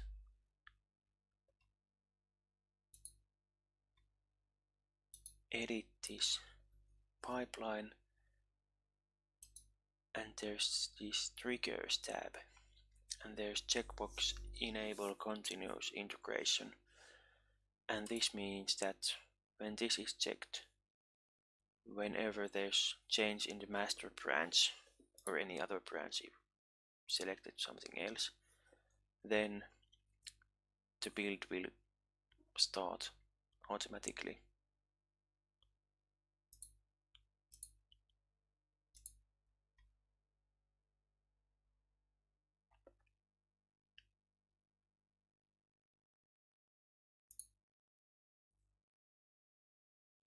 And it's still working.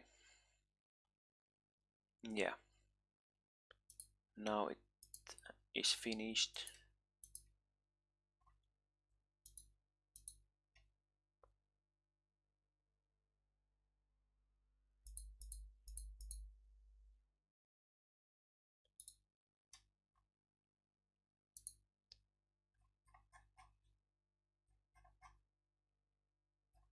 That is finished, and that failed. It doesn't really say what went wrong, but I think that it's the npm.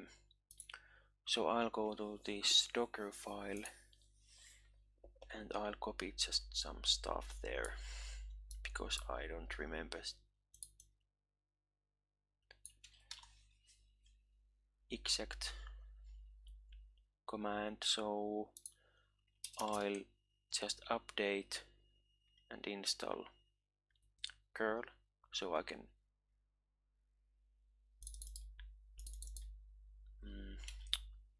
download stuff, and then I'll use the curl to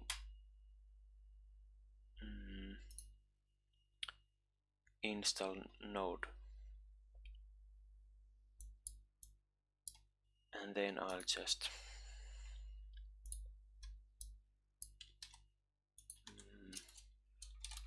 run the I'll need to install that. Run npm install and global, and it was Quasar and CLI, and then I'll run the publish command, and the last thing I need to copy the stuff from the source, that client dist directory, to app client and the dist, and I'll just push that.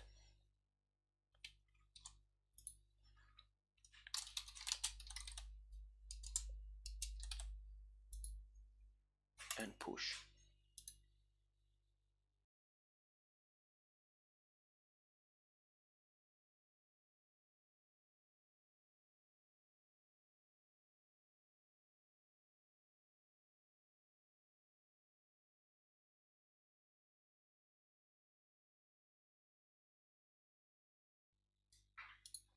And then I'll go to the portal to see if the build is started, and it has. And while waiting for that, I'll go to Azure and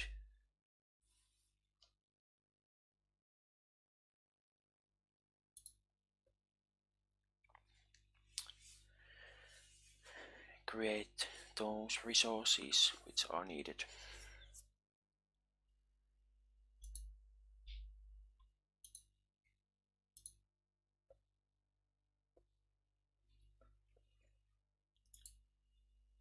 Where is the portal?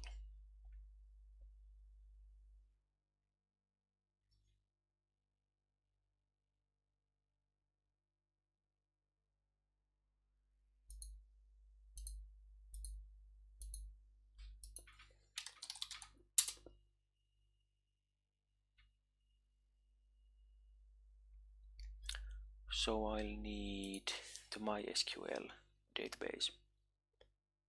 So databases and Azure database for MySQL. Server name, I'll call it timesheets.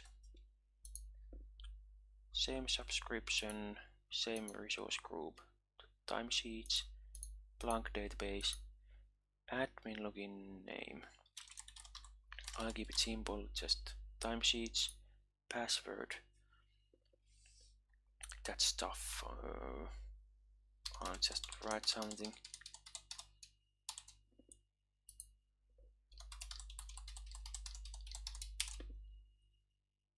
Easy. North Europe version. I'll just make a little bit smaller one. Okay, the smallest.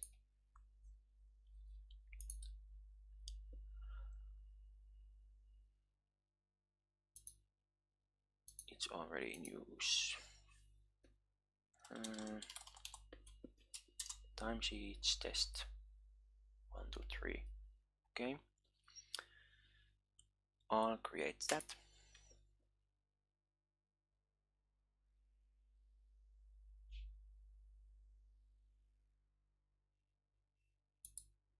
And let's see the build.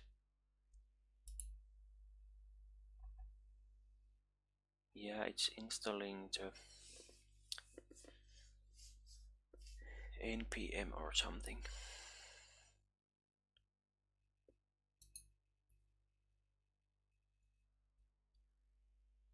I'll create the web application also. So it was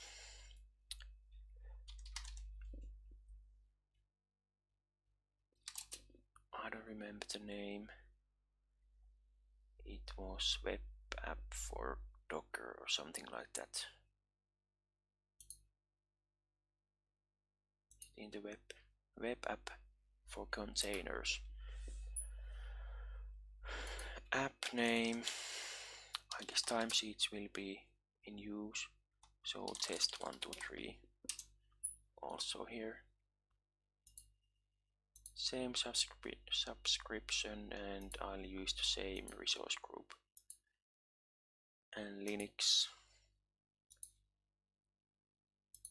And let's create a new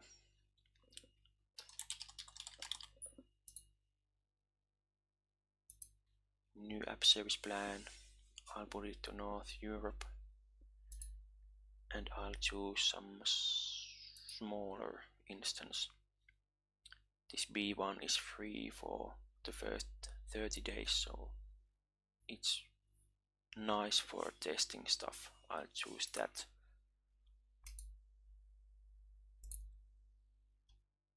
And I'll configure. Well, I have to wait for the Docker file to appear. So now it's building the Quasar framework stuff, and it's finished to that folder. And what is happening now?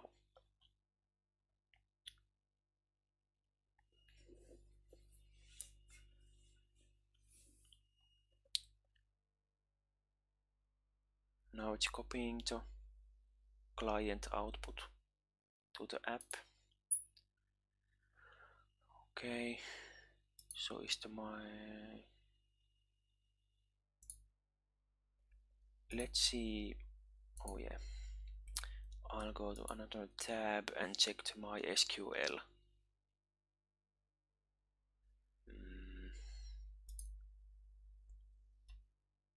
If it's done. No, it's not.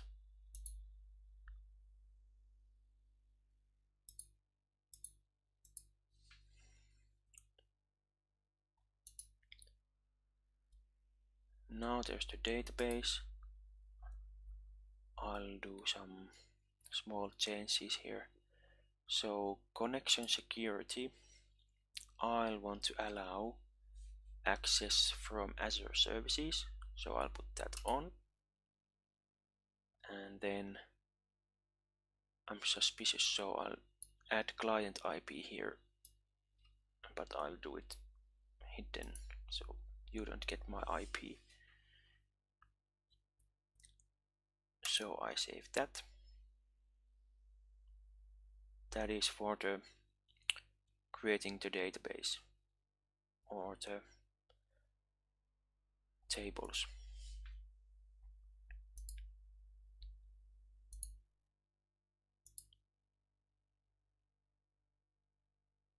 And there's another thing. Oh.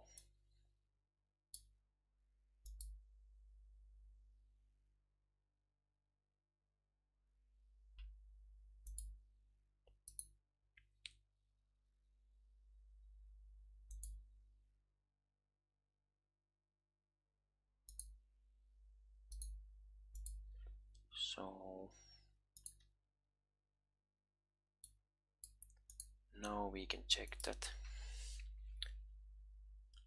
build, it has finished, and I should see image here, timesheets, yes.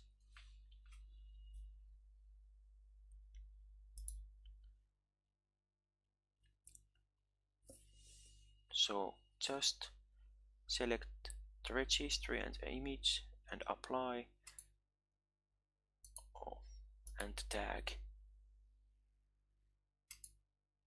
and it's done.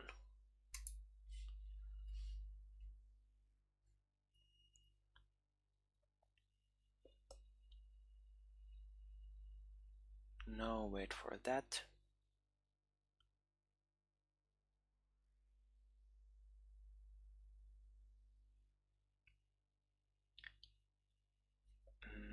While waiting, I think we could update the API for the production, so it will be, it was timesheets and test 123. It was Azure websites.net. That's the API, and we add the API there. Now that should be done.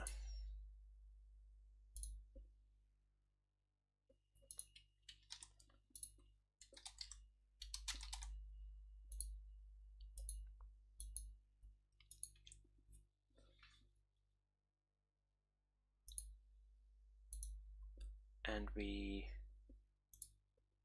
could also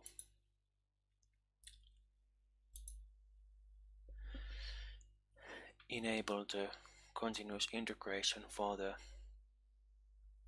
web app. So there should be a checkbox somewhere, or this button, continuous deployment. I'll put it on.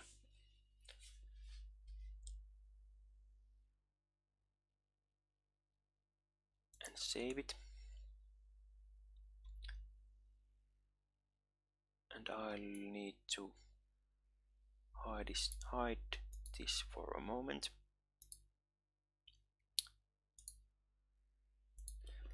So here are the connection strings for the database. It's in the connection strings section, and I'll copy this format here and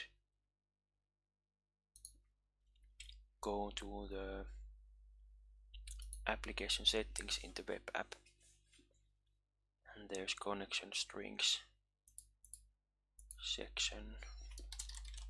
Did I call it timesheets? Server is there, database. It's not created yet, but I'll put timesheets as the name. User ID is there, and now I should remember the password. It was something like that. And I'll save it.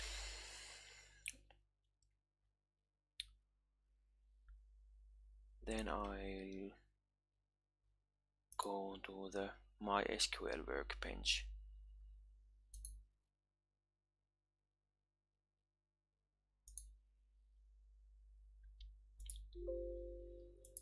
And I'll add a new one. So connection Azure, and I'll need to copy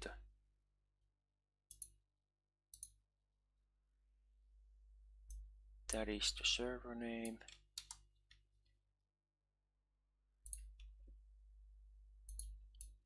Host name, username was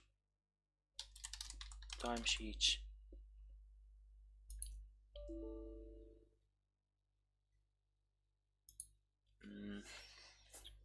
Oh yeah, the username contains other stuff also. It was that at and server name also there. So username is that.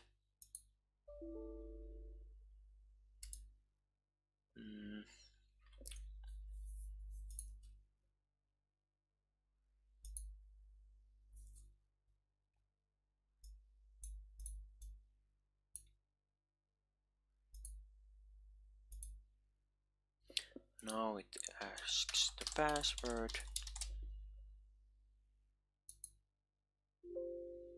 and we have a connection.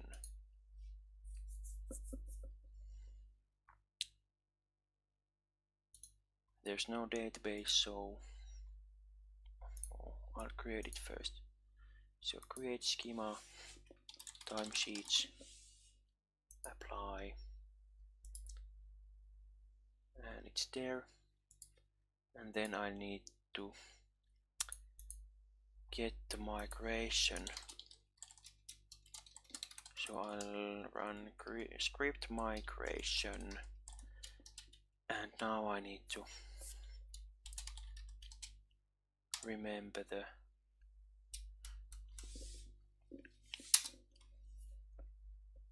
parameters to get it from scratch.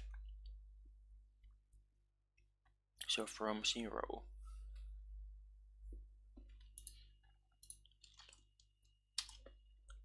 And I'll copy that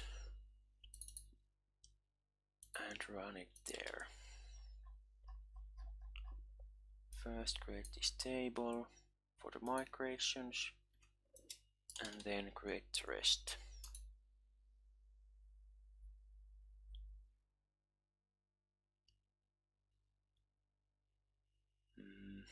I wonder if there is a way to get the script from this.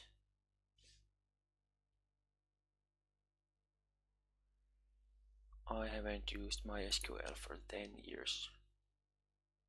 So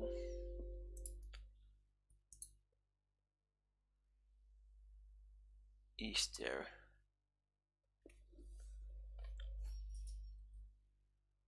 Send to SQL editor, create statement. Okay, that is the one.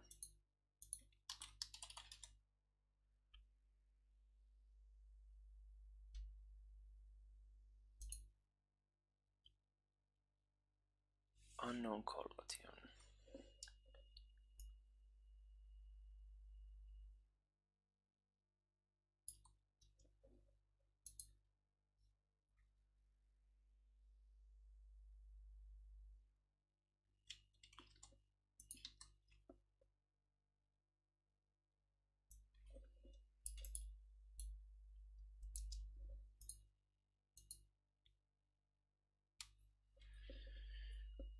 Okay.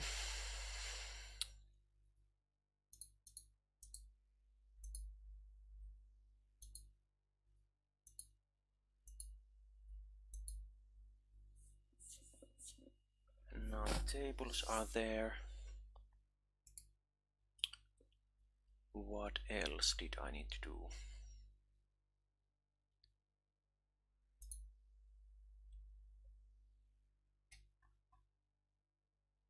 guess I can try this to see if I forgot something.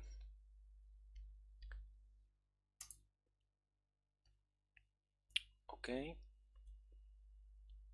I'll try to create a new user here. So I'll create the same test1 at domain.com.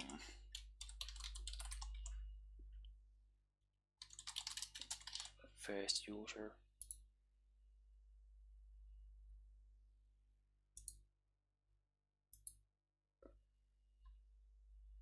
Let's see the network.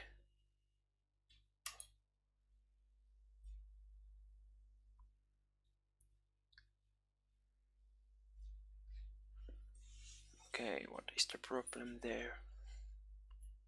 Let's check the connection string first.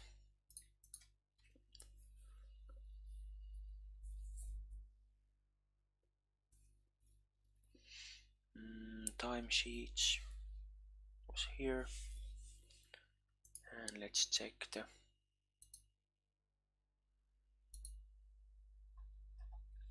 code timesheets. So those should match.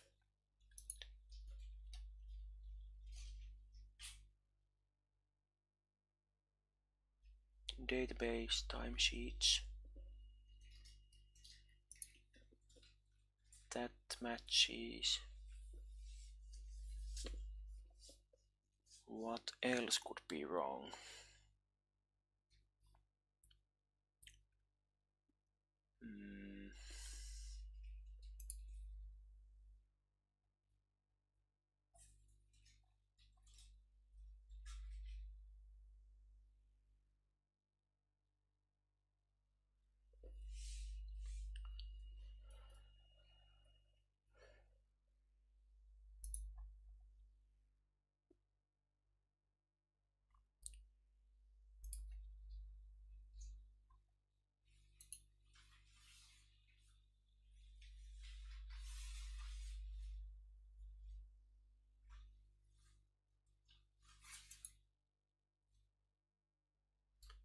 Okay, it's not working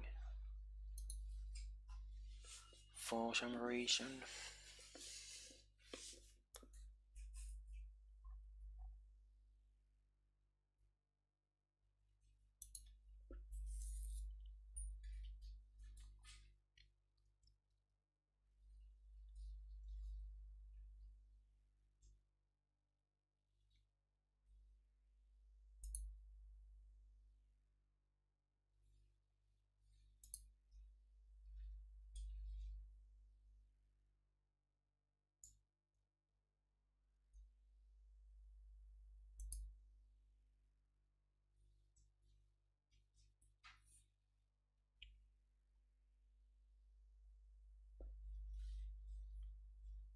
Oh, there isn't much information in the logs.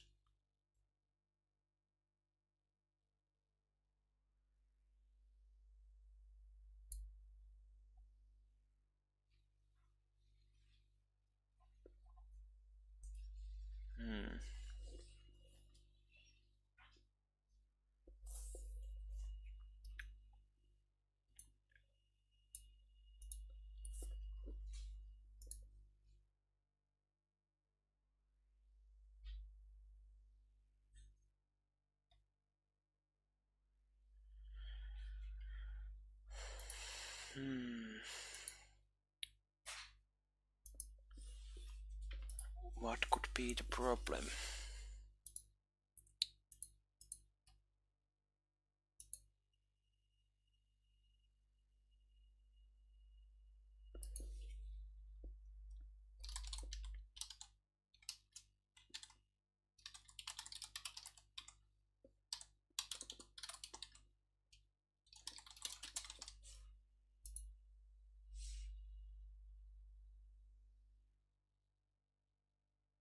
Okay, now it went through. Maybe there was some delay before that database access was granted for Azure services because nothing was changed in the code. So now it's working here. Let's try quickly. We can start and set absence.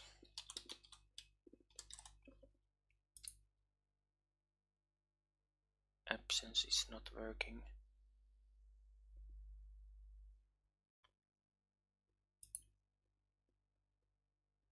Bad request. What was sent? Comment and date. How is that bad request? Okay, we can end that. There are some days missing. Or there's something funny in the dates.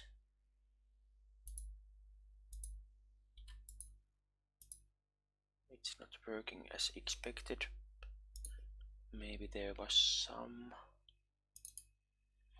issues in the move period.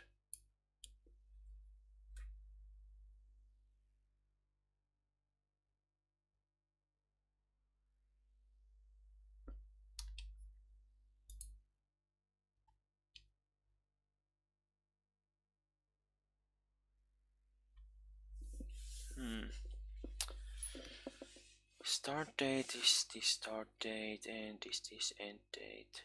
Days is the difference plus 1 and subtract. And add.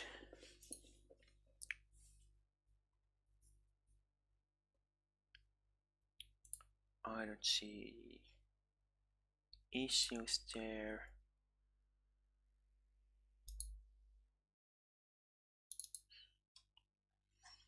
What else could be a problem?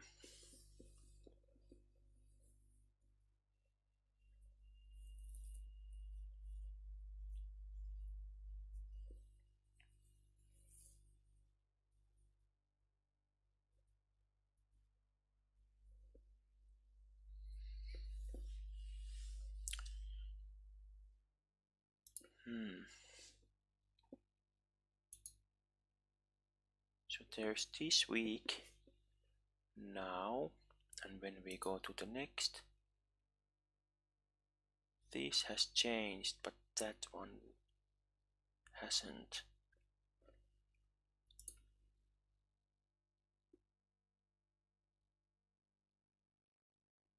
Why? Start date, end date are there.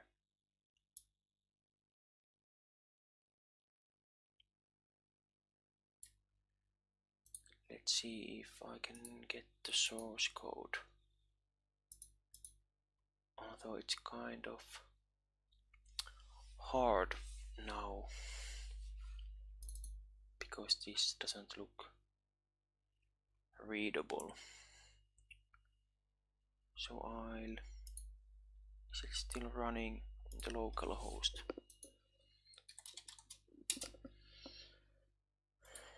The API isn't running. So I'll try to find the reason for the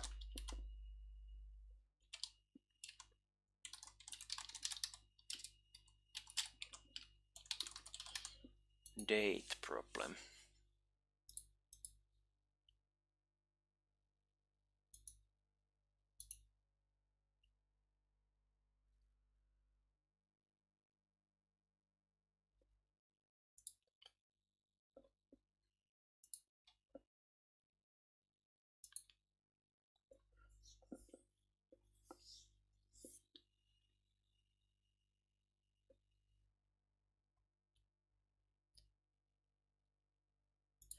Okay, now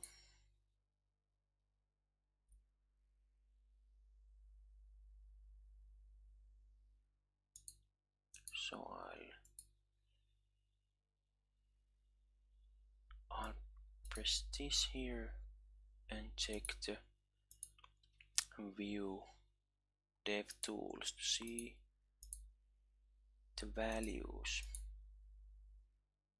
End date hasn't changed. So let's check that.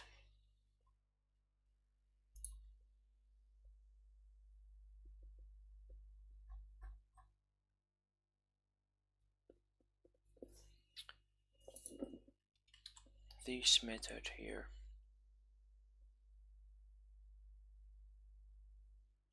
Oh, there's just parentheses there. Oh, maybe that was the problem. Didn't know what to add. So now it's working. Little mistake.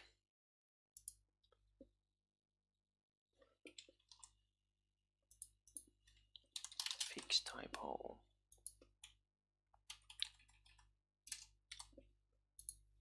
And I'll push. And hopefully everything will just update. And while waiting for that, I think that we could actually create the mobile app from the same code. So I'm in the client directory and I'll open PowerShell here.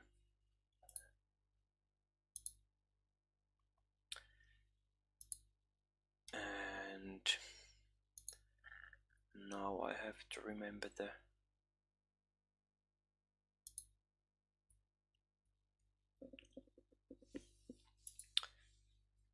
commands.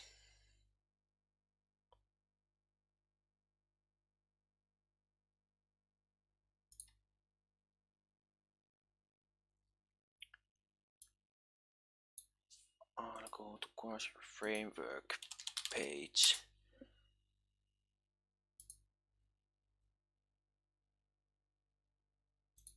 And let's check the mobile part. Developing mobile apps. I have Cordova already, Android Studio. I have to run this command.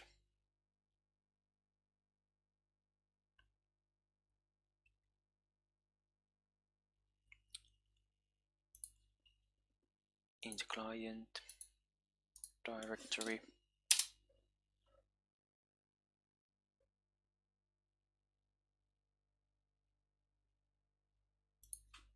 Maybe I should terminate that. And then we run that. And then add Android. Because that's all I have.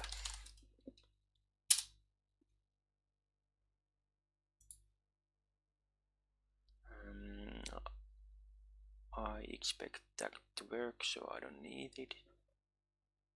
And I don't want to use the emulator or anything like that.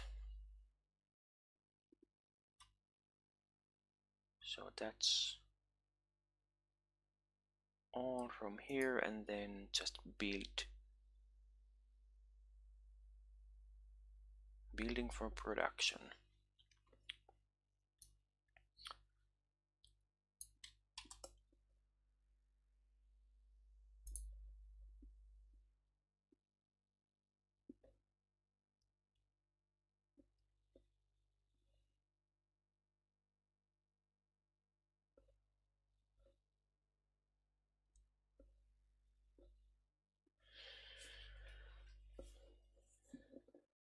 Okay, that's done.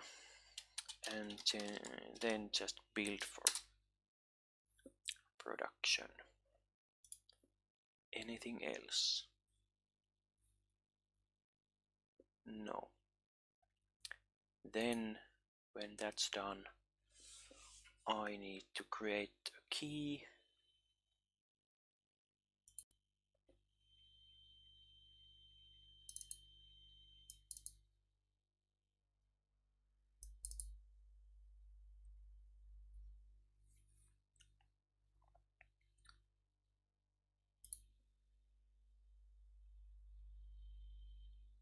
think I can run it already. So I'll create a key.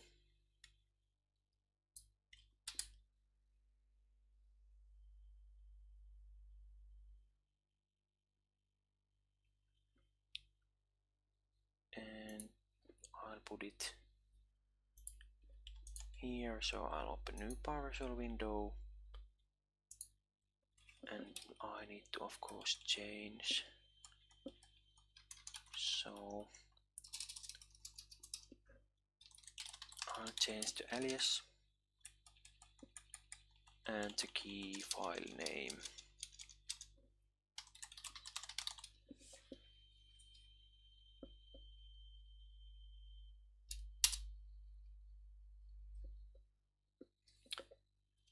Then I'll give the password.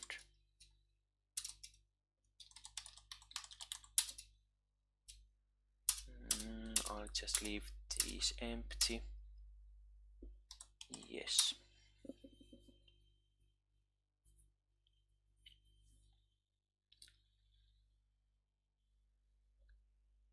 And how is this? Still working.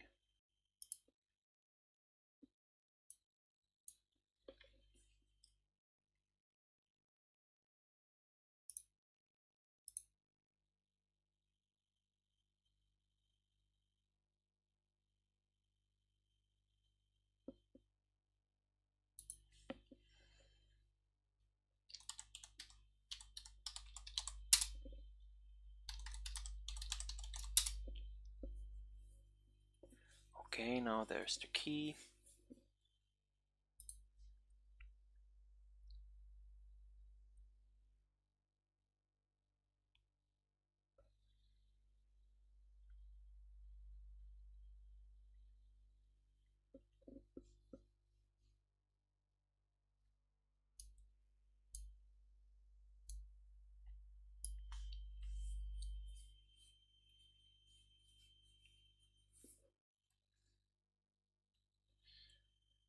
And maybe we can check the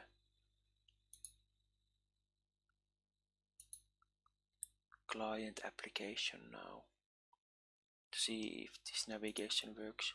Yeah, it has updated. So I'll set absence.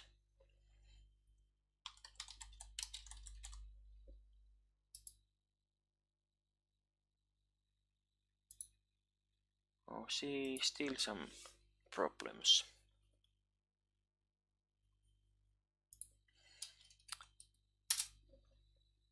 I'll test it here. I thought that I tested locally, but maybe not. Bad request. Comment and date are there.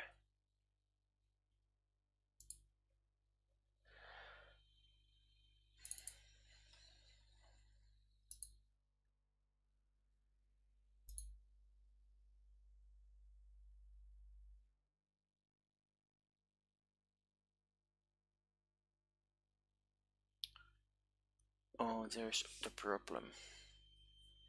There's the date time today. I don't need to test it locally. I know that that's the problem. So we are checking that if there's today or entry for that day, but we need to check for the date that's given in the request. Maybe I'll test it. Maybe there was no entry for the date when I tested that. So I'll test it locally.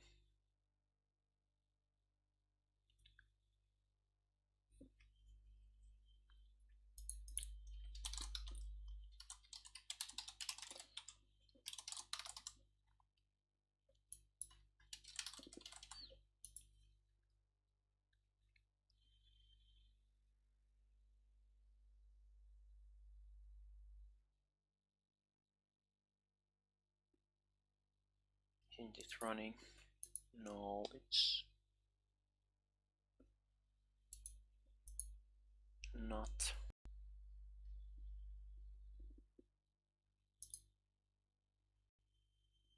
Well, I think I can.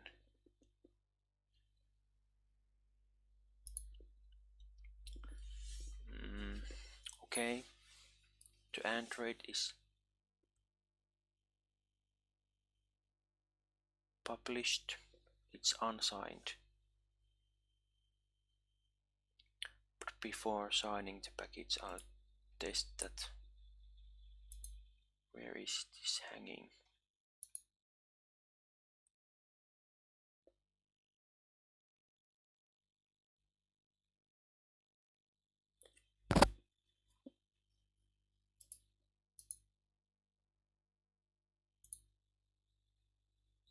Okay, let's try deleting absence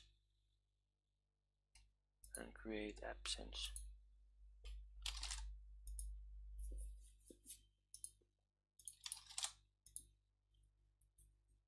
And delete. Seems to be working. So now no, not that one. I'll just check in the code.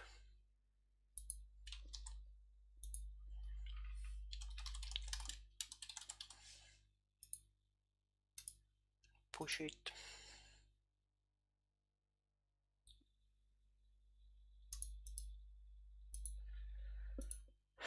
And maybe now I'll sign to Android version. So Cordova build Android release. Key store is, what was the name?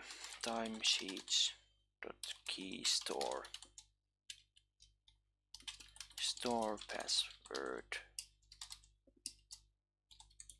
is, I guess I put timesheets there.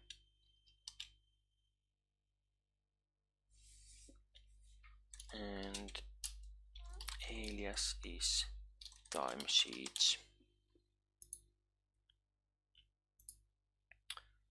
I think there was something else also that needed to be there.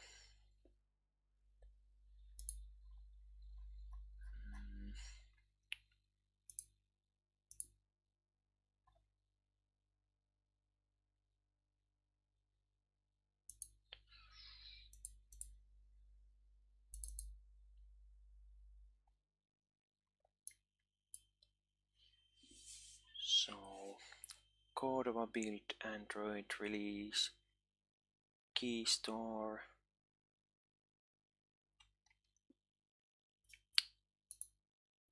password, is that alias? And password is timesheets also.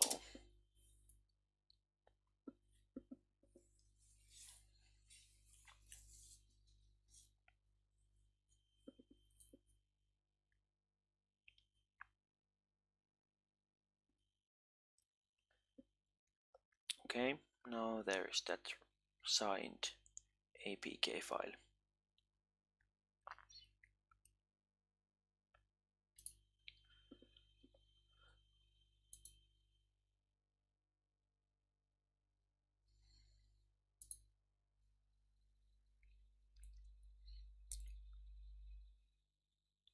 Yeah, I'll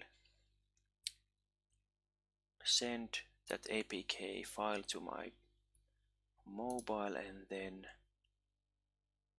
try to view it on the screen. Now I have sent the file to my phone and I'll try to install it. Sometimes this is a little picky about the apps because it thinks it's a threat. and it's installed now, and I'll open it, and let's try. So test1 domain.com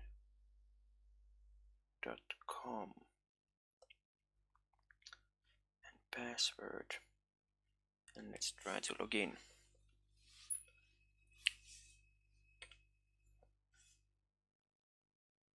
Oh, typo in the password.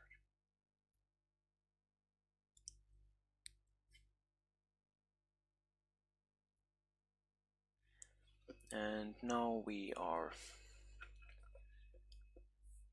in the mobile app. Let's test this. Yeah, it's not perfect, but it's usable at least. Let's try the date pickers. That is working. What else there? Yeah. So that's the mobile app. It's 100% the same code base as the web app. Last thing I'll do is create an Azure function that will update the end time if the user forgets to end the working day. So I'll create function app and timesheets management. I'll create new resource group because this can be a little bit picky about mixing Linux web apps and those functions.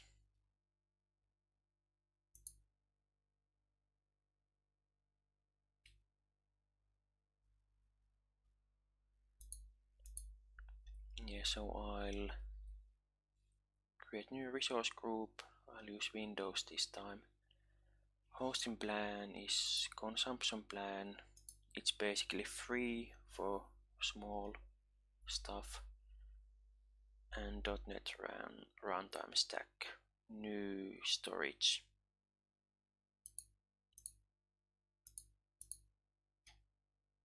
And create.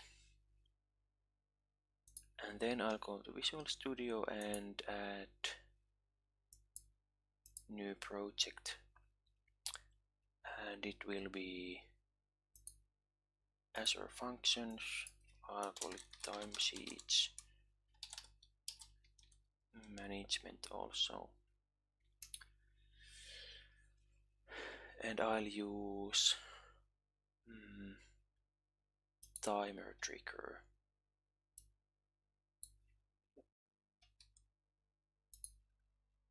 Or maybe 5 past midnight.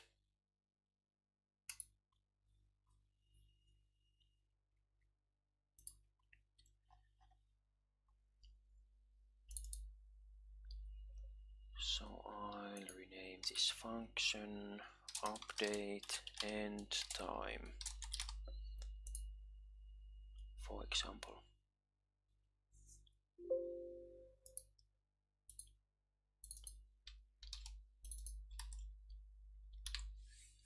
And here I will need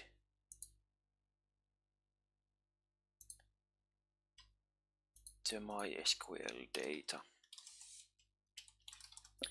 package, and I will also need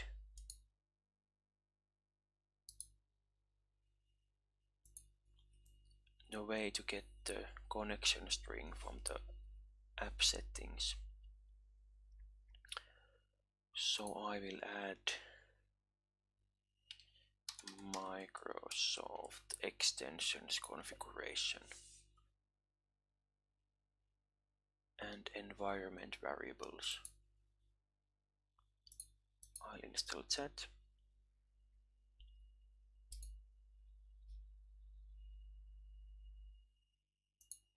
Yeah. So here I'll build the config. So config equals new configuration builder.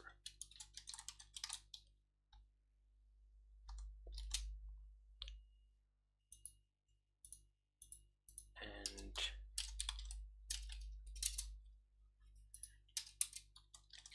add environment variables and build. And then we just get the connection string from the config.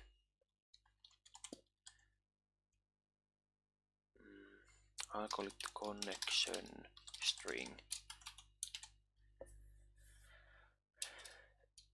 And using the MySqL connection with the connection string,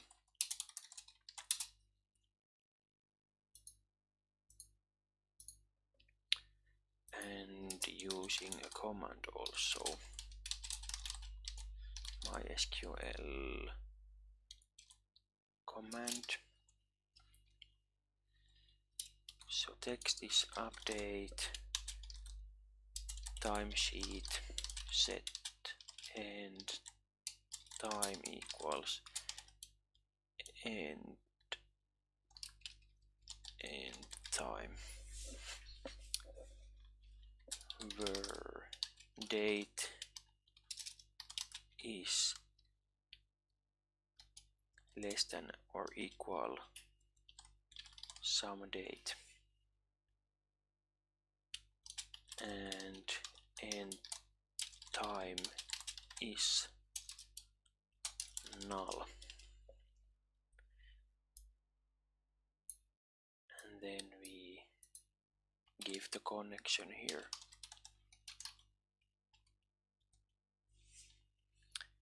Then we add the parameters, add with value end time is new time span,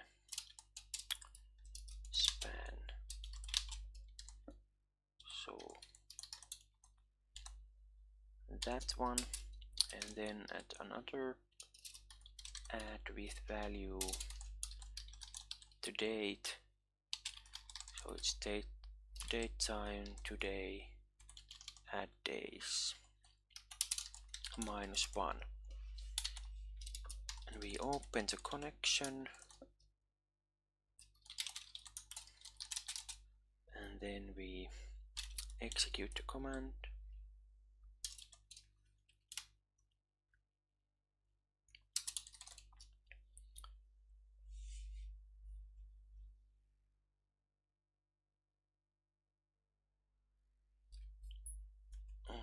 And just execute on query.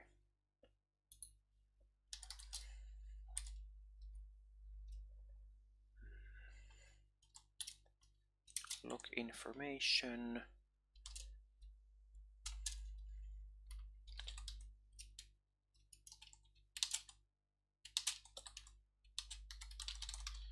just some text,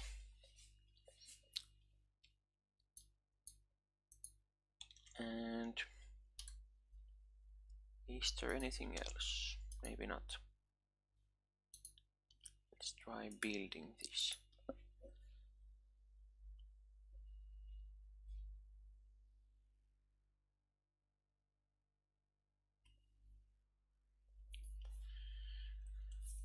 And then just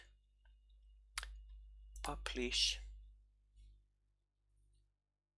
and I'll select existing,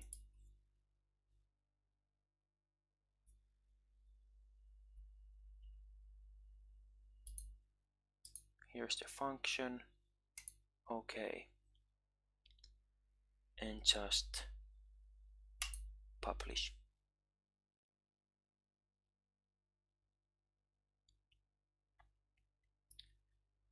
Then in the portal we have to set the connection string. So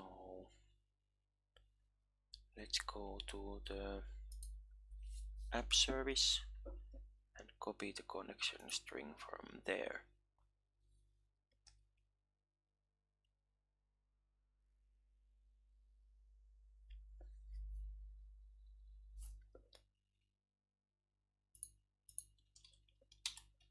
And then go to the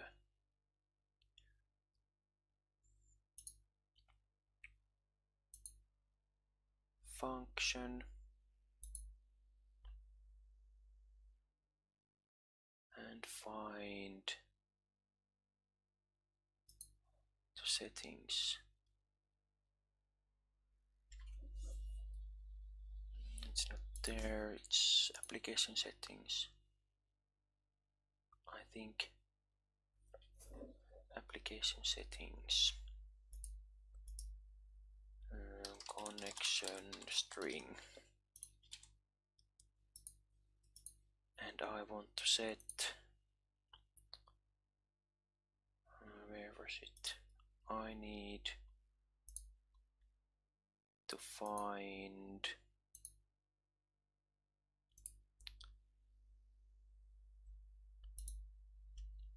I want to put the website time zone to my local.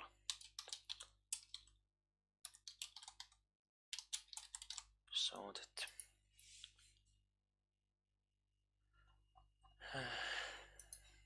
so it was website underscore time underscore zone. And let's go to the database and add new timesheet.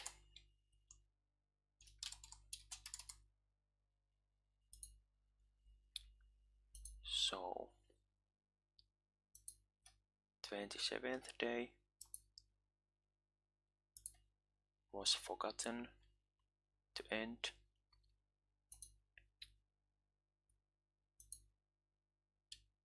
So end time is null, and go to the portal and run this function, and let's see what happens. One row's updated, and then go back to MySql workbench and check, and now it has the end time. Now I think all the pieces are together. There are likely a few bugs in the code, but the ideas are clear now, hopefully.